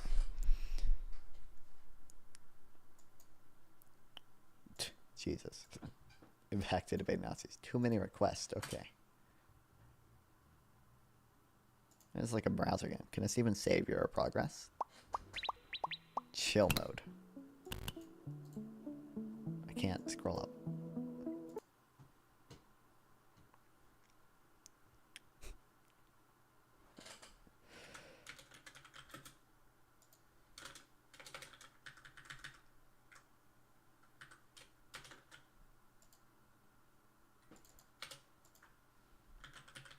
More recently,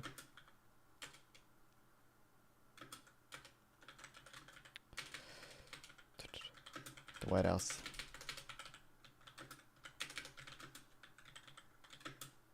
You can scroll down, you can download it, okay. What's this? Yeah, you've done it. Okay, great. Nice one, bro.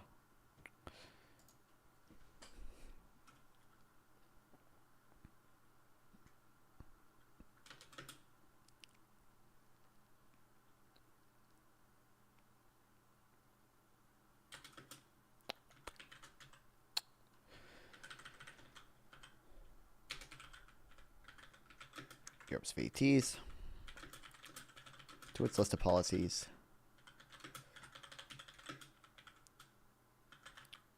Needed to be retaliated against.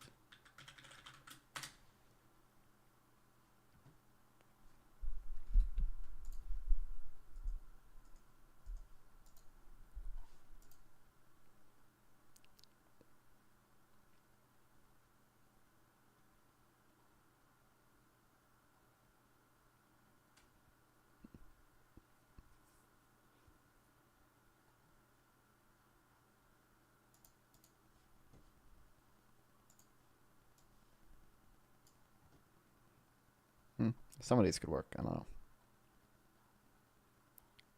I feel like I played SimCity 4 before, but I don't mind it. I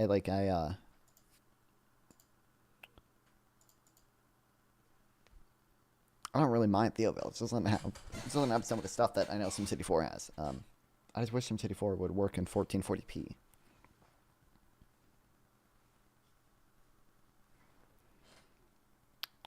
Buns and free and usually playing, yeah. Dude, I wanted to play fucking this is a stupid ass game called Disco Zoo. I wanted to play fucking that, but I think that I don't know if it has a PC port. I think it's just a mobile, which I could use an emulator, but it's just not ideal. Sorry, why did I look up Discord? Disco Zoo.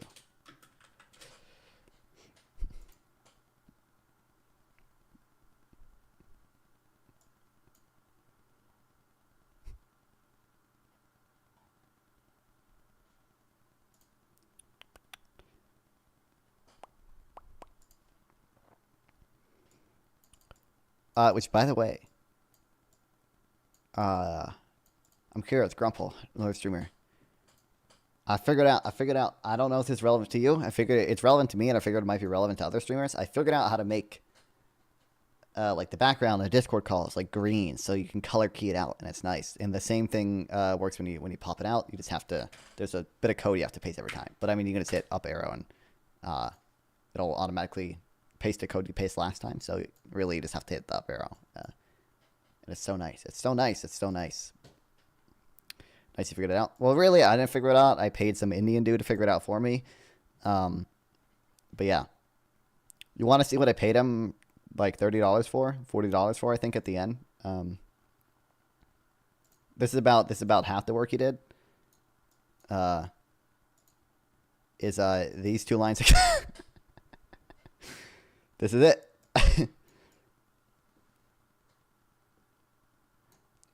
This makes the... It's $30. I mean, I had no clue how to fucking do it. This guy had to figure it out. That code makes this green, and then in order to pop it out, there's more code. This is the code that that works for the pop out thing. It's like, 10 lines or something. Bro, ZRT. You think I didn't? You think I didn't? I read every fucking Reddit thread. I asked ChatGPT. I asked fucking I asked Grok. I asked Perplexity. Even once I remember he gave me the code. Basically, like the deal way it worked out. I was like, if you can make it work, just in a VC, I'll give you like $30. If you can make it work also in a pop out window, I'll give you $15 on top of that. That's eventually the deal that we came to, and once he gave me the code for the have you tried r// Discord depths? Well, it's too. I already have it, so it's too late now. But what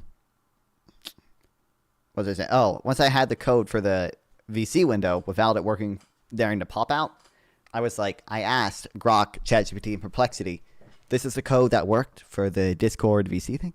Make it work for popping it out too, and none of it fucking worked. But like I honestly, next time it's at around $15, $30 is generous as hell. I mean, realistically, you probably would have done it for less. I don't know, but I think I just told him initially like that's what my budget was. But like it's like I don't know. I had no clue. I don't know if anyone other than like Discord dev people would have any clue where to start. Like how do you know you have to change video grid A to 7? Like this is something I checked, by the way. This is something that like because I was curious. Like no one has mentioned this ever online before, so it's like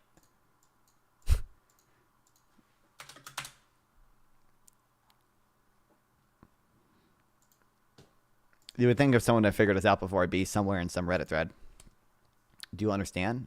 You are silly just like a silly snake. Oh yeah, damn. I am a silly snake for real.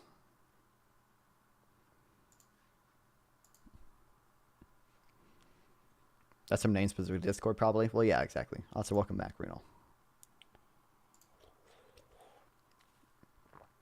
But you would think, like, for every niche dumb issue like this, there's a fucking Reddit, and it's in Discord Dev. They support it. They have it on their website. No, they don't. Support what? What? I guarantee you, 100% what they have on their website is not what I'm looking for, dumbass. Anyway, for every other like niche dumb thing I want to do is like some Discord thread. Found you from this shout out in Destiny stream where he saw your tweet. Wait, what? Wait, link that. I didn't know that. Wait, please link that. I'm so curious.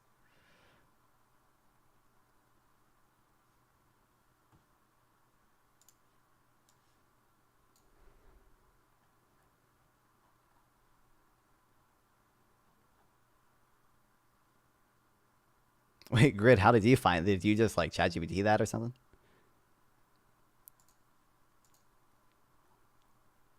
$1.2K likes, fuck yeah.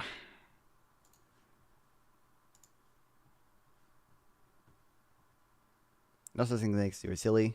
Like a silly snake game. Do you understand? True. Is he still streaming? He shouldn't be.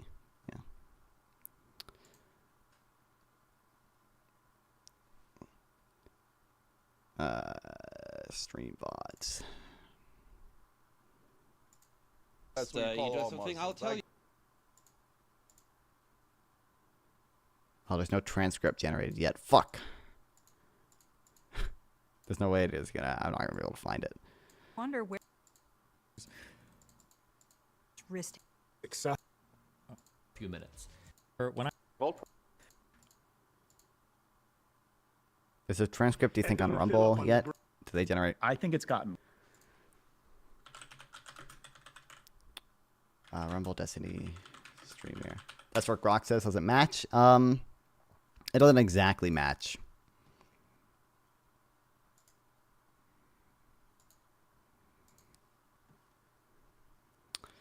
Like voice.u, that's not in there. Background color. Yeah, it uses RGB, doesn't use the hex code. The video grid thing. It's not that. It's not that close. There's not even captions in here yet, so.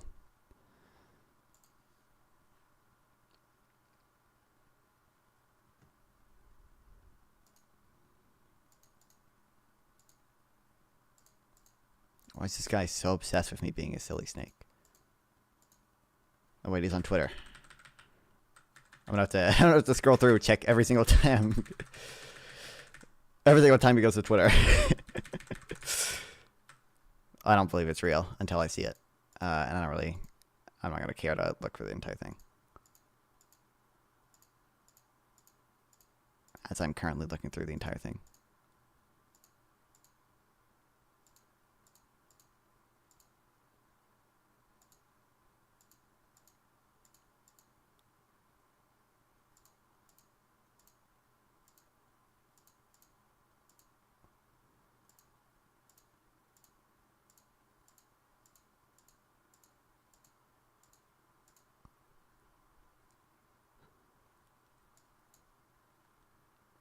Bro's obsessed with snakes, apparently. Can you concede that in fact you are? I don't even know what this means. I don't know why we're. Oh, he's on Twitter. In full screen.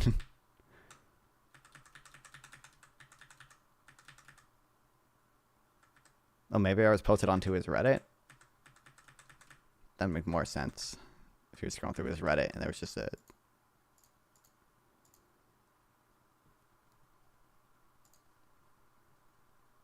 Is he sentient? I don't think so. Okay, I don't care. I'll check when the transcript is generated if you're just spread misinformation to me. Barks as a class names a video grid. Oh, Grok found it. By chance, Discord updates you may need to inspect elements for Discord developed. That's what I figured. Dude, if it fucking breaks one day, I'm gonna die. I'm gonna die. I could probably maybe figure out how to fix it if it breaks, just because I'm assuming you'd have to just change what the name of the whatever class name is. But I already told you it was just being silly because they're very silly snakes. But it wasn't you who. Okay, whatever.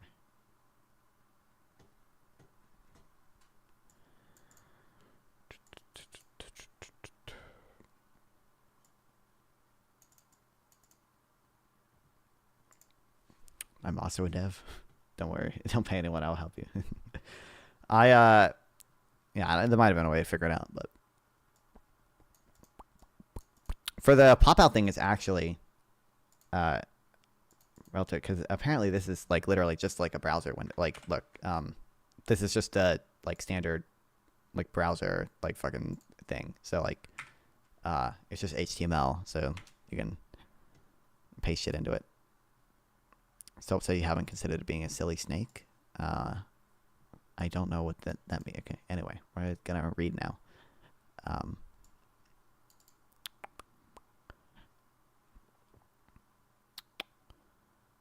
You know, when a cheaper car from East Europe, they let it in, if they let it in at all, because they have many non-tariff barriers between VAT duties. So car is taxed at 30%. German car or European cars into America is taxed at 2.5%, or basically zero. His statement assumes that VAT is discriminated against American car exports like a tariff, and conversely, the VAT rebate provided to European car producers exporting to the U.S. constitute a subsidy, and a car faces a tariff and no VAT. It's worth noting that both the domestic automobile and European cars sold in the U.S. would still face state sales tax. While it may seem like a compelling argument to justify across-the-board tariffs on the EU, it instead reflects a complete misunderstanding of what a VAT is and how it works. Whereas it misplaces the blame for lack of U.S. competitiveness on Europe on the VAT instead of reevaluating the flaws with both the U.S. federal and state tax system. Overanalyzing everything silly. Okay, good to know. Silly snake behavior. I don't know what this means. I don't know what this means.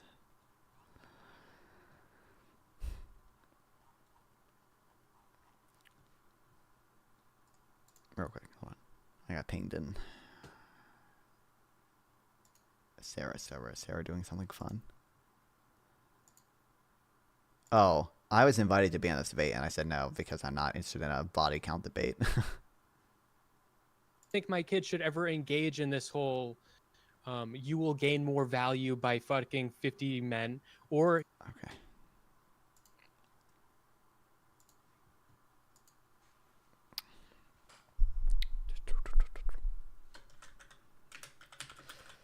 Call him a silly snake. You're a doubly silly snake. This will actually harm Europe and help China. People will not buy Tesla. Real. Happy Trans Day of Visibility. You are trans.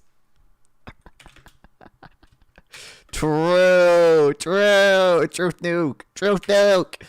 I've been exposed. It's over for me. Oh no.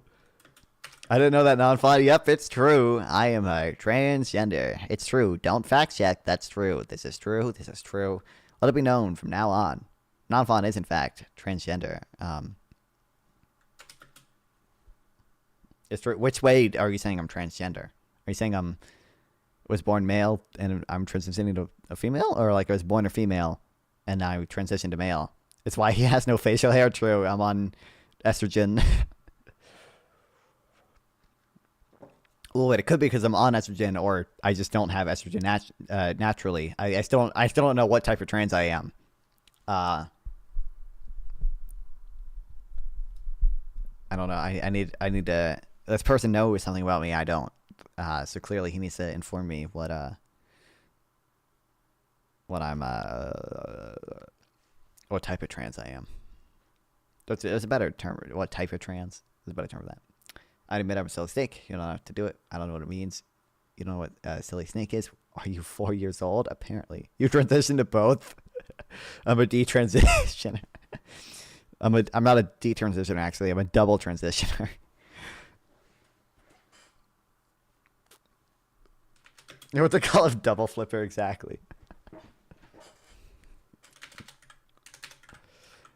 This not only totally misunderstands what a VAT is, how it works. We need to start a non-fun. What am I gonna? Is this like a? Oh, this the trans IKEA shark. Oh yeah. Actually, how much is this? It can't be that much. It's $50. Hold on, it's gotta be an IKEA. It's like $30 in IKEA. So here I docked my location. Hold on, this is what the fuck? This is fucking slander. This ain't trans shit. Transition to the far right. Yeah, there we go. $30. Wait, $30. This one's $10. Is it smaller? Which one is the? Presumably the bigger the better, right? Someone donate $30 right now. I'll buy it. I'll put it in the background. I'll donate $10. I'll buy the small one. This one's kind of lame though. I don't think my parents will pick up on it. Do trans women have real women? No, there's no such thing as trans woman, only man and woman. I've never considered this before. I've never considered this. Cancel for appropriating trans council by having. I did see that actually. Yeah, saw that fucking tweet. It's just a subtle way of showing him an ally.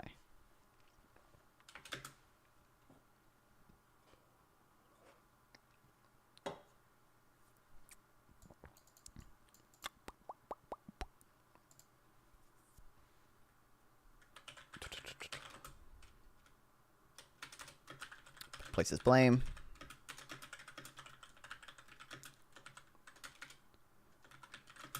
Places blame for a lack of U.S. competitiveness. Competitiveness. Competitive. Paul Krugman has why is that the only thing I can copy? He told me to wince every time I see that. I think I in the pop internationalism.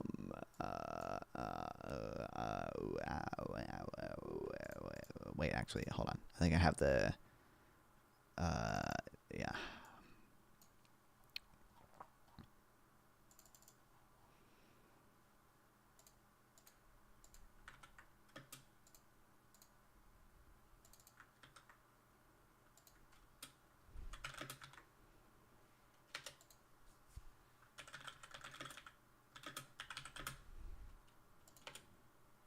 Set of our own tax policy. What will the debate be about? I don't have any debates planned really. I mean, I'm on Gibbs's panel every week, and I think the topic for that on Thursday is the Iran problem and leftist terrorism. So whatever that whatever that means. I think that's really that's the only debate I have planned. Whose panel? Admiral Gibbs. If you came for me from Soy Pill. I don't know a good name. The two panels I was on was Soy, like last Thursday or whatever. That guy who hosted them.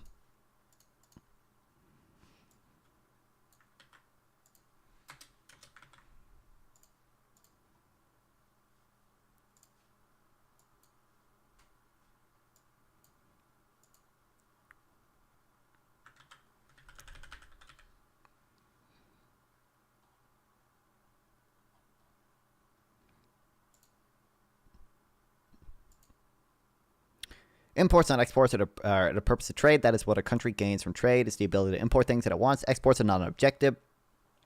And in and of themselves, the need to export is a burden that country must bear because its imports suppliers are crass enough to demand payment.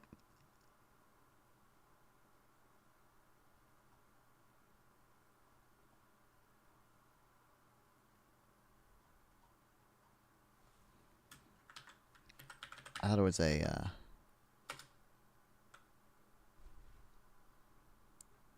An introductory economics course should drive home to students that the point of international trade is not about competition, it's about mutually beneficial exchange.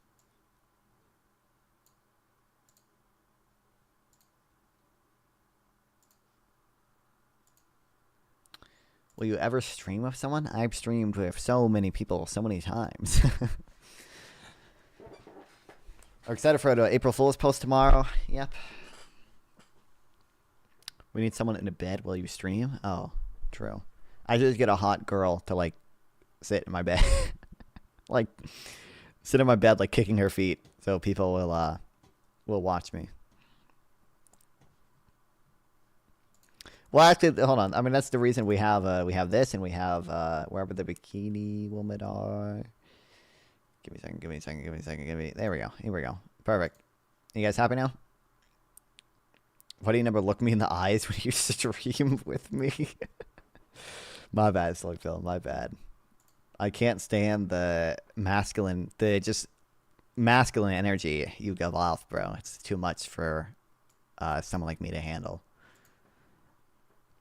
Ask her if money's in Dodge. By the way, oh man, I don't want to leak this yet. I'm saving it. But Copeland, okay, I have some high tier trolling. Bob Marley for you too. High tier trolling going on that soon I might be able to reveal.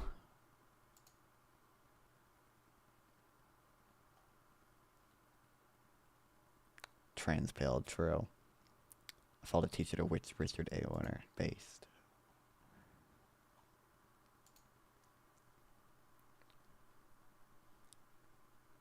I just saw Jill Biden link. Jill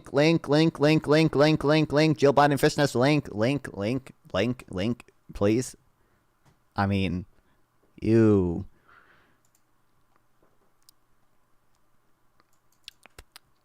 Unlike most countries, 93 is not opposed. Anyway, oh fuck, how did I click on that?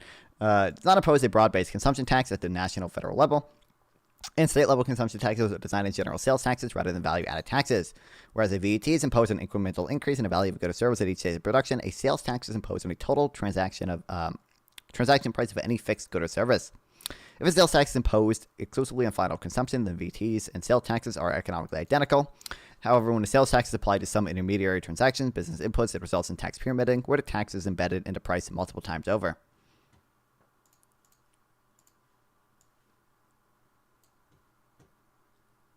Homina, where?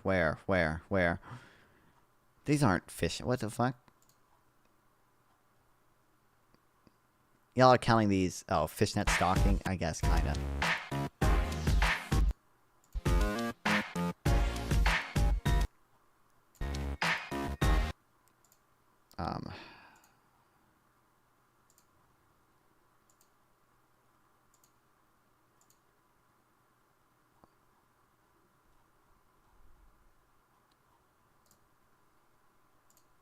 Anyway,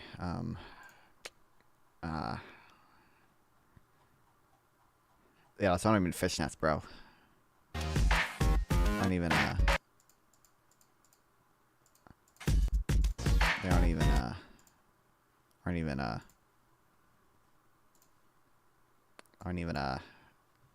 fishnets.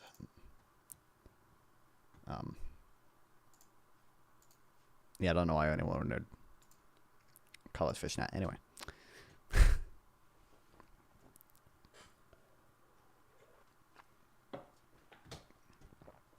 Okay.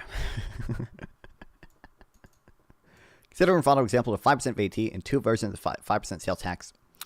One which only applies to final consumption, and one which applies to certain intermediate transactions as well.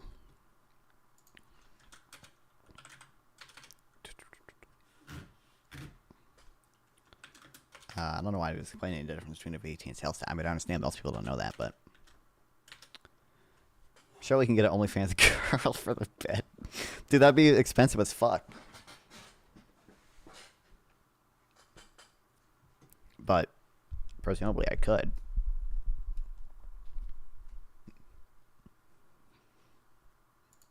Considering this streaming is not profitable for me alone, having to also pay a woman to be in the background. There's probably some months where it's profitable. Get a trans dude on the bed is what we need. This is what we need. Yes. We've solved it. Okay. Okay.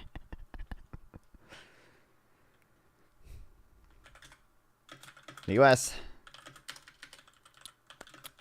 States often pose a... Oh, what's up, Econo Boy? Socialism with Econo Boy characteristics is the only way. True.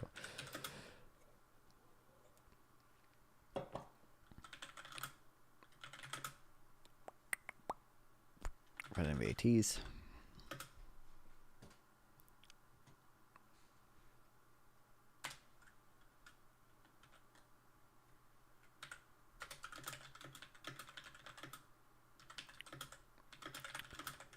Link post. I guess I know what a fucking VAT. I don't need to even take notes on any of this shit anyway, but whatever.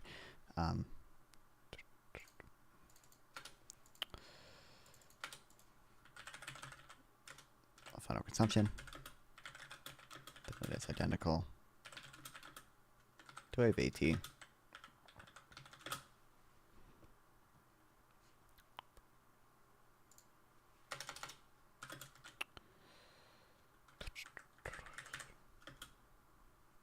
Often she can do it for the promo. No, I don't have that. Not the opportunity cost for Econo Boy. You came at a bad time.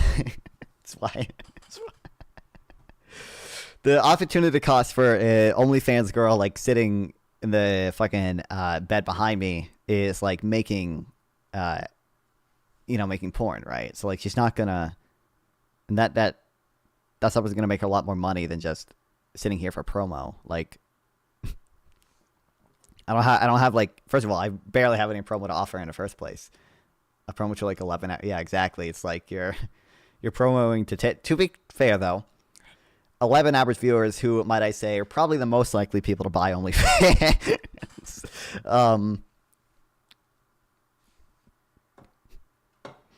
Yeah, you're promoting to like maybe 20 people at best. But when you could be, I mean, either just doing other shit or like actually making fucking porn that gets you, depending on how popular you are, an insane amount of money.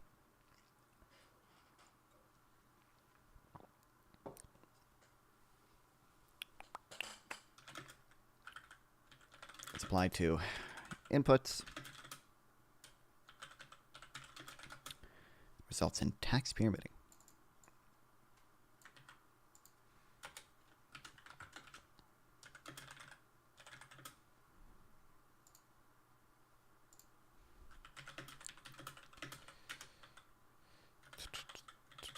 Embedded in the price. She just pulls up to sleep. That might work. She'd have to. I don't know if people in I don't know if people would like just like a girl sleeping with only her head popping. Like her fucking. She need to be wearing. I can't believe these words are coming out of my mouth while I'm reading like a VAT tax policy article. So you need to be like wearing sexy shit. You need to be able to see your feet or something, so people would like stick around. Because otherwise, it'd just be like, "Who's this bitch sleeping in your bed? Like, what the fuck?" But can I show ability to drop the title of what book? I've been looking at reading a 12K page line about the hypothetical economics of a country that practices a Jewish philosophy. Honestly, it could read 12K page long book. That's with the font, like 30 text or 30 point size font, right? 12K. That's not even that's like. It'd take you 2 fucking years to read that shit or something, man. 2 years might be... Well, it depends on how fast you read, obviously, but... You could pretty easily read... Maybe... You could probably do that in a year. If you can read 1,000 pages a month, I'm sure. If you really dedicate yourself to it.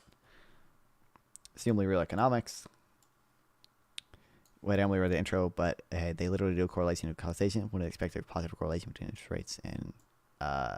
growth due to policy reaction. Maybe reconsidering monetary policy, an empirical examination of relationship between interest rates and nominal GDP growth in U.S., UK, Germany, and Japan. The rate of interest of price of money is said to be a key policy tool. Economics says in general, emphasize prices as theoretical basis results from the axiomatic deduction methodology centering on equilibrium. Without equilibrium, quantity constraints are more important than prices in determining market outcomes. In disequilibrium, interest rates should be far less useful as a policy variable, and economics should be more concerned with quantities, including resource restraints. To investigate this, we test well, I mean, I will say correlation is evidence of causation, where a theory would imply like a causal mechanism, right? Like there's no causal mechanism between the amount of Nicolas Cage movies released and the number of drownings, right? Even though I think that there's some correlation between these two things. But like, where there is, I'm trying to think of an example of this. But correlation is evidence of causation in the case where a causal mechanism is clear, right? Like, so if they're giving a causal mechanism, it makes sense that they would do, or like say there's reason to believe that it is causal. To investigate, we test to receive belief that lower interest rates result in higher growth and higher rates result in lower growth. Examine the relationship between 3 and 10-year benchmark rates and nominal GDP growth over half a century. In a 4 or 5 largest economies, we find that interest rates follow GDP growth and are consistently positive correlated with growth. If policymakers really aimed at setting rates consistent with a recovery, they would need to raise them. We conclude that the conventional monetary policy is operated rates for the past half centuries fundamentally flawed. Policymakers had a better focus on variables that cause growth. What? Yeah, I would assume this is not. Do you still believe that in the existence of boy girls and girl boys? Well, even you believe in their existence, right? You just say they're not legitimate.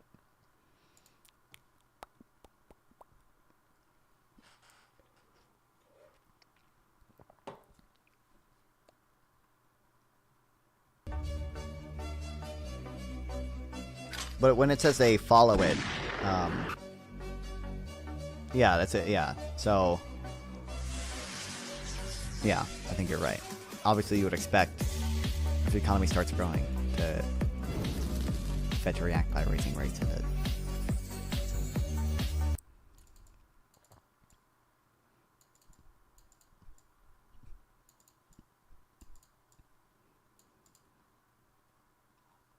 I don't know. They might have a more.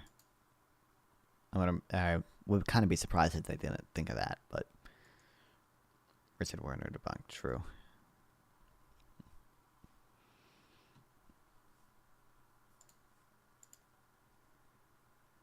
No, I don't believe there are girl boys and boy girls. Only girls and boys. Wow. Wow. Wow.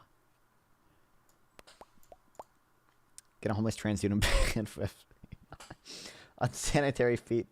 One turbo.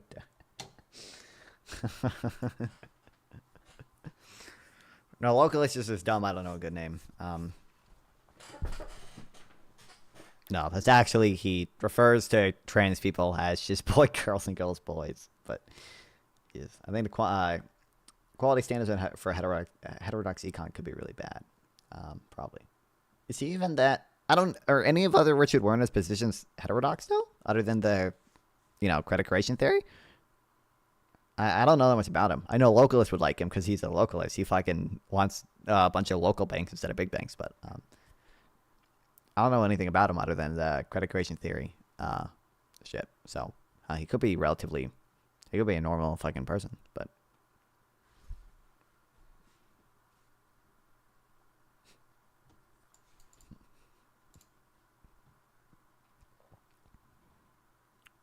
Hail Sobek. I love Sobek, Lord of Seaman. We actually do need local banks. Oh no, oh no.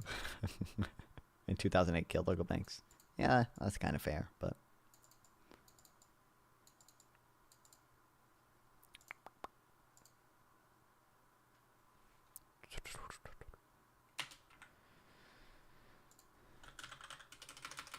Let's add VTs. Are imposed on the incremental increase in value of a service that exceeds production.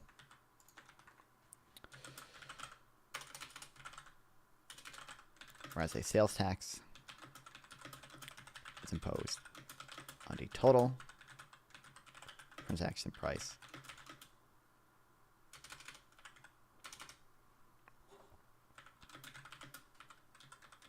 of a tax good. Considering the following example, a 5-cent VAT in the 2-year and two versions of 5-cent sale tax. One only applies to final consumption, and one applies to certain intermediate transactions as well.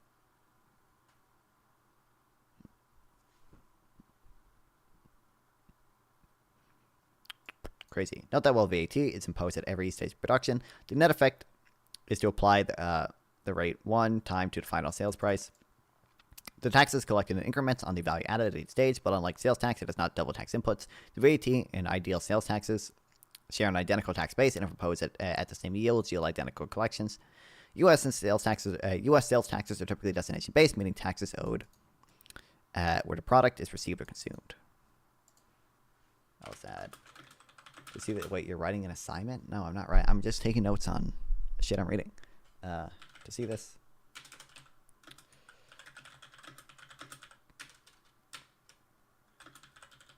So do the following example.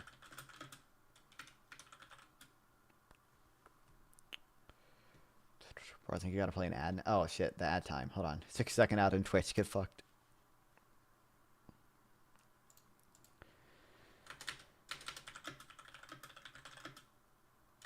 Two sales taxes. No, he just writes down how sick and argue with people on the internet. Basically. I read shit that doesn't even help me argue with people on the internet though, but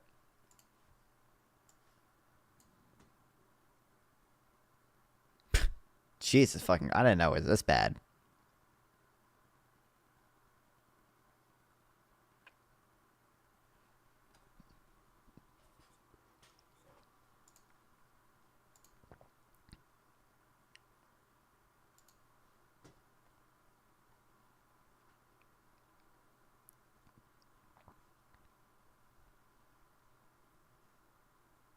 And there was 0 for so many years.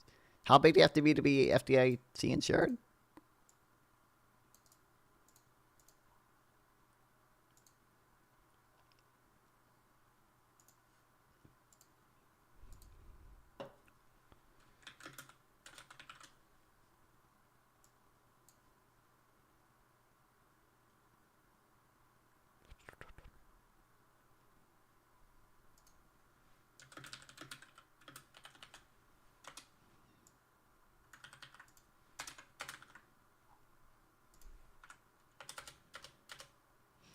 Doing that regulating commerce also means top-down control with the banking industry. The more you know.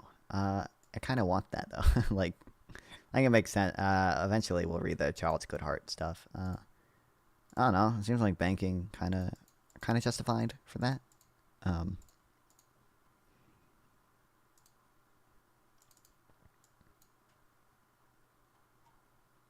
Like, I actually think the FDIC. Like, I gave this example when I was on the panel with Gibbs and Soy Pill and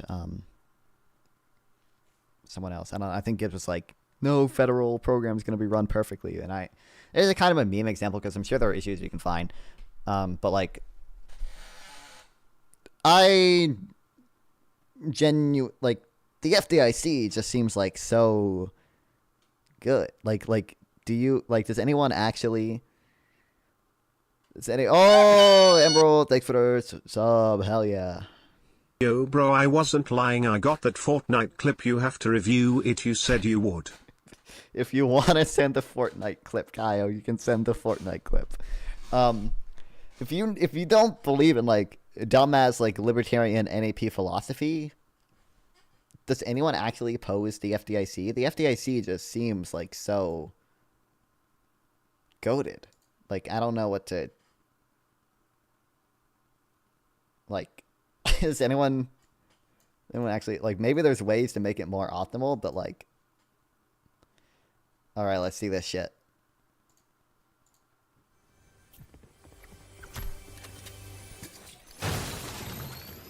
It's so low quality, man. I oppose the FDIC. Well, like... But that's because of your... very philosophical, like, local production only thing. But anyway, Fortnite clip. I can't even see what the fuck is happening. It's like... Okay, you killed that guy. Goated. Healing up. Me and a teammate argued about determinism while I triple killed Baze. Oh, killing his teammate. Or wait, is it his teammate? Is this... Fraction reserve banking is fraudulent.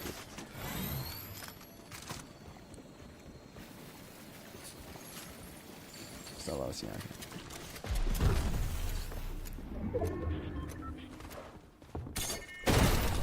Alright, sick impulse. Oh, that move was goated as fuck. Oh, he's gone. Oh, you pulled it again. And he... Okay.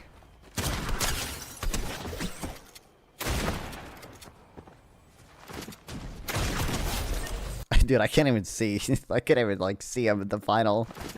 It's like 5 pixels, man. It's so bad. Dude, you can't even read his name. It's so fucked, dude. This looks like someone streamed it. Oh my god, what am I looking at? Dude. I could see the...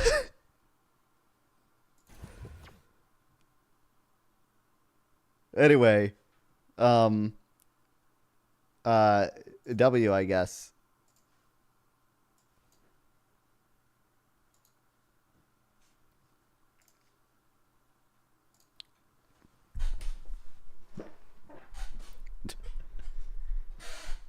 We've been trying to reach you concerning your vehicle's extended warranty. You should have received a notice in the mail about your car's extended warranty eligibility.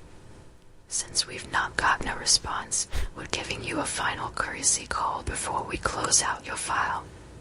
Press 2 to be removed and placed on our do not call list. To speak to someone about possibly extending or reinstating your There we go. Wait, did you donate for that? Can you do that shit for free?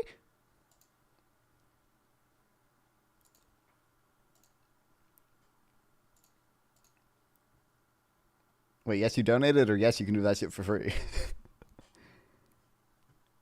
Usually it gives me, did it not give me, the alert should show up as well.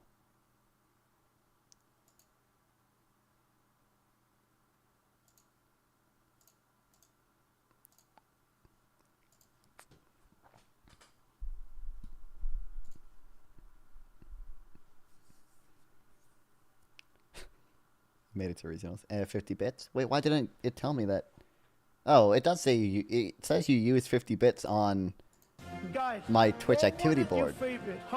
But usually it should it should say in chat too that you get 50 bits, so I can thank you for giving me 50 bits. Hell yeah, brother, thanks for the 50 bits. I forgot his name, the frog dude, and yeah. Flofaline, Bemelina. Press 4 a.m. I thought someone was speaking low. I was confused where it's coming from to at first. I was like, what the fuck? Did I click play? And anyway. U.S. sales tax are typically destination-based, meaning the tax is owed where the product is received or consumed. If a European resident orders from a U.S. retailer that do not pay U.S. sales tax, just like a U.S. consumer can obtain a VAT rebate on purchases of the European products. Neither is a subsidy. These are simply consumption taxes falling on the consumer. In practice, however, U.S. sales taxes diverge sharply from the ideal. More than 40% of U.S. sales tax revenue comes from intermediate transactions, which impose a cost on U.S. producers. This design flaw is not present in VATs, which do not double tax intermediate transactions. Consequently, the sales tax imposes a penalty on domestic production that a VAT or better designed sales tax would not. European VATs aren't subsidizing anything. U.S. states are shooting themselves in the foot. And we're also, again, baking in the price to the European people.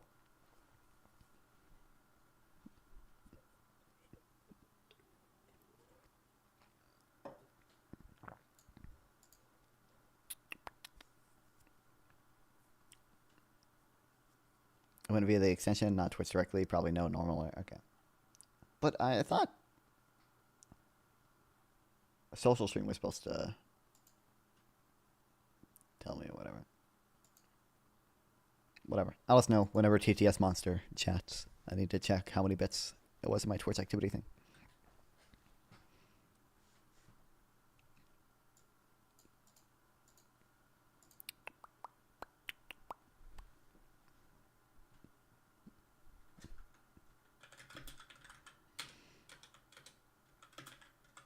Is that a fact over? 40% of U.S. sales tax revenue comes from intermediate transactions.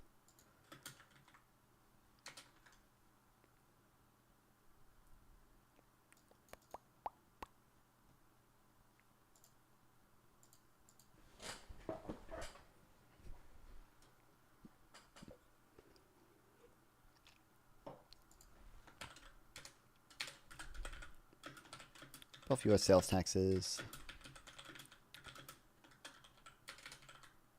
European VATs are destination based.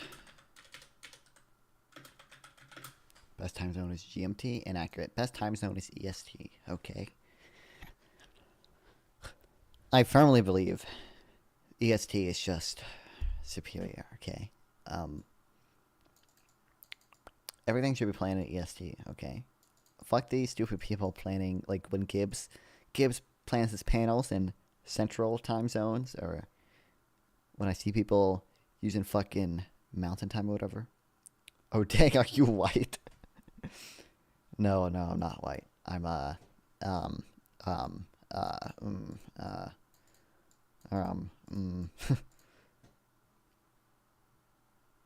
What are you talking to the guy who sent the South African flag?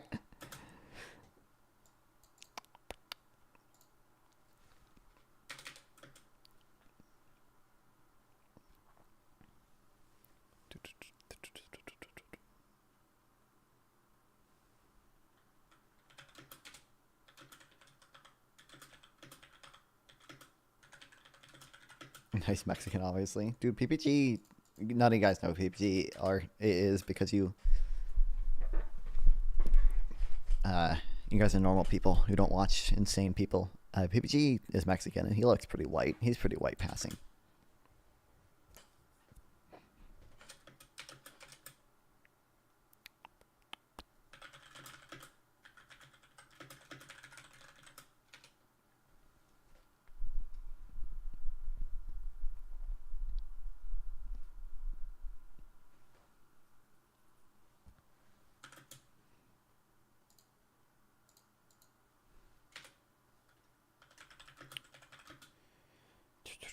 Just like a U.S. consumer, sorry, a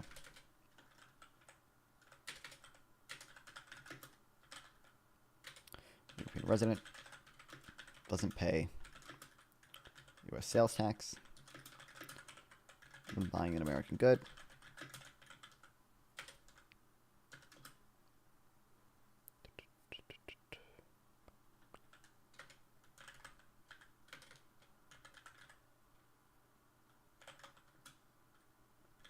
Companies don't pay VAT when exporting to America.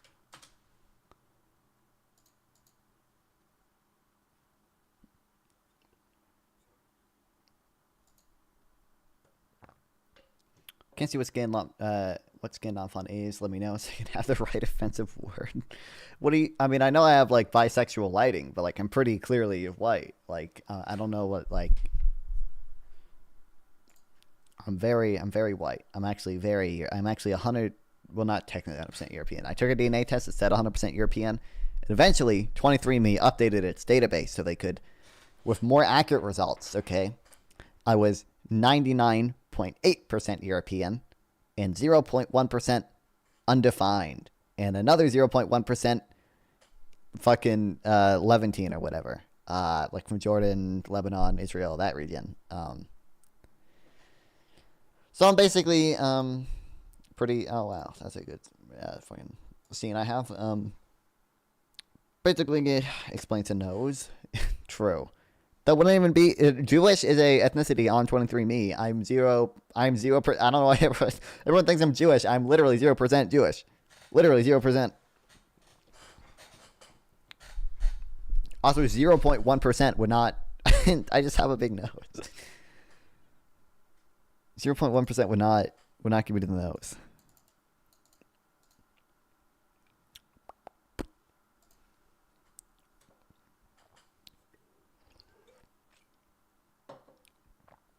Crucially, this is true in domestic as well as international sales. If a state sales tax is only on final consumption, it would never be put in in-state businesses at a disadvantage against rival states because consumers elsewhere are also subject to one's own state tax.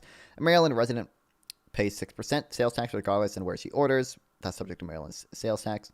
Regardless of where she buys from, a retailer in Maryland or Delaware with no sales tax to Louisiana with an average rate north of 10%. But when Maryland taxes business inputs that impose a cost of Maryland businesses, that could be mitigated if businesses operated in lower tax states or in states which include fewer inputs in their tax base. The disadvantages created by sales tax, therefore, aren't unique to goods exported abroad. They aren't the consequences of trade policy, but of poor tax policy. Europe's VATs are not tariffs because and are not subsidizing Europe's European exports. Instead, U.S.'s poorly designed sales tax are harming their own businesses' competitiveness, whether they're selling down the street, across the state lines, or around the world. Did you about 23andMe going bankrupt? Yeah, and they're selling all that stuff. Yep, that's all. Yeah.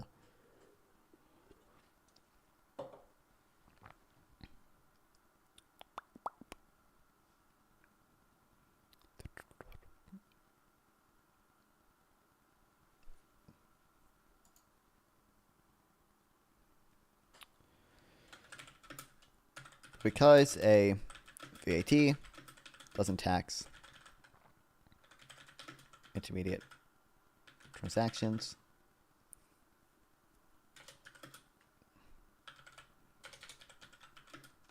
most U.S. sales taxes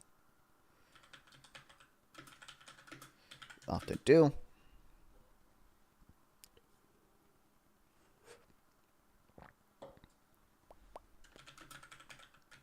U.S. businesses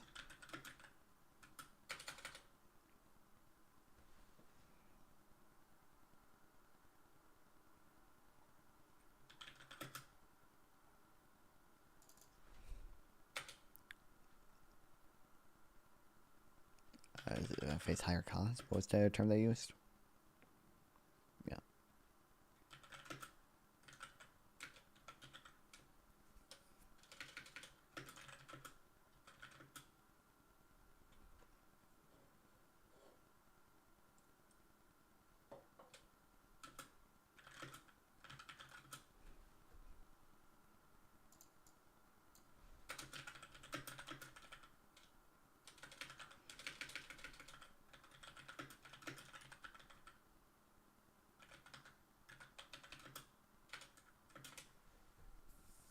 Hot take: companies based on promoting misunderstanding of science, biological views of ethnicity, having people genetic data and all that going bankrupt is good, actually. Well, I think the concern with them going bankrupt is also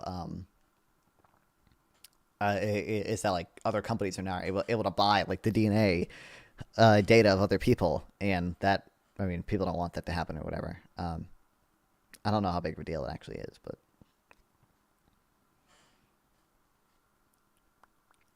I don't know, I took it when I was like 12 or something. I think I just wanted, I don't know, I wanted to know for whatever reason, but I'll take majority of human behavior is genetic. I don't know what the majority is, but I am, I don't know how much it matters if it's genetic or environmental, because this feels like you're not really in control either way, but.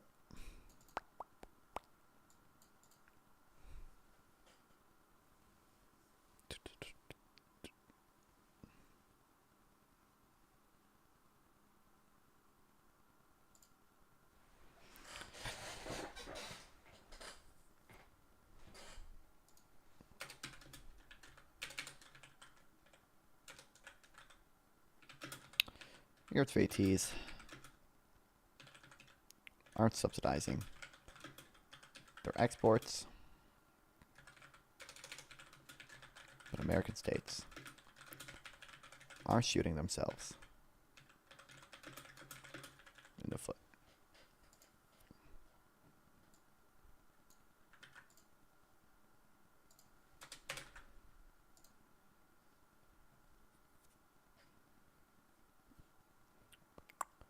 All genetic, the environment affects what parts are expressed. Can express something that there isn't a gene that would be useful. Well, sure, but like there's, I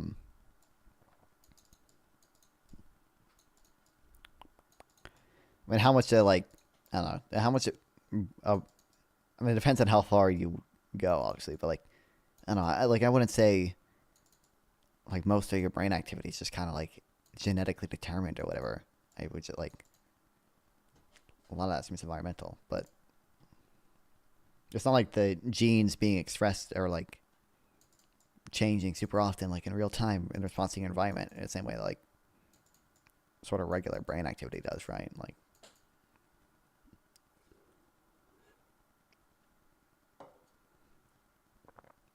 at 23 and B, she's full if you're white and want to say a certain word.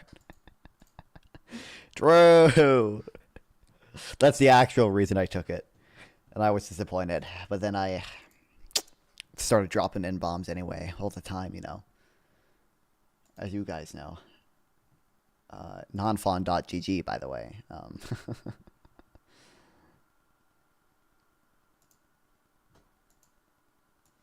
Damn, we're at 1.5k likes.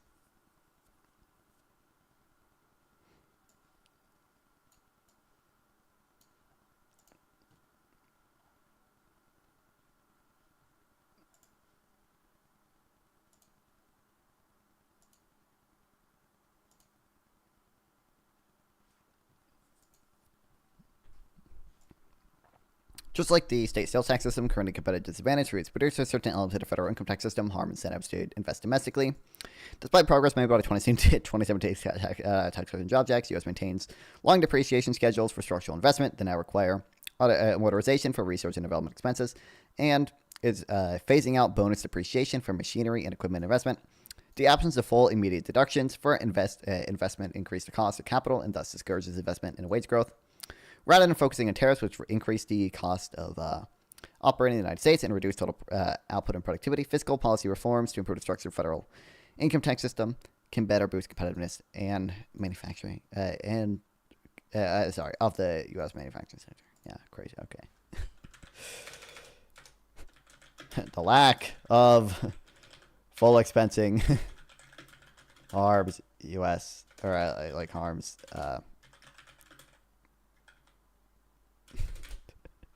Domestic incentives.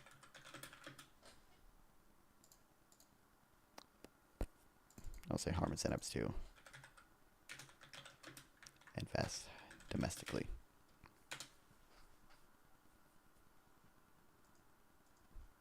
Is this what the IMF study or?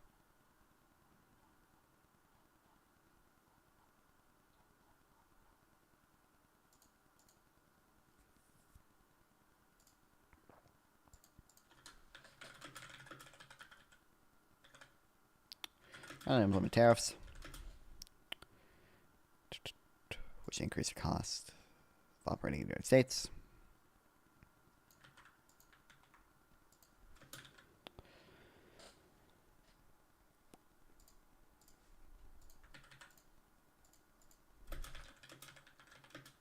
As well as harm total output and productivity.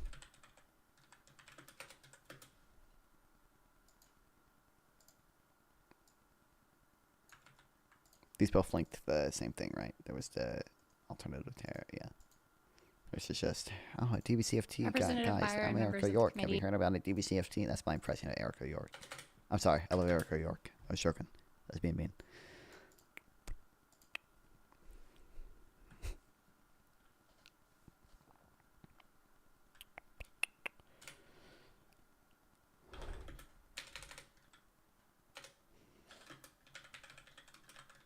We should reform our tax system.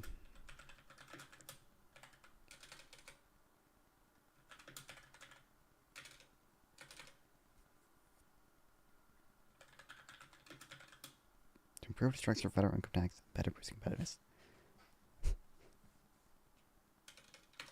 I would say to improve on the current corporate and income tax systems.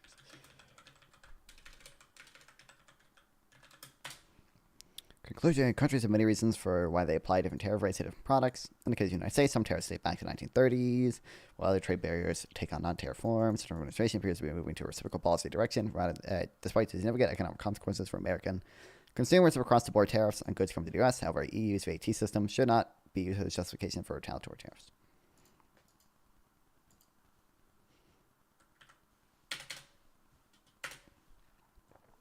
I wonder, they have a numbered here. 40% of sales tax revenue comes from intermediate transactions. I wonder if they have a source for this. And then I wonder, it'd be really, really cool if we had a study on the pass-through rate of that. How much of the tax on business-to-business transactions falls on consumers. Because that'd be especially interesting. If you could, I mean, as I think the Brian guy mentioned, if that if the taxing the business to business transactions from the U.S. retail sales tax is actually baked into the final price, we're taxing Europeans when we export shit way more than they're taxing us with VAT. Like.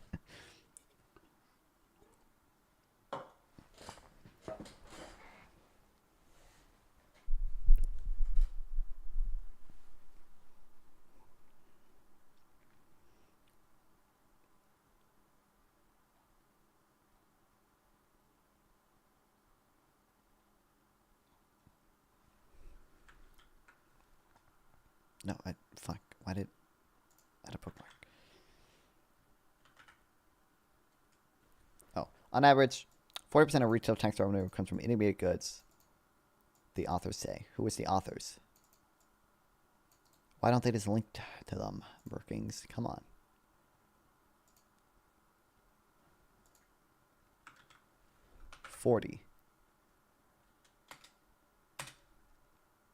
Roughly 40% of average consists of input purchases by business.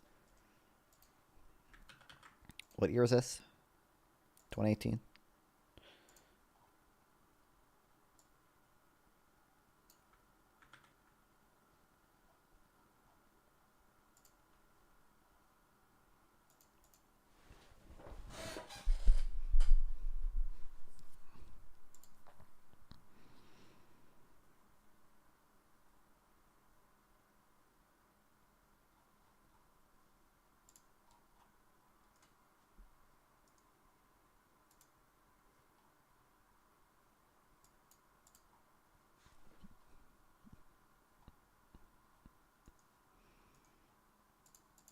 I need to pee again. Time for drinking a lot of caffeine. Enjoy Erica Members of York the committee, spitting thank straight you for facts. the opportunity to join you today. When can we get Erica York on non-fawn stream? That'd be a good fucking.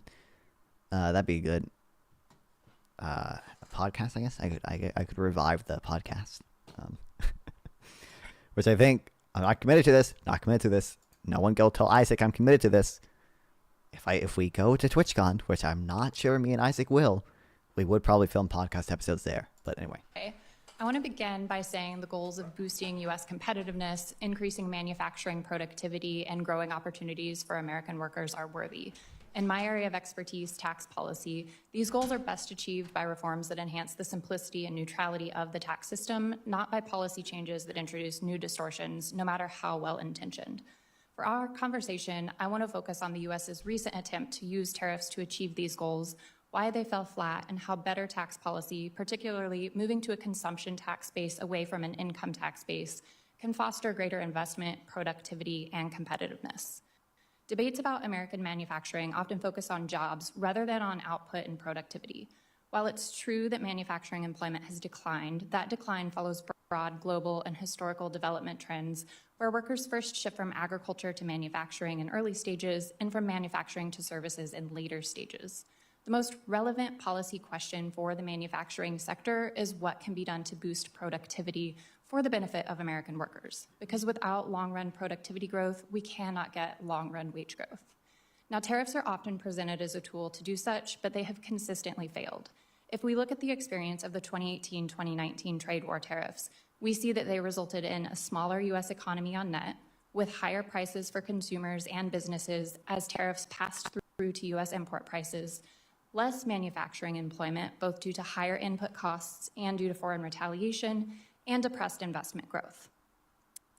The firms that faced tariff increases in 2018 and 2019 represented about 65% of manufacturing employment. And one study estimated that tariffs cost firms about $900 per worker, creating pressure to reduce wages or reduce employment in that sector. And similarly, the U.S. International Trade Commission found that while steel and aluminum tariffs boosted metals production at targeted firms, downstream industries like construction and equipment manufacturers experienced larger production declines. Today's interconnected economy further complicates the story of tariffs. Our exporters are also our importers, relying on a complex web of global value chains to source the parts and materials that they use to create jobs and produce here in the United States. Rather than boosting competitiveness, tariffs on inputs increase the cost of operating in the United States. The ultimate story that plays out with tariffs is one of redistribution and reallocation. Tariffs take income from unprotected sectors of the economy and redistribute it to targeted firms, and tariffs reallocate resources from where they're employed productively and reallocate them to inefficient producers. Instead of turning toward tariffs, we should address the biases in the tax system that disincentivize investment and production in the United States. Despite progress made by the 2017 Tax Cuts and Jobs Act, the U.S. still maintains a tax system that places... Nuh-uh.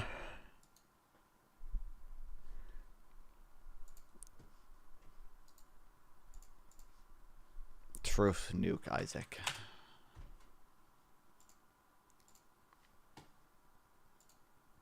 Oh, fuck. I don't close that. Fuck.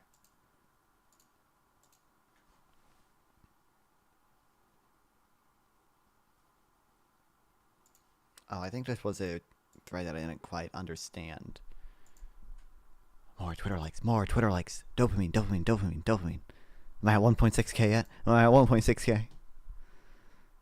Oh, fuck. No, someone else just liked it, though. I'm at 1.6k now. Ah, damn. Damn. Fuck.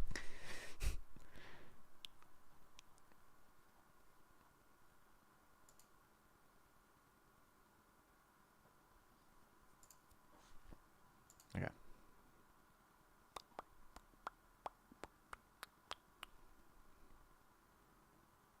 So this is the... Yeah, okay.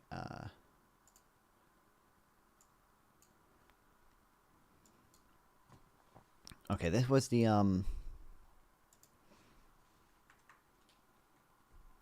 there's one part of this I don't quite understand.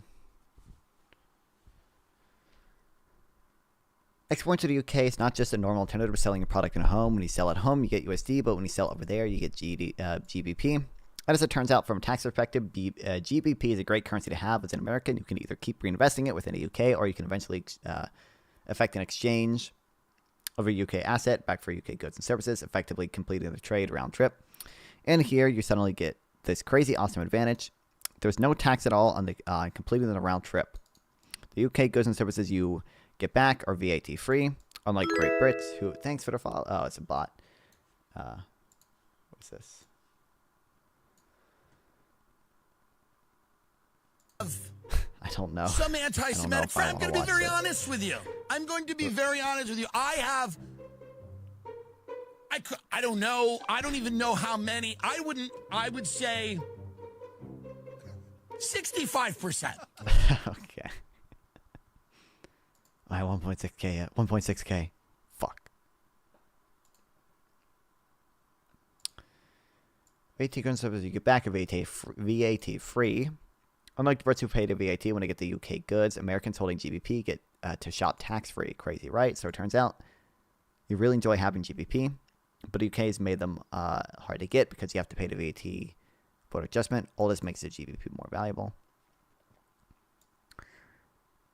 And that, in turn, blunts the importance of VAT to trade balances. Even from the perspective of export-eligible people, it's understood that a weaker currency means more trade surplus, and a stronger currency means more trade deficit. This currency effect roughly fully negates the direct effect of the taxes. Pisse Nonfon does indeed have a Twitter and X account, sometimes post things. Crazy. I don't have a command for Twitter, but join a Discord server and then go to the socials channel in the Discord server, and my Twitter's linked there along with all my other social. Or wait, actually, sorry, I forgot. Go to nonfon.gg, and my socials are most of my socials are linked, not all of them, and then Twitter is right here. Believe it or not. More notifications, more dopamine.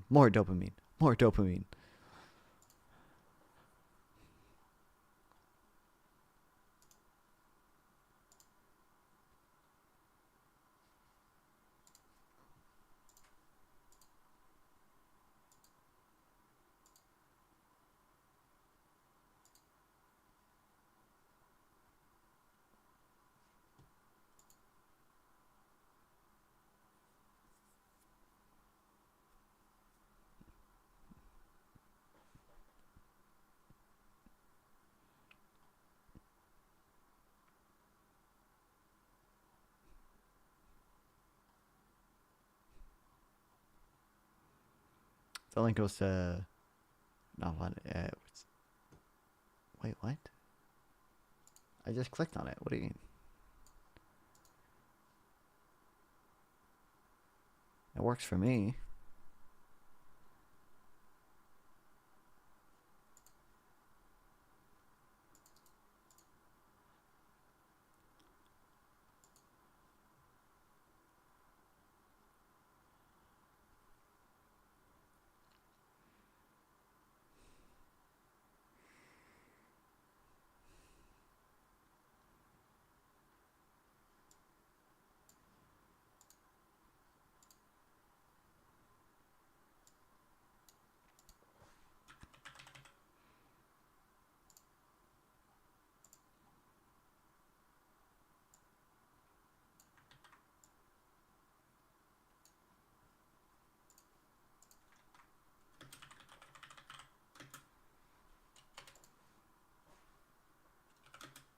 I don't get here. I think I'll just do this.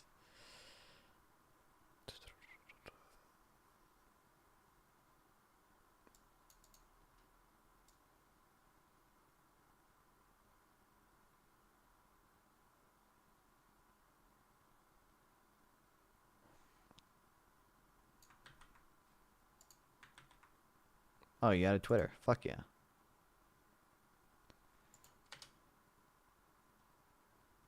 And now I have a command. Beautiful, beautiful.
Can't I highlight it?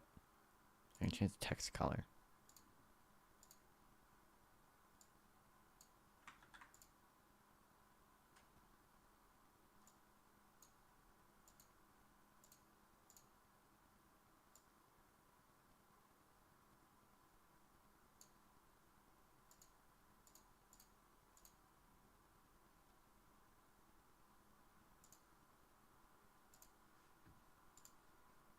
Gooning. Gooning should be a The command. only purpose I can think of. What? Girl. I'm never been less interested in something than that.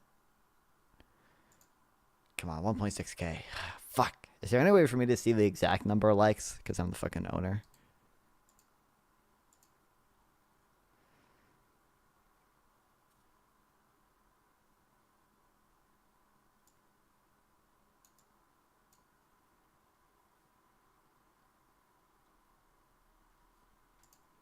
This interesting yet? Talking about tariffs yet? Oh, with a big five, Smith looks like a Netflix documentary waiting to happen. He would. Okay. Fuck! How much money do I have? I gotta check my. Wait, I can definitely, maybe afford it on my one card.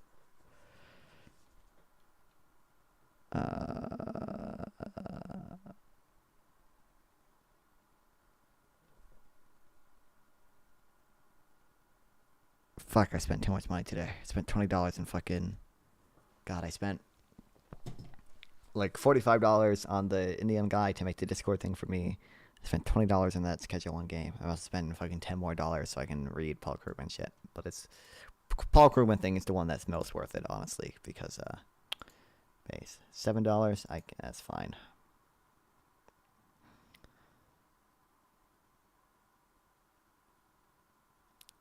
Get a discount to other Substack? I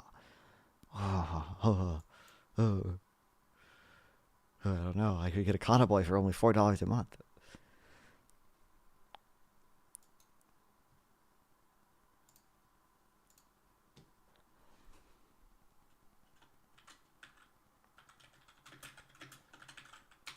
I'm telling him why I supported him.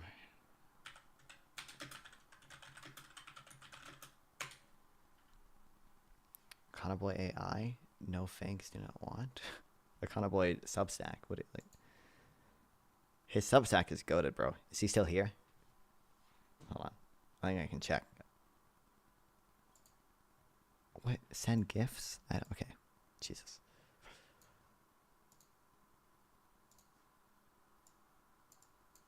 Okay. Wow, guys. I can read it now.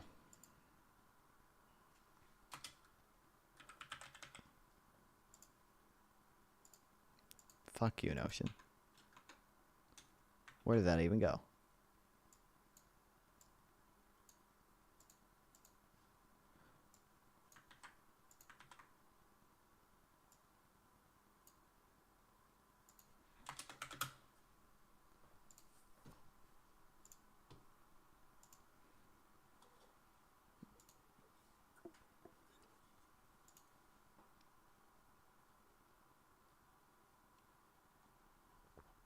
Can monetize a Substack? Yeah. People make fucking absurd amounts of money on Substack, man. I think Matt Iglesias makes like $1 million fucking dollars a year on Substack or something. It's crazy. No Opinion makes a fuck ton of money too. I always forget how to spell his last name.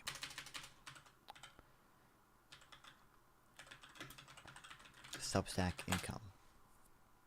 1.4 million. Yeah. Jesus.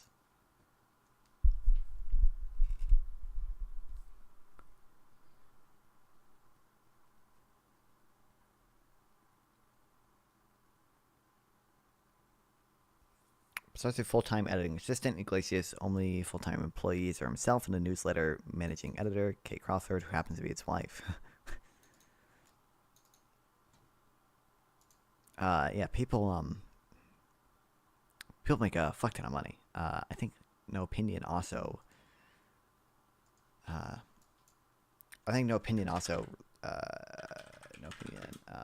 You can see we're trying to confirmation bias stuff.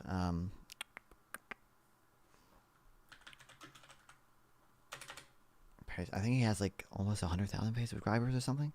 11,000 paid subscribers. Or sorry, 100,000 like not email signups, and 11,000. 11,000 paid subscribers. He makes a fuck ton of money.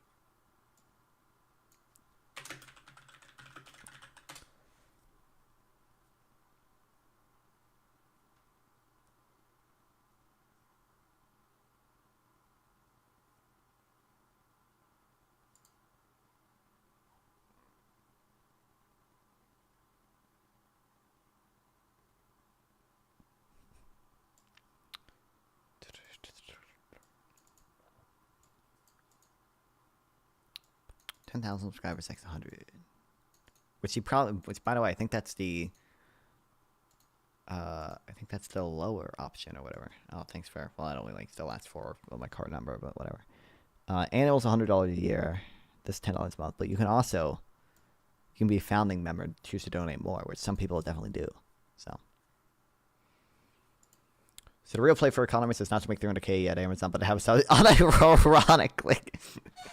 unironically, if you can, how many paid subscribers do you think Paul Krugman? I don't know if there's a way to see it publicly. I think they might have to release it. But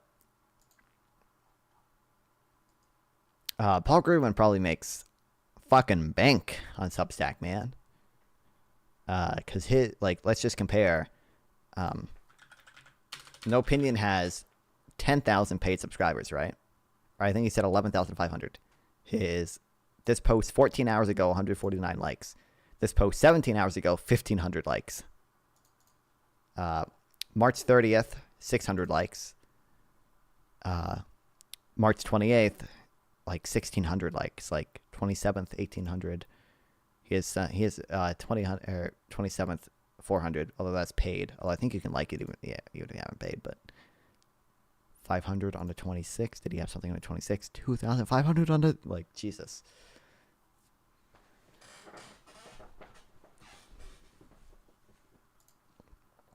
Like Paul Krugman, I think a lot of Paul Krugman stuff is free, but a lot of No Opinion stuff is free too. Actually, let's just check. One paid article in like the past, like little over a week.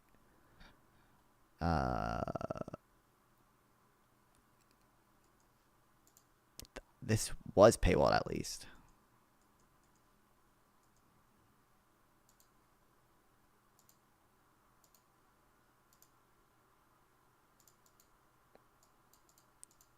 Oh, he probably unpaywalls. I think he might unpaywall stuff after a little bit.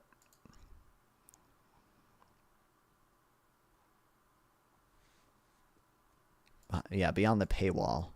But I think he would have a paid thing here if it was still paywall. So I think he probably unpaywalls it after a week or so. It's just early access, yeah. Which I think everyone should do. Because it's annoying when there's a niche, there's some like niche issue, okay? And some brilliant econ blogger wrote a Substack post about it like 3 years ago, and it's fucking paid, and it's like, dog, I ain't paying $10 for this one article, man. Yeah.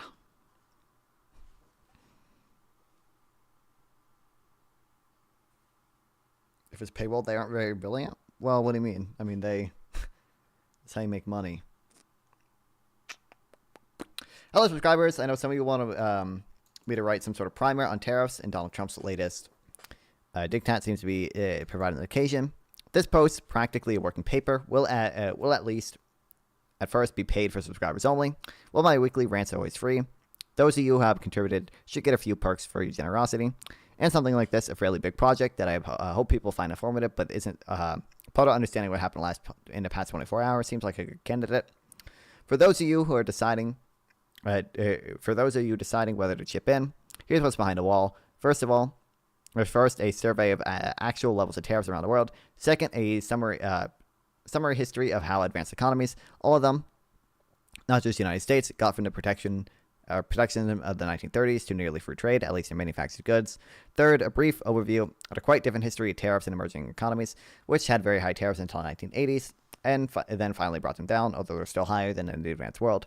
Finally, what you should know about value-added taxes, which shouldn't be part of this discussion, but probably will.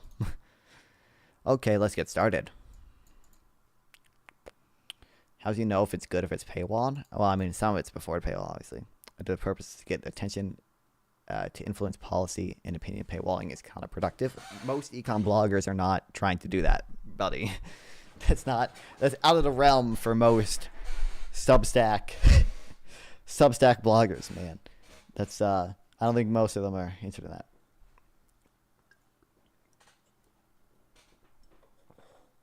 Early access is sufficient to get enough money, but what about more money? You get the first 15 words free, then have to pay for the rest. Sometimes you get a decent amount free. He doesn't have headings, even though he said there are going to be 3 different discussions, which makes me want to probably maybe put my own headings. So.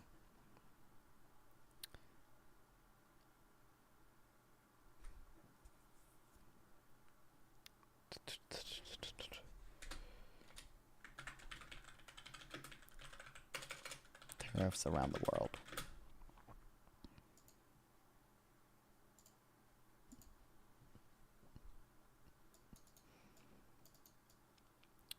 And the Substack paywall, I mentioned this before. Substack paywall is impossible to fucking get around. If you're very lucky, someone will have archived a version who paid for the full thing, so there won't be you won't see the paywall in the archived version. But almost always, the archived version still has the paywall, and there's no other way around it. You're just fucked. But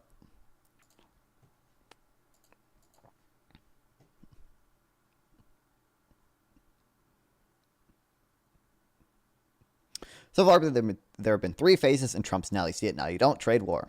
First, there was what sounded like an unambiguous declaration that we would impose 25% tariffs on all imports from Canada and Mexico, but then at last minute, these tariffs were put on hold. Trump and company claimed we had won major concessions. The reality is that he blinked, possibly because someone actually got through to him with the news that these tariffs would inevitably, and the inevitable retaliation, would take a sledgehammer to the intricate North American manufacturing ecosystem.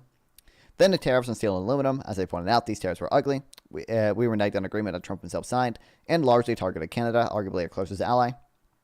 They were also stupid, likely to reduce manufacturing employment, but they were small in the sense that they affected only a narrow slice of U.S. imports.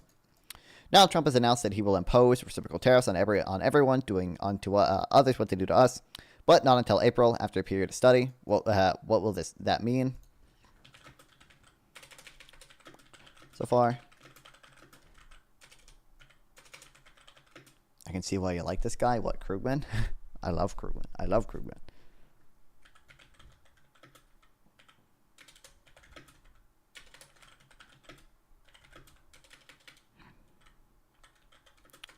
Trade war.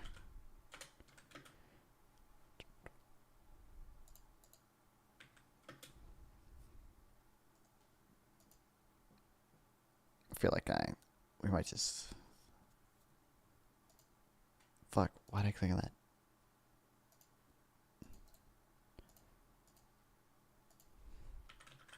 Paul Krugman's literally my goat.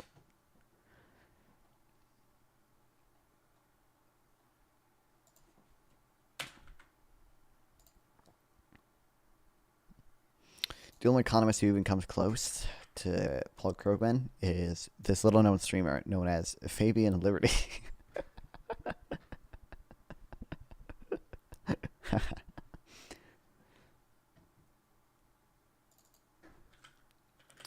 Your face is a Paul Krugman. True based.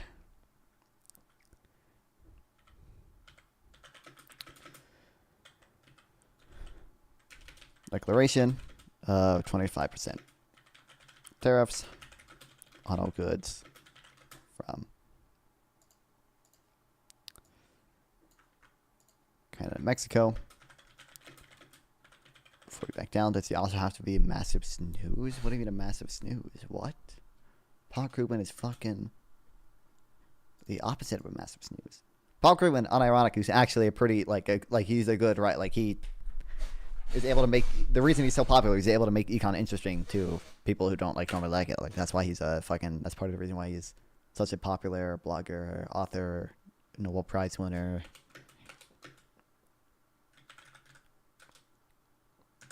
Snooze as in nose. Oh wow. Oh, schnoz. Yeah, sorry. I kind of just assumed he meant snooze. I didn't read it as schnoz.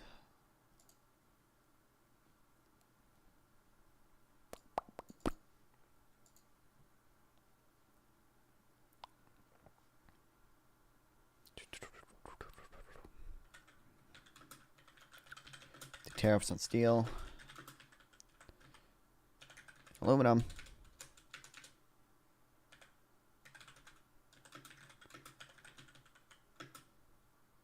And finally, what is this linked to?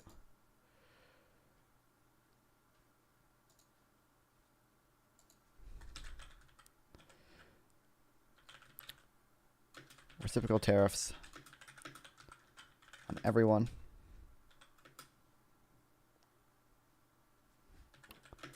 But not until April. Well, actually it's April, so who cares?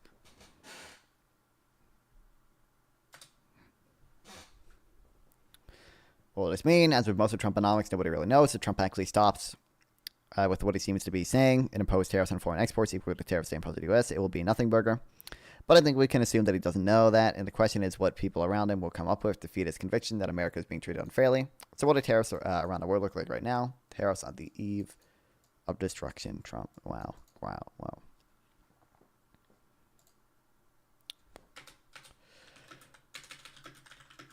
As with most things, Trump does.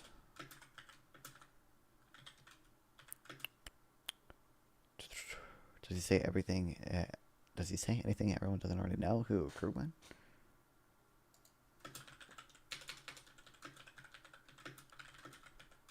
That's what I mean.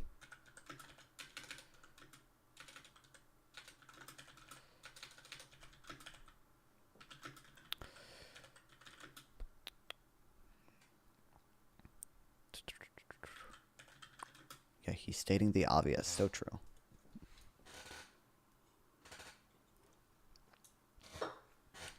Yeah, Krugman actually has done quite a bit of actual research into things, and he's a actual economist who has written textbooks and stuff and done studies on stuff, and yeah, won a Nobel Prize for writing stuff that nobody thought of before. So yes.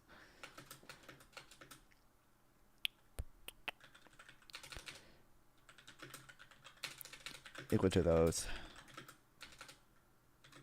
posed on the U.S. What though? On trade theory. A new trade theory.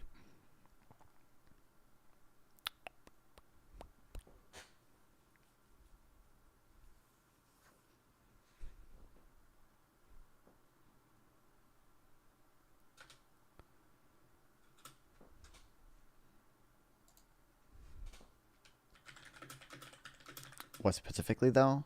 What a new trade theory? What do you mean?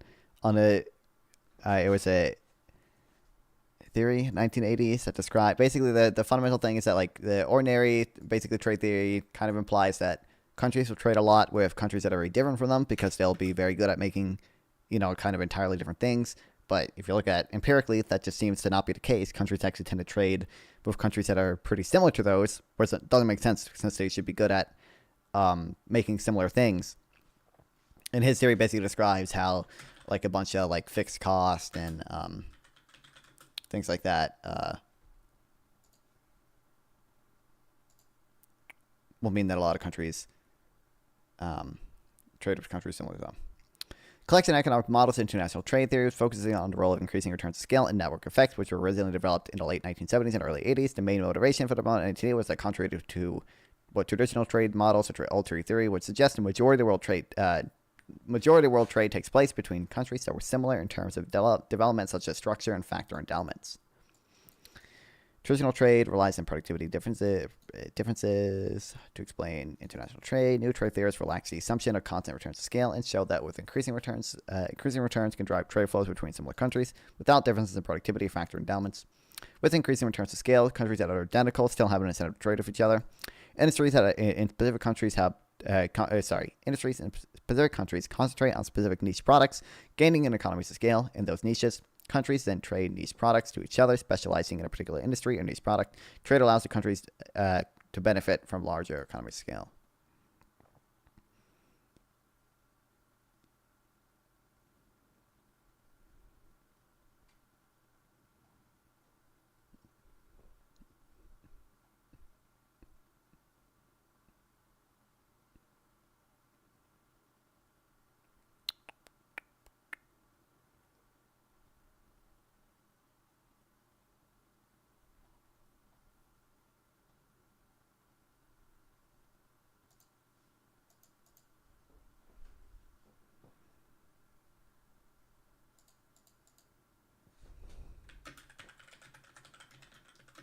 Burger. But has he come up with anything novel since this? When was it even written? When was it written? Like in the 1980s and 90s. I don't know if he's come up with anything like strictly novel since then, but like most economists are not writing novel things every day, believe it or not. 90% of economists probably don't even really come up with something incredibly novel ever. Like 90% of economists out there are not creating new novel theories every day, but they're doing research into existing theories, or they're like, kind of slightly modifying ones that already exist. Doesn't mean you're a bad economist. You can still be a really good economist and not come up with like anything novel. Like that's an incredibly fucking dumb metric. The fact that he did this at all already puts him ahead of 99% of other economists.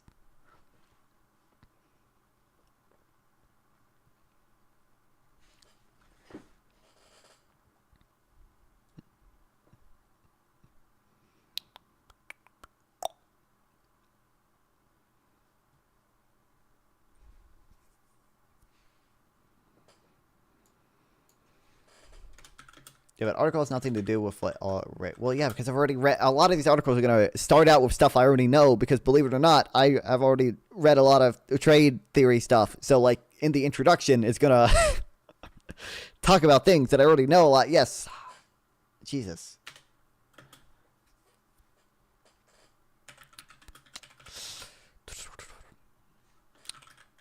How most likely Trump? Skip. I want to read the whole thing. It makes more sense. Well,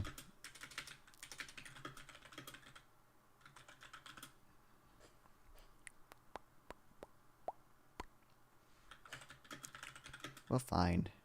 Physics has done very little for like 70 years. True. What other physicist hasn't invented general relativity? Chat making you go cray-cray. Real. Happens a lot.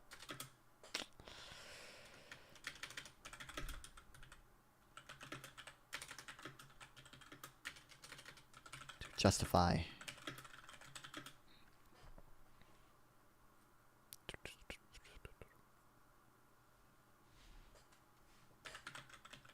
His tariff obsession. So what do tariffs around the world look like right now? Physics is over-invested in facts. True.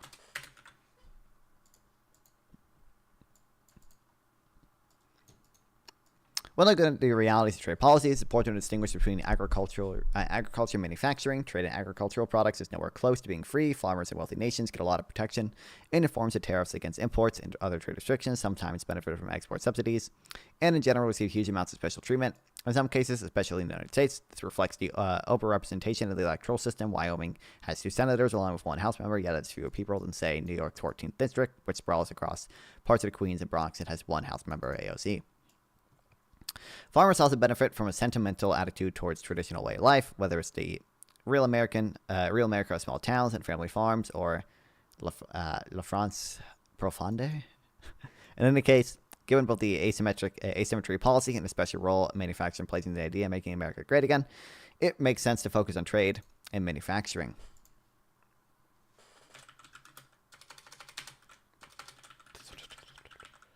Important to separate.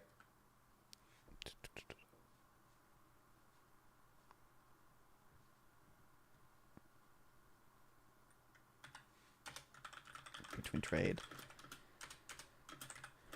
and agriculture manufacturing.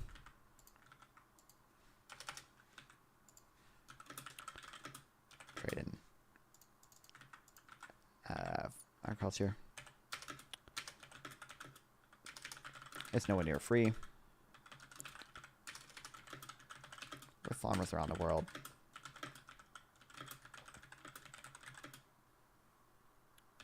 Giving special treatment in the forms of tariffs, export subsidies,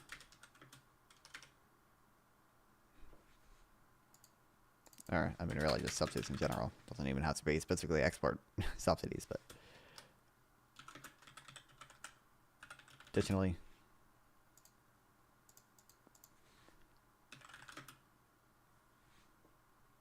let's say since manufacturing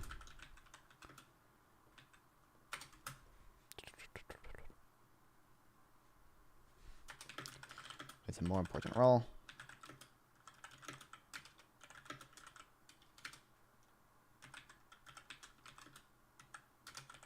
MAGA's vision, it makes sense to focus on that.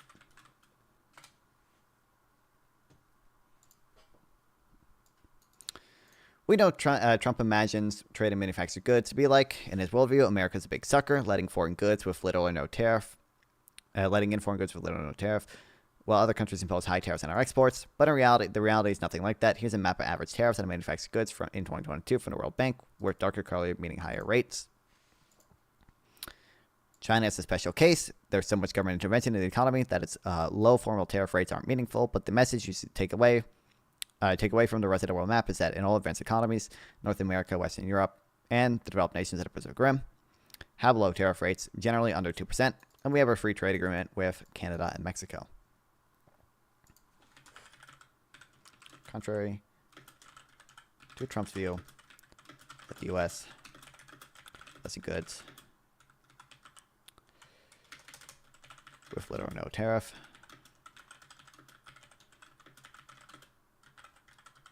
also other countries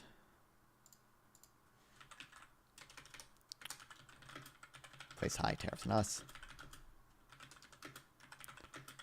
Most developed nations have low tariffs on manufactured goods.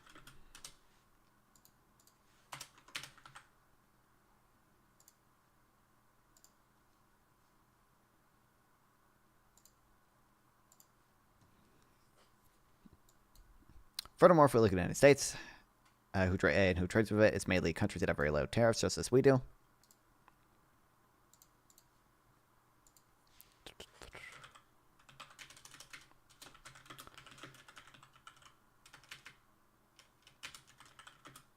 Most of U.S. trade is with these low tariff advanced countries.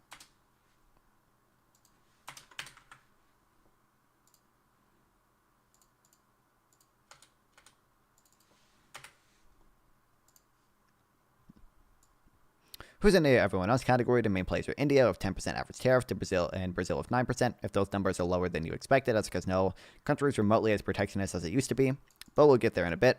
In neither country is a large trading partner. India accounts for 2.7% of U.S. Imports, and Brazil is 1.3%. So Trump really did insist on raising U.S. tariffs as much as other countries. Hardly anything would happen. That's not likely to satisfy him, and there are hints of how his aides will try to justify tariff hikes. Before we get there, let's talk about how global tariffs got so low.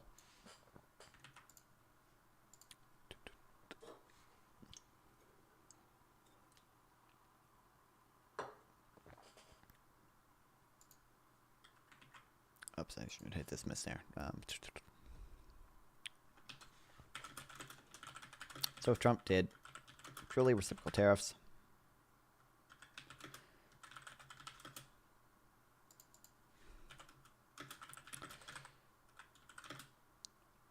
it involved things like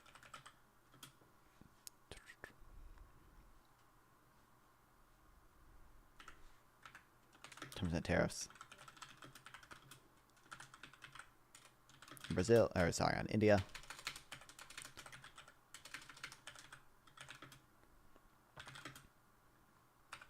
5% tariffs. In Brazil will make up 2.7% and 1.3% of goods imports, respectively.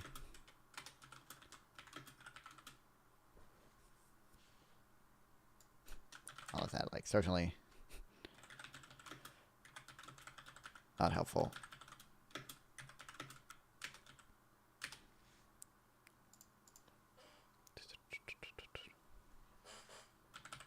Not huge. Not super impactful.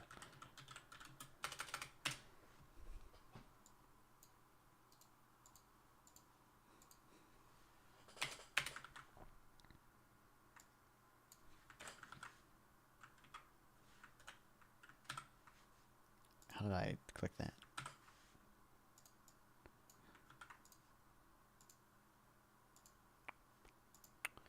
Why do they even care about tariffs at all anyway? If it's the burgers who pay, why Canadians and Mexicans so mad? I mean, because presumably they'll sell less products, right? And there's a ton of intermediate goods that are involved, right? So it's fucking with their entire supply chain. Just like, I mean, it's gonna fuck with our entire supply chain as well. But if a bunch of businesses in Canada are basically gonna be hurt by the fact that they can't get intermediate goods from the U.S. anymore.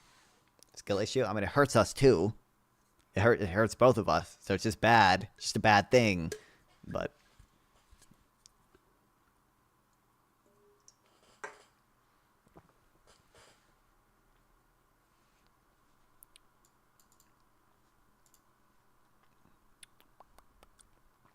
Trump's demand for tariffs have people who actually know anything about trade policy scratching at their heads. Okay, maybe not, since Trump's lack of knowledge is a given here. But anyway, reciprocity or whatever. I know people in Ontario who are scared Trump mentioned the auto industry tariffs because there are a lot of companies that make cars there. Yeah, exactly. Like, there are plenty of car parts that are exported from Canada or exported from the U.S. to Canada and then like back to the U.S. anywhere or whatever. And like, obviously these tariffs are going to hurt us, but they're also going to hurt Canada. So it makes sense why they're scared. I think the Financial Times has a article about specifically auto tariffs. You know, somewhere in here, somewhere in one of these unbelievably long, stupid note section things.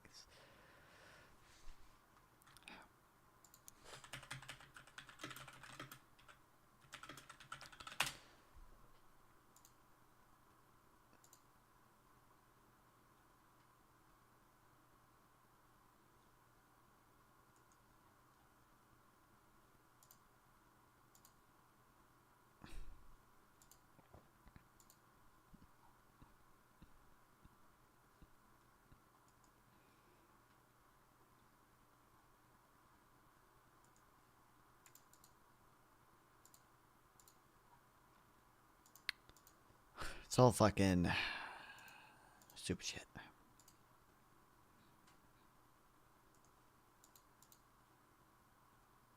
Where is it? Where is it? They had like an interactive thing. If I heard Financial Times, cross border 7 times auto tariffs.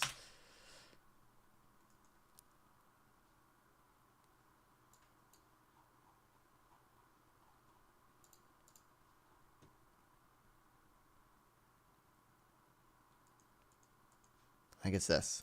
Yeah.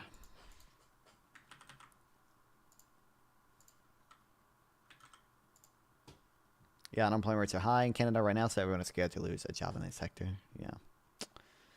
It's fucked.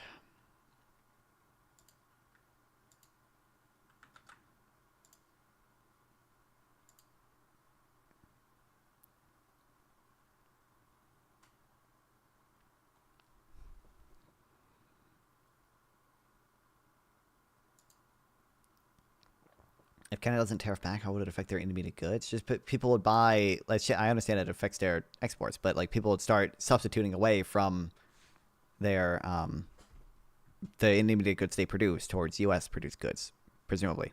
I mean, to some extent, it depends on a lot of things, but.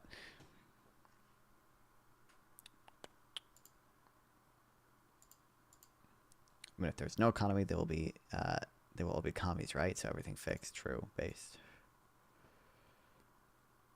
According to the economies, capitalism fall anyway. Yeah.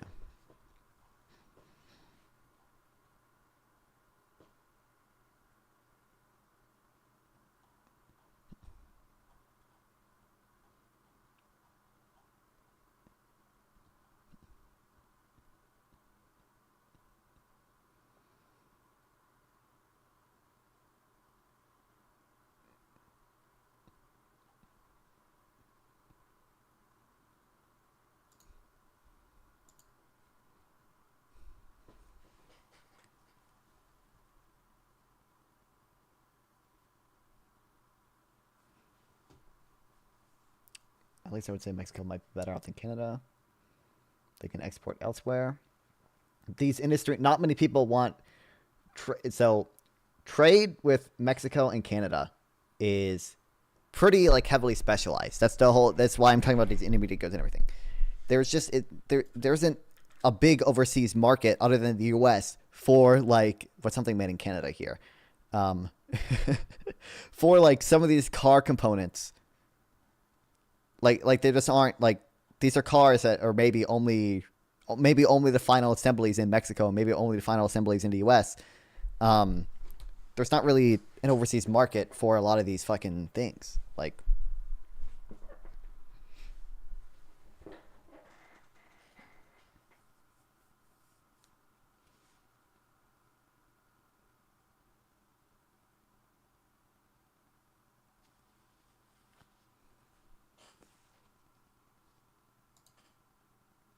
who else can Canada trade with other than the U.S., Mexico, LMFAO?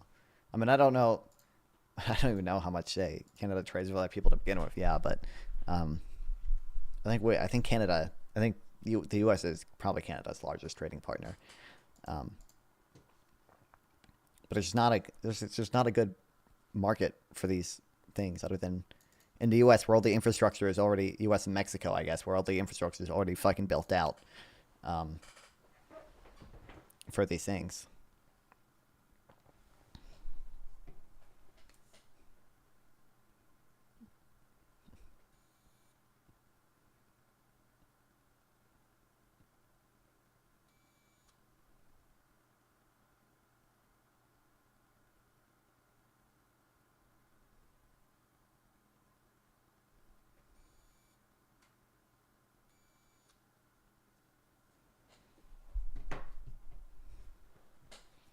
Canada deserves it. True. Trust demand for the tariffs, Wisconsin ahead, blah blah blah. Anyway, reciprocity. Fuck, can't fucking read. Precisely how we got from protectionism. I'll just move how the tariff act to almost free trade that prevailed before Trump came along. Indeed, the long climb down from protectionism began with the 1934 law titled, wait for it, the Reciprocal Trade Agreements Act.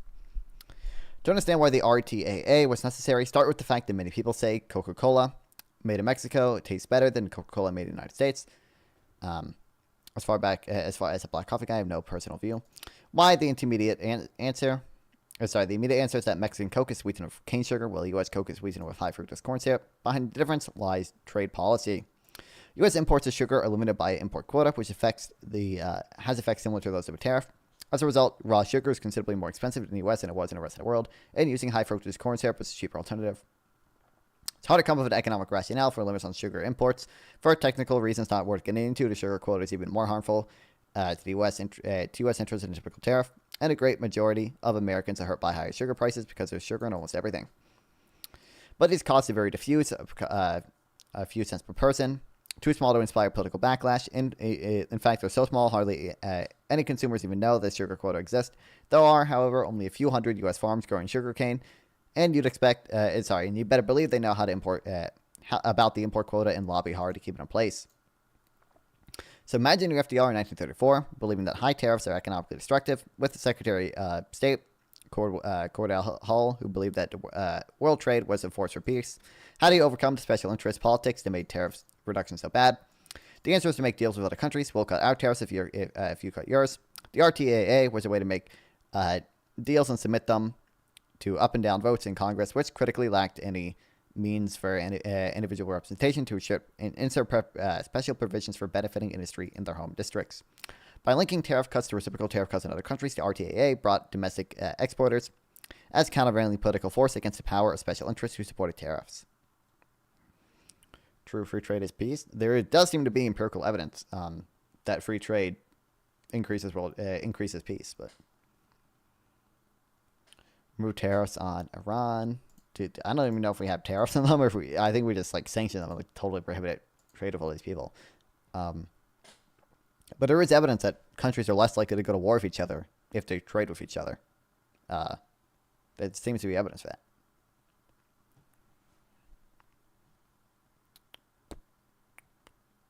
Sanctions, tariffs, what's the difference? I mean, sanctions can like literally completely prohibit you from buying something, whereas tariffs just like discourage it. And sanctions can apply to like sanctions would be like, you know, freezing the bank accounts of individuals, obviously, and like tariffs are just like a tax applied to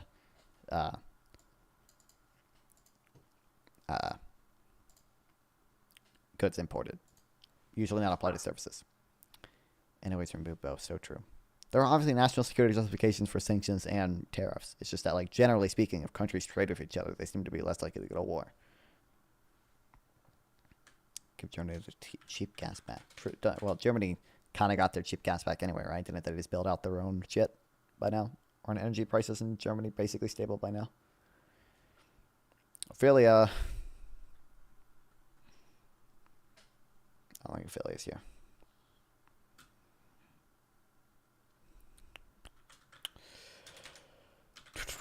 Nope, it's still more expensive. Okay. In real terms or in nominal terms, it's probably still more expensive. Can you link something in real terms? Is it still more expensive? Not gas, energy. Just in general, energy. Gas might be more expensive, but energy as a whole might be basically the same because they, I don't know, expand renewable energy or something like.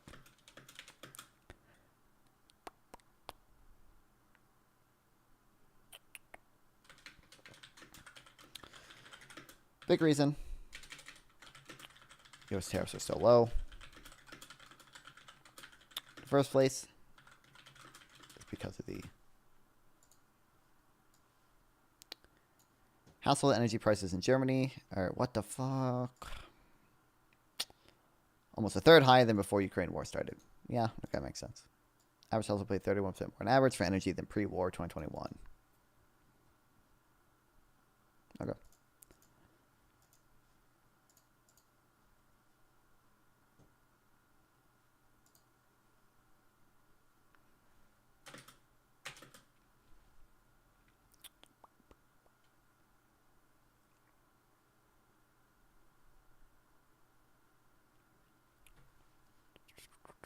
Reciprocal Trade Agreements Act.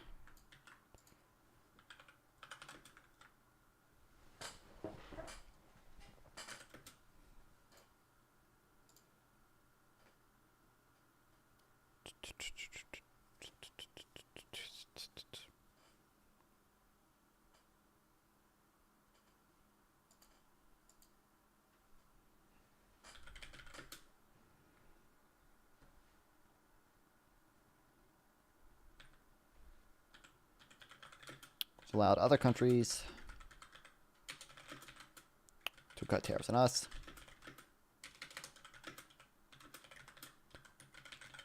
In exchange for them.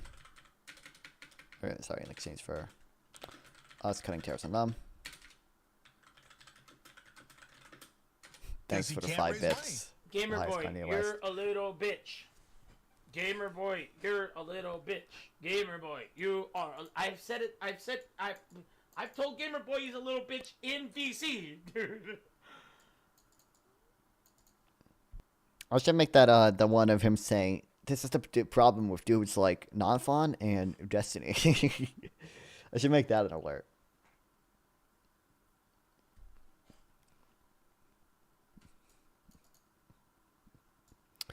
In the 1947, the RTA in effect went global. The General Agreement on tariffs and trade, create a process for reciprocal tariff cuts among signatories, not just those dealing with the United States. Nations would get together for tariff cutting rounds, and in a GATT set rules designed to prevent backsliding after each round concluded.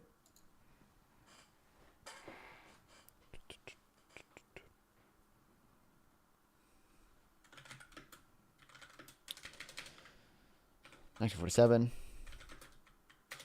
the RTA basically went global with GATT. I know what GATT is. Creating a process for reciprocal tariff cuts among all its signatories.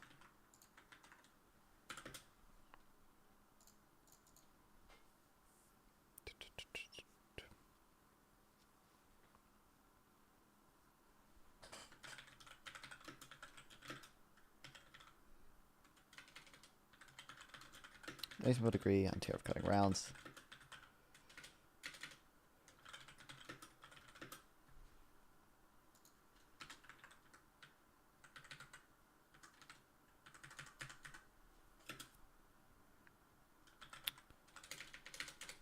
With provisions and to prevent backsliding after an agreement.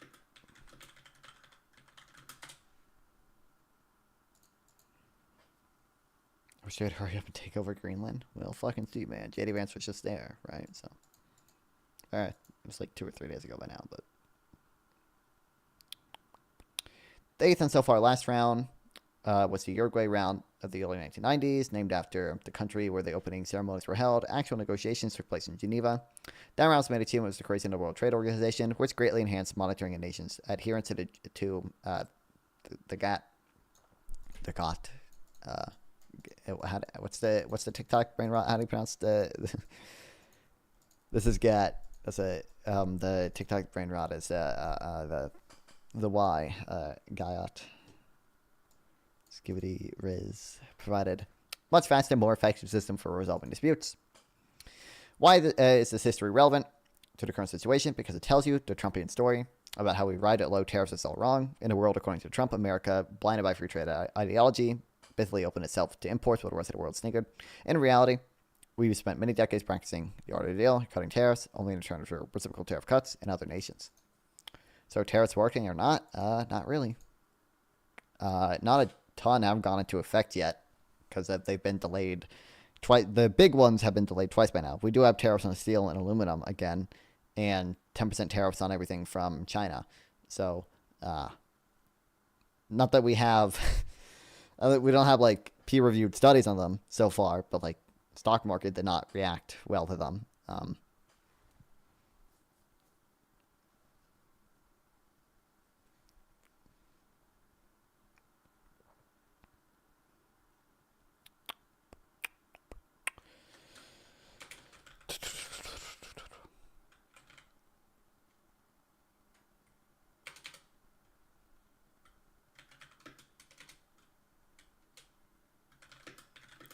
Eighth and final round of these.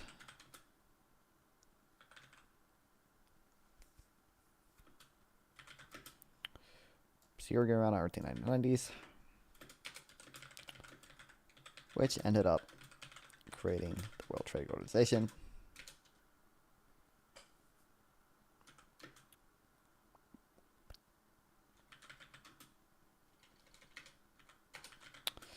WTO.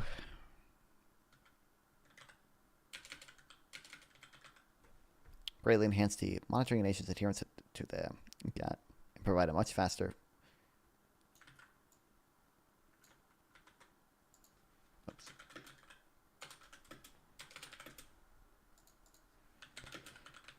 and created a better mechanism for resolving disputes.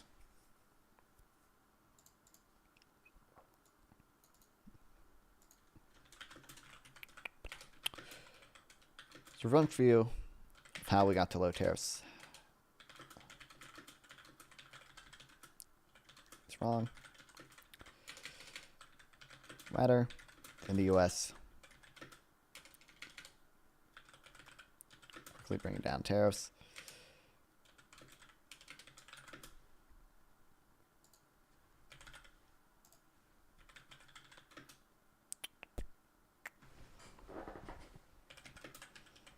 in blind adherence to free trade ideology.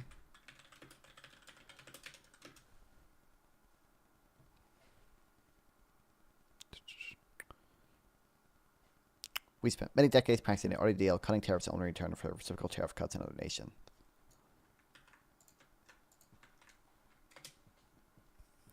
And that's why Trump will be shocked if his idea of reciprocal tariffs is implemented literally, because almost nothing would happen. The truth is, we already have tariff reciprocity. I forget how to pronounce this, man. It always reciprocity. Reciprocity. There's no way. Reciprocity, really? Whatever. That's how the modern world economy was built.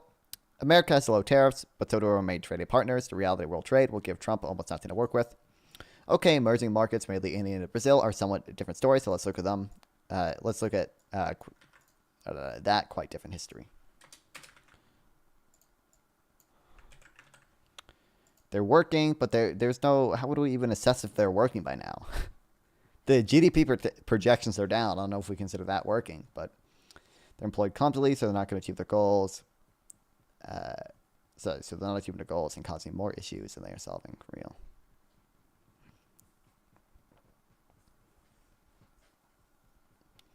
As I mentioned, there are some emerging markets, notably India and Brazil, that still have tariffs noticeably higher than those applied by wealthier nations. The reason for this difference is that a history of trade policy in developing nations is quite different from the reciprocal tariff reduction tail that have told for advanced economies. This has become developing nations have refused to sign on to GATT or defy the rules. Instead, they were given deliberate carve-outs.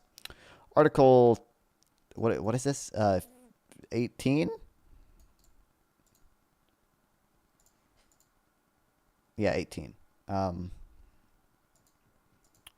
Article 18 declares that a contracting party, the economy of which can only support low standards of living and is in the early stages of development, shall be free to deviate temporarily from the provisions of other articles of this agreement, as provided in sections A, B, and C of this article.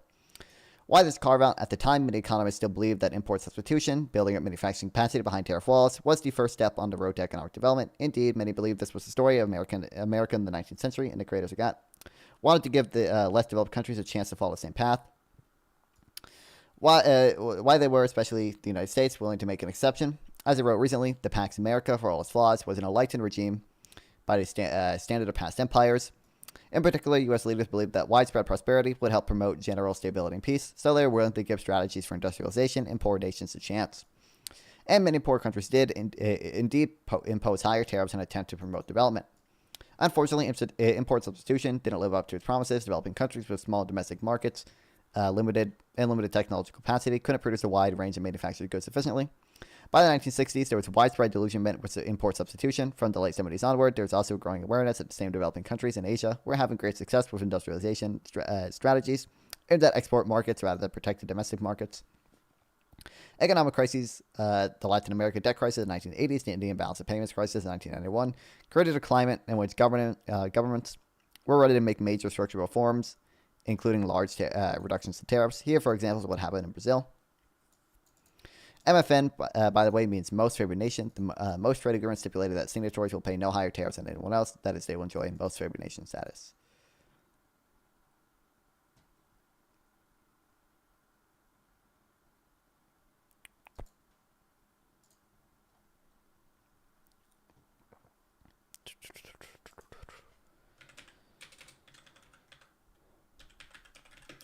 Developing countries. I'll say many developing countries.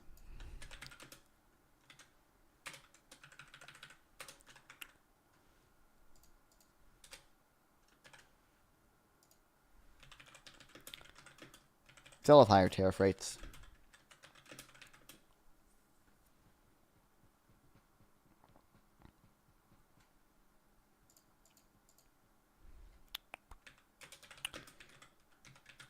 Then our advanced trading partners.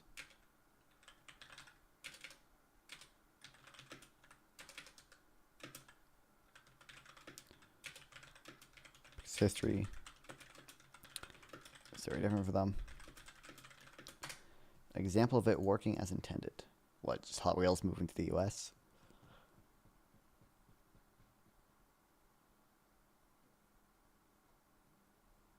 Is this even because of it? Did they say this because of the tariff, or?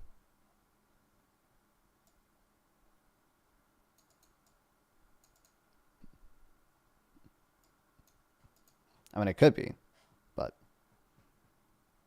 I mean, no, I would point to like opportunity cost, but people don't seem to care about that.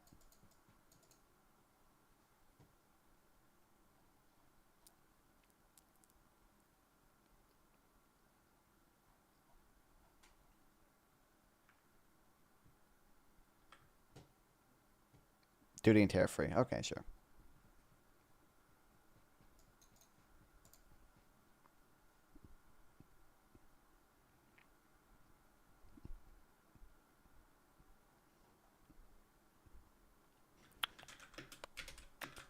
Example, developing countries. We're going to the carve out.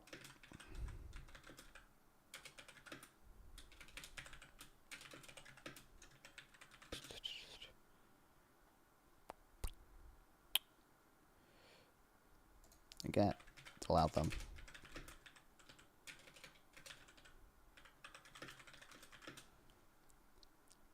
To deviate temporarily from the provisions of other articles.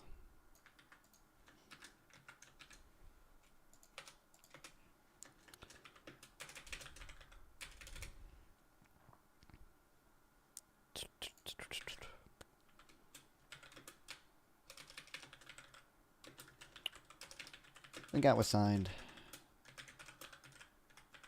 Many economists still believed.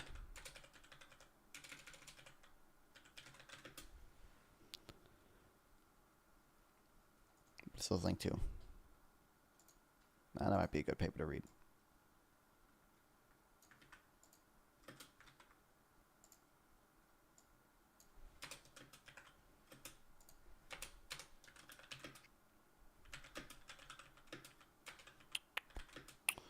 What's the first step?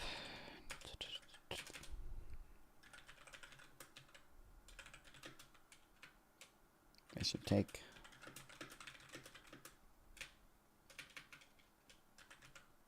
new path of economic development.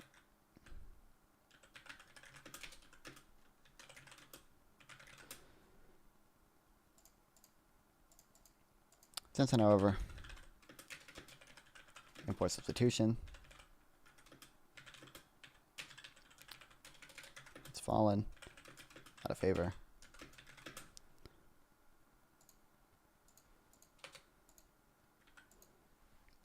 And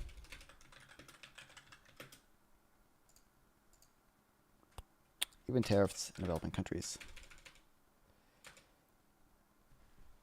Let's say and tariffs.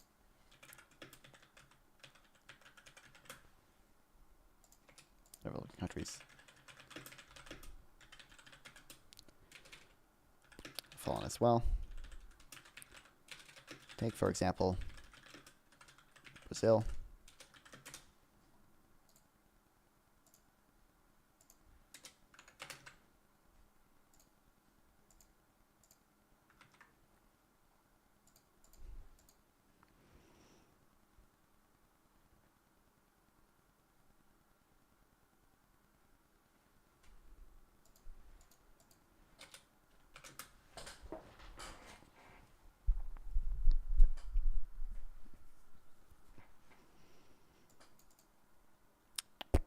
Different poor countries did not, however, follow the way to advanced country levels. So India and Brazil still have somewhat elevated tariffs that are legacies of past era high tariffs. However, the current Brazilian and Indian tariffs are relatively modest and far below U.S. tariffs Trump is threatening to impose. Moreover, these countries don't actually account for a significant share of trade.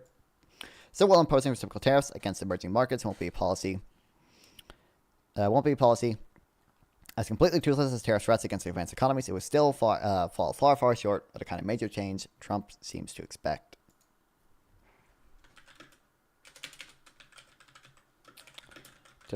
Tariffs in developing countries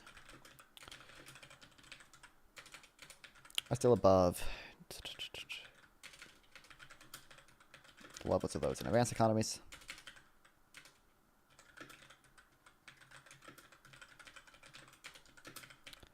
However, they make up a smaller percentage of U.S. trade.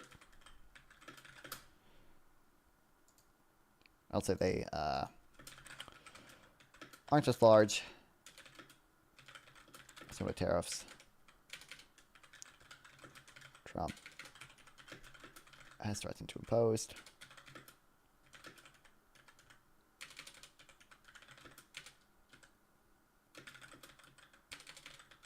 Developing countries make up a smaller percentage of U.S. trade.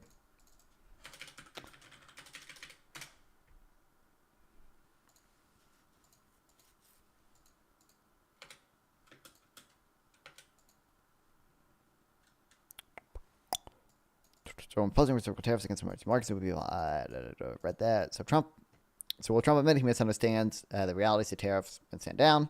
Of course not. His aides have already made it clear they will look for other reasons to declare America a victim and retaliate against something. Therefore, Trump and his aides have been looking for other ways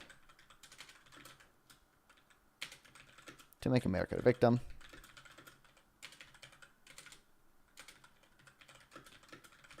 So we can retaliate against something. Value-added taxes and other misunderstandings.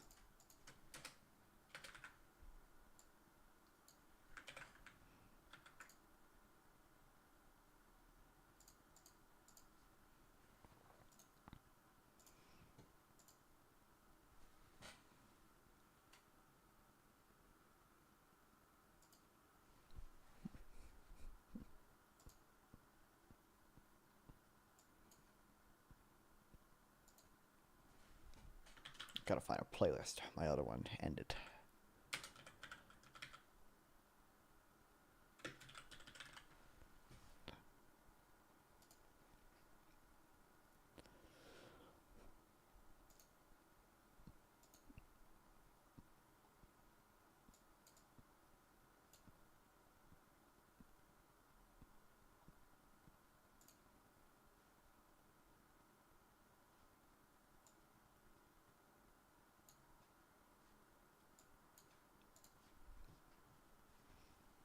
Am I at 1,000 likes yet? Or 2,000 likes yet? Or at least six. I gotta be at least at 1,600, right?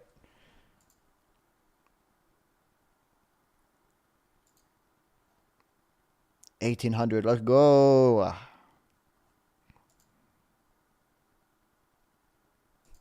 $1,801. I might reach 2,000.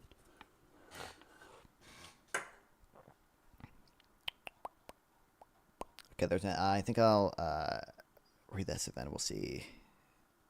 Oh fuck, there's other shit I have to. I got so much shit to read. So much. I got time. I guess I got time.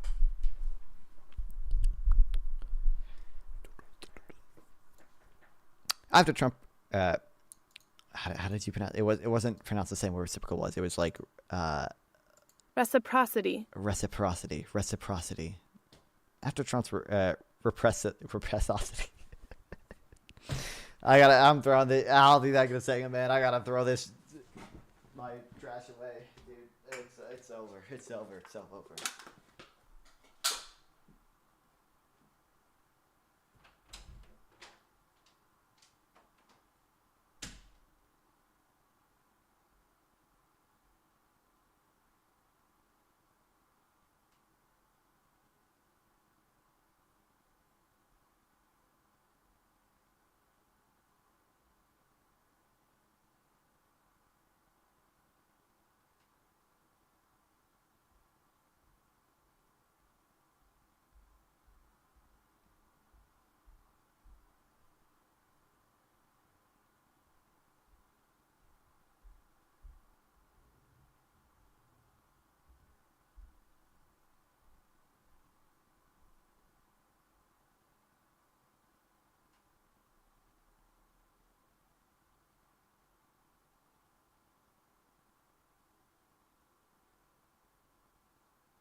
not fun you are losing it. I am.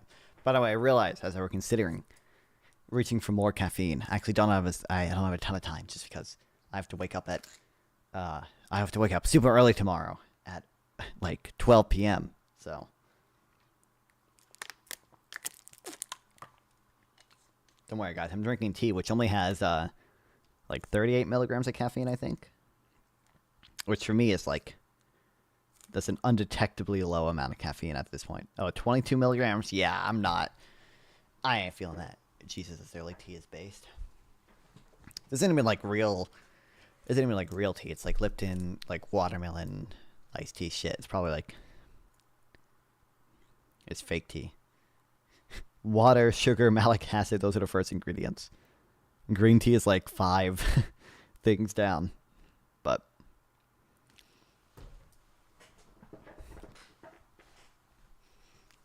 hold on.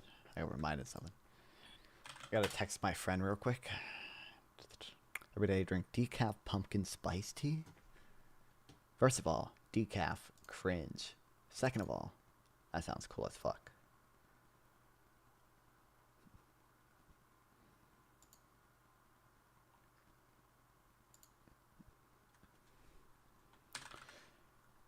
Remember when we were confused why the vending machine kept giving us tea, but figured out it was because your dumb ass is leaning on the tea the T button.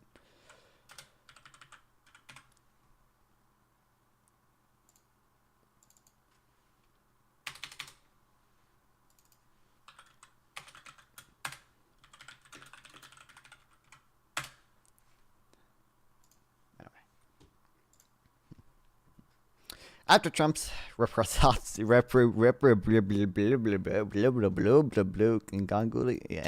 announcement, the White House released a memorandum whose authors clearly realized that foreign tariffs weren't going to give Trump enough to complain about. Instead, they launched a laundry list of allegedly bad actions. A. Tariffs imposed on U.S. products. B. Unfair, discriminatory, or extraterritorial taxes imposed by trading partners on United States businesses, workers, and consumers, including a value-added tax. C. Cost to United States businesses, workers, and consumers arising from non-tariff barriers and measures barriers and measures in unfair or harmful acts, policies, or practices, including subsidies, burdensome regulatory requirements on U.S. businesses operating in other countries.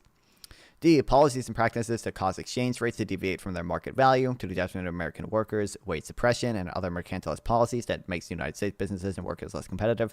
And E. Any other practice that, in the judgment of the United States Trade Representative, in consultation with the Secretary of Treasury, Secretary of Commerce, and Senior Counselor to the President for Trade and Manufacturing, imposes any unfair limitation on market access or any structural impediment to fair competition with the market economy of the United States.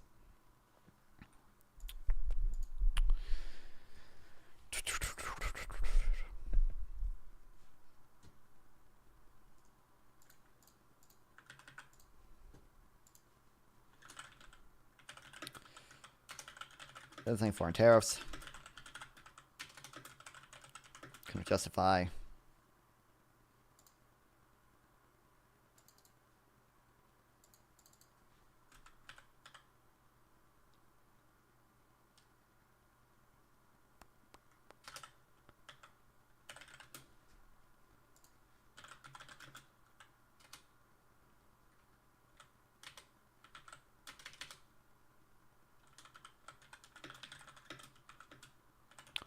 propose. The White House released a memo detailing other policies the U.S. could retaliate against.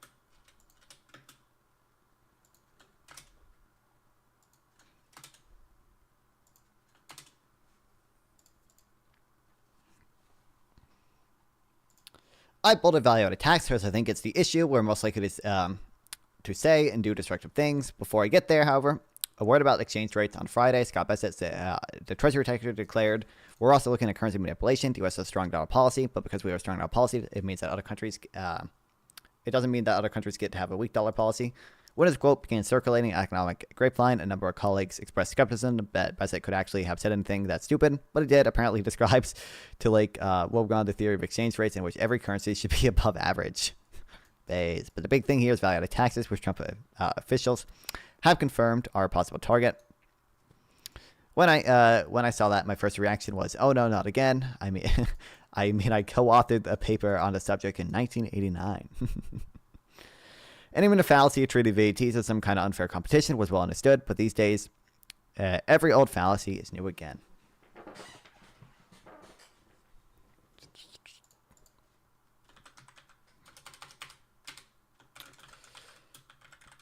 Even Krugman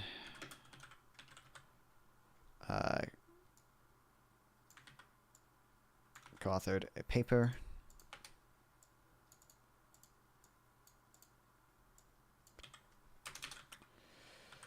debunking the notion that VATs create some type of unfair trade advantage.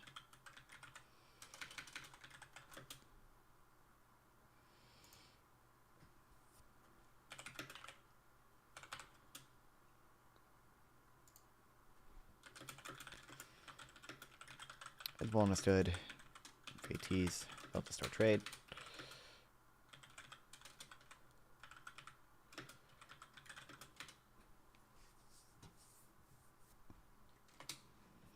What is value-added tax in economic terms? It's just a sales tax on domestic consumers, but unlike the sales tax Americans are familiar with, it isn't collected at the cash register for a couple of reasons. For one thing, it's meant to be a tax on all sales of goods and services, not just stuff sold in stores. Canada's VAT is actually called a GST for goods and services tax. For another example, VAT rates in Europe, many European nations are quite high, 25% in Denmark and Sweden. Conventional sales tax and at the level will create large incentives for tax evasion. Stuff might be literally sold on the counter or over the internet or whatever. So VAT is administered in a way that tries to minimize these problems. If a nation has, say, 20% VAT, every business is required to pay taxes equal to 20% of its sale, except that it can deduct taxes already paid by its suppliers. This makes it impossible for sellers to evade a tax without falsifying their books as a whole. It also gives companies an incentive to insist that their suppliers pay their full share of taxes too.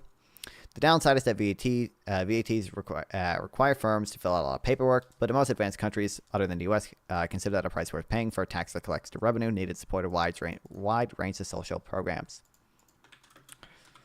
VAT is simply a consumption tax. Sales tax.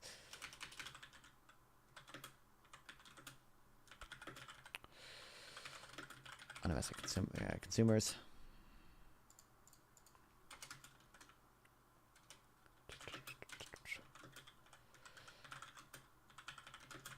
Differs from the sales taxes in the U.S. in that it's collected at each stage of production.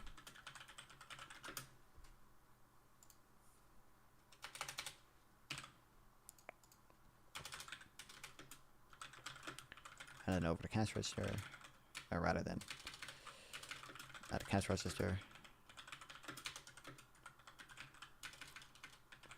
because it minimizes avoidance.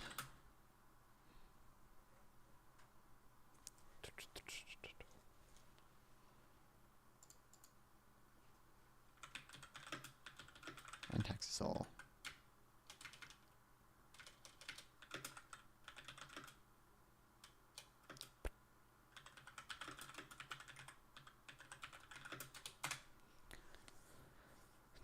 Broader scope of transaction. Sounds how it's VAT.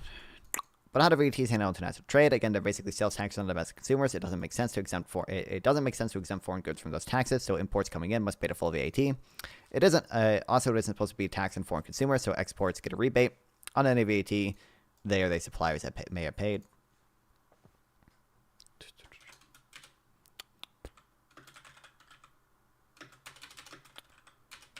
Doesn't make sense for imports to exempt for what's that? VAT is meant to distort trade.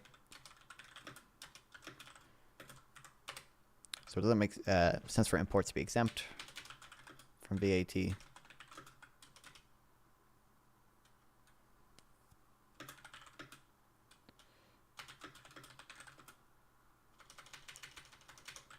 Or does it make sense?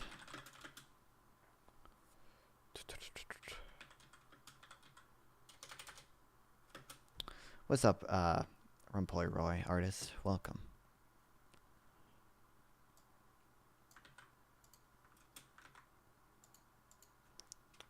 Mir Bangladesh. Well, hello from America. New game. Kilo Los Angeles crime multiplayer. Okay.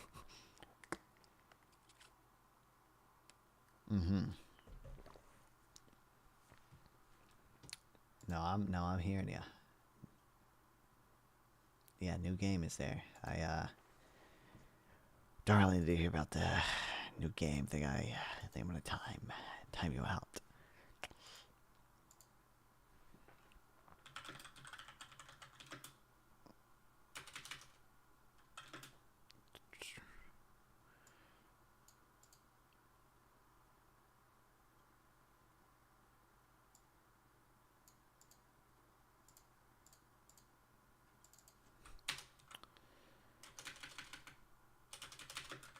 It's meant to tax domestic consumption. So that makes sense for imports to be exempt from VAT.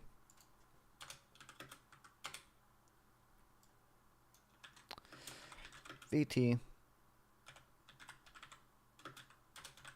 is meant to tax foreign consumers.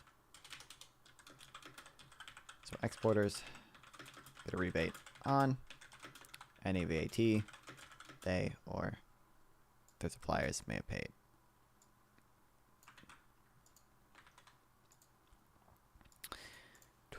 These border adjustments are perfectly consistent with the role of VAT as a fancy way to implement a sales tax, but naive or woefully dense. A naive or woefully dense observer might look at a border adjustment and cry taxes and imports, subsidies for exports, unfair competition, and the Trump administration looks to be doing just that.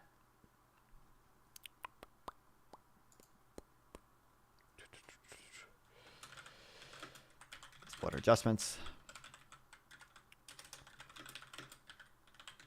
Perfectly in line with the goal of VAT to only tax domestic consumption.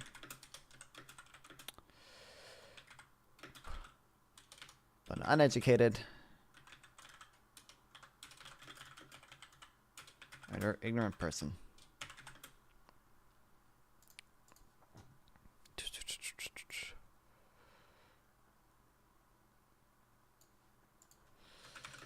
may cry that this is an unfair tax on imports and subsidy for exports. Me win learner symmetry. The Trump administration looks to be doing that. If it does, this will mean destructive trade war with Europe. European governments depend too much on VAT to give them up. Furthermore, politics isn't all cynical. Isn't all cynical calculation. European officials know they're right about what VATs do, so while Trumpists are wrong, this will reinforce their determination to dig into their heels. How does this end?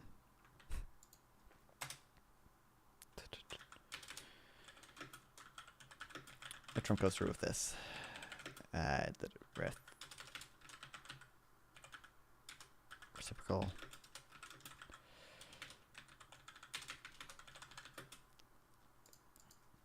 tariffs and VATs. It will mean a nasty trade war with Europe, who is too dependent on VATs to ever give them up.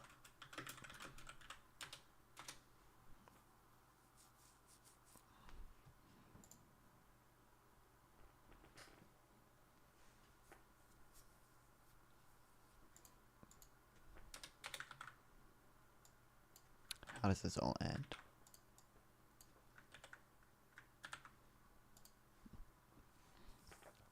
What is memorandum of reciprocal tariffs against wine? For many years, the United States has been treated unfairly between partners, both friends and foe. This lack of is one source of our country's large and persistent annual deficits in good, closed markets and reduced United States exports and open markets at home, resulting in significant imports. Basically, none of this is true. The U.S. has not been treated particularly unfair, and a trade deficit reflects America's role as a magnet for foreign investment, not differences in trade policy. But Trump believes otherwise. And if you believe that big, strong men with tears in their eyes will come up to him and say, "Sir, you got this trade deficit thing all wrong. You're kidding yourself. This could get very, very ugly."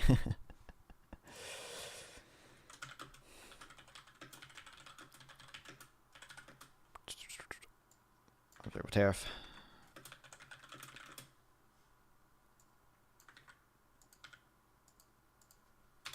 Why that?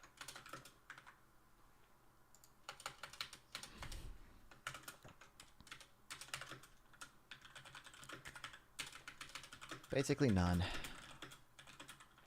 Oh, this is true.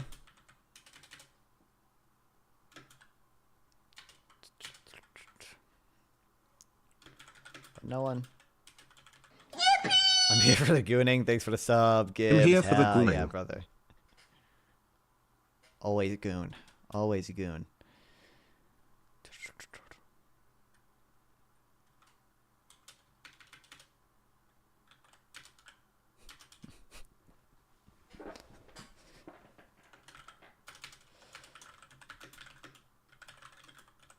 No, Charizard.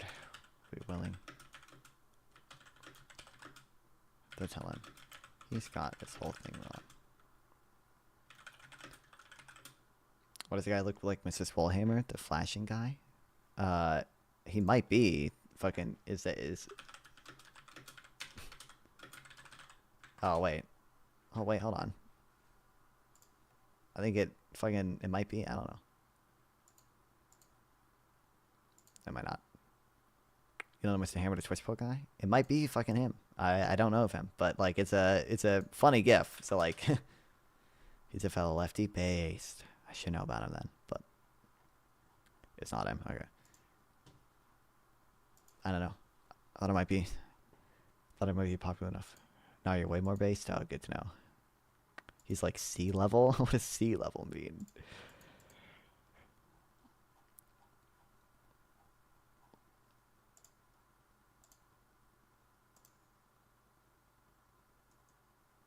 Okay, I got like assist recruitment thing. This is recruitment thing.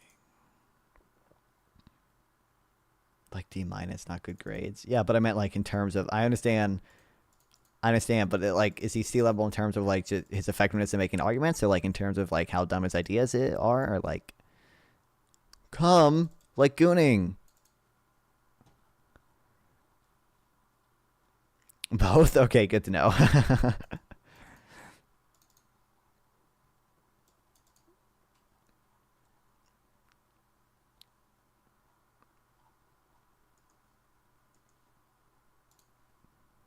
This is 21 pages. Probably would not. I don't even know if I have the econometrics knowledge to understand the shit. Bro, fucking pi is in here, bro. Or doesn't that mean... Fuck, is Bob Marley still here? He would know. Doesn't...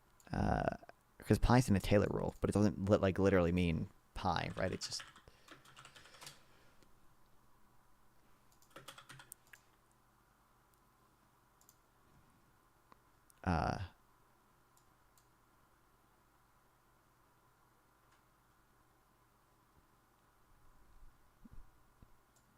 Yeah, it's the rate of inflation measured by GDP deflator.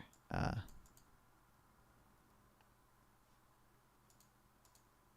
don't think it's inflation here, but it's probably something else.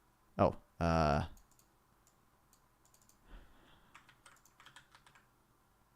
okay. Apparently pi does not show up. Might show up when I import it to Zotero, but we doing homework or just reading for fun today? Oh wait, fuck. I think I might have actually had to do homework that I didn't do. Reminded me of that. Holy shit, I haven't had to read anything of this in like 13 years.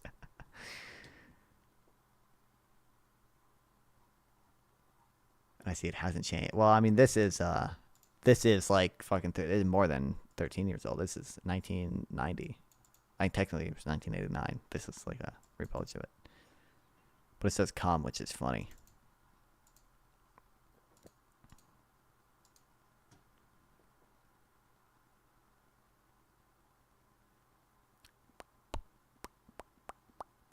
This is probably like 30 pages. It's probably too much to read. Oh, fuck. Hold on. I gotta purchase this shit. Where's the DOI?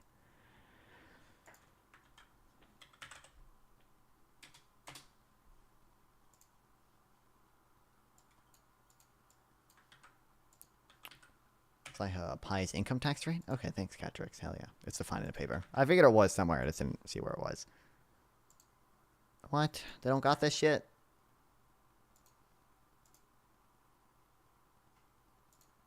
Wait, is it just... Wait, just using Sci-Hub wrong? I feel like it should definitely have this. Okay, maybe not. It's probably... Might be in Anna's archive.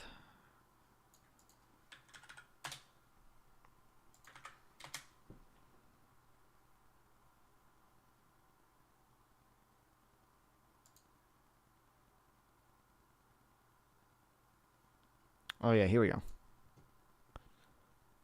I think these are the same.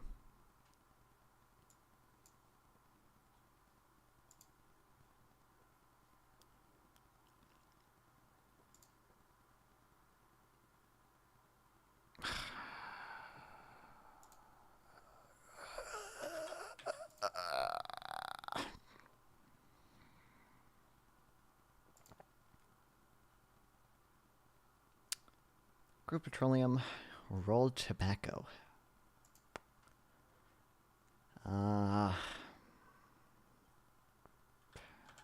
Wouldn't be no. Bunch of fucking hard liquor too. I don't know. Chad maybe. Nope. West of Chad. So is it like in South America? But I feel like Bolivia would have like lithium and stuff. Above Bolivia. Quite a bit above it. It's not definitely not Mexico. But 3,000 kilometers. Gives us literally a email to you, by the way. Texas man.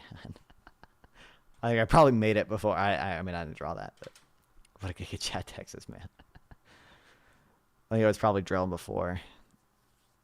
I even like really met you at least, but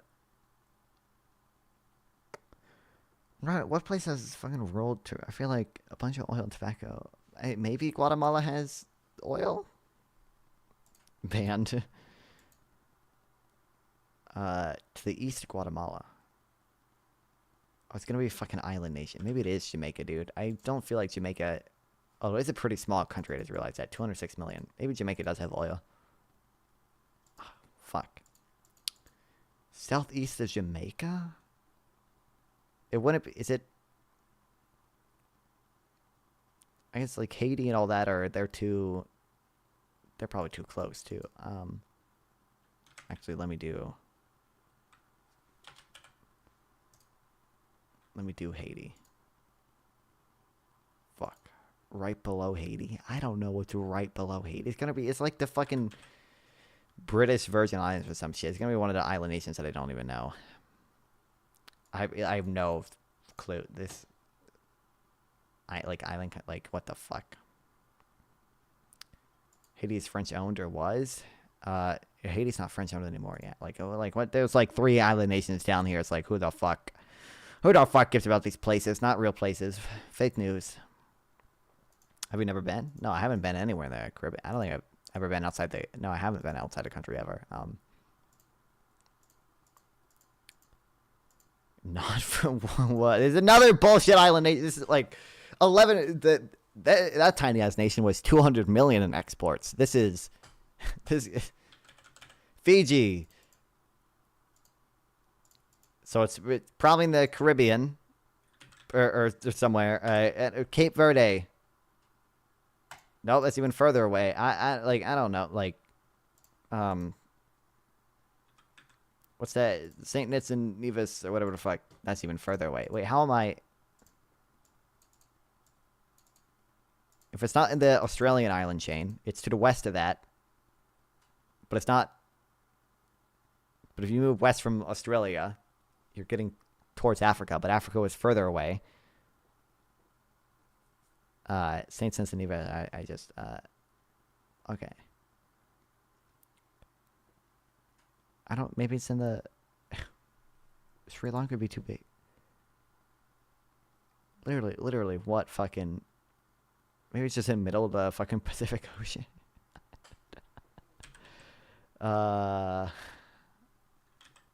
Marshall Islands. Micronesia. Could be Micronesia. I don't know. It's literally going to be a country I've never heard of before. So, Afghanistan. I give up. I give up. French South. Like, where the fuck even is this shit, man? Yeah. Like, yeah, no wonder I was so confused. I was like, because in my mind, there's an island chain here, and then there's like some islands here, and there's some islands here. I wasn't considering that there's these bumfuck islands in fucking Antarctica.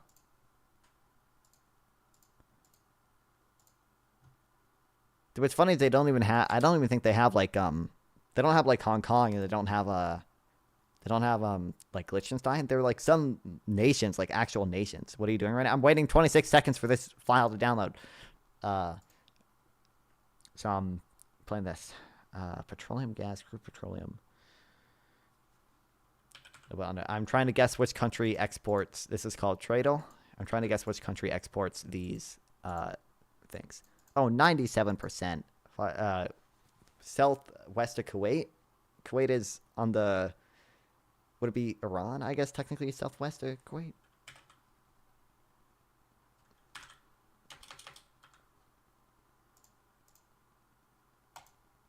Fuck, right below Iran, not Iran. What am I? Yemen, Oman. It's gonna be.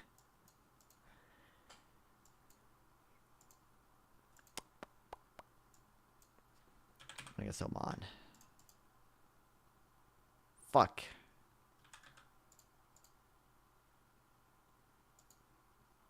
Kuwait is south of Iran? Not some parts of it, right? I don't want to look at a map because it'll give me other... There's parts of Iran that are higher, but also Iran is like at a downward right angle, right?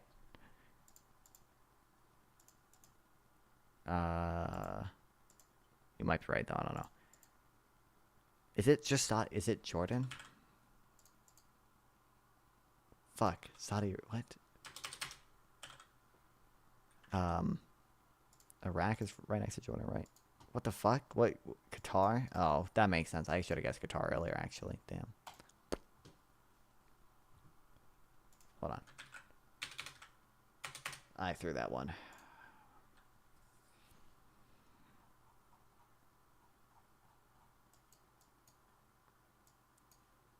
Hold on.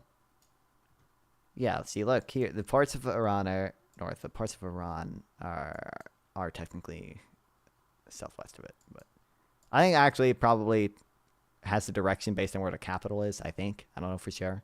So, like, obviously the capital is northwest, but... Hey, you can download this now.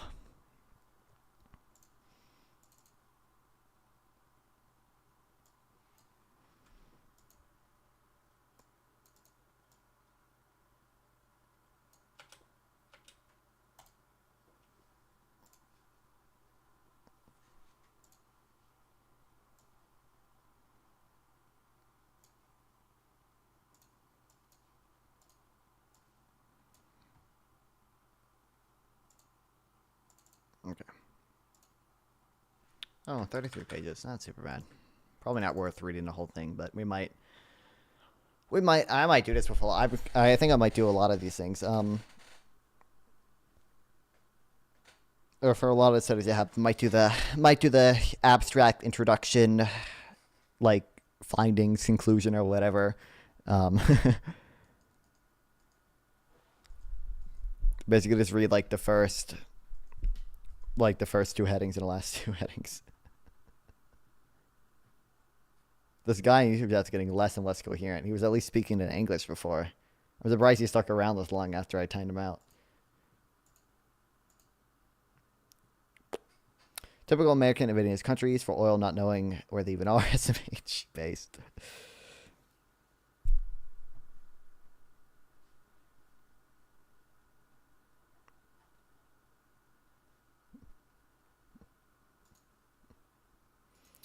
For somebody studies, just do that because it's not worth reading the whole things for all of them. Because like it's like, am I really gonna read like 5 pages on like the statistical methodology of these people when that's never ever gonna be relevant ever?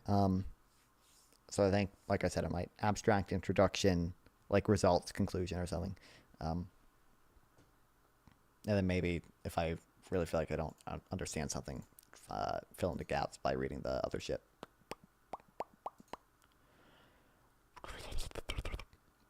Anyway, who's streaming? Casey streaming. Cannot Kid is streaming. I got like 3 viewers. Might be better sending you to Casey because Cannot Kid. I'll send you to Cannot Kid because he gives me a shout out and I feel good. Anyway.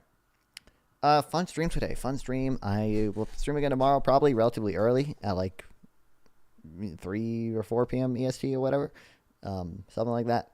Yeah, love streaming. Love that y'all watch me stream. Had a good, fun time today. Who can I live redirect to on YouTube?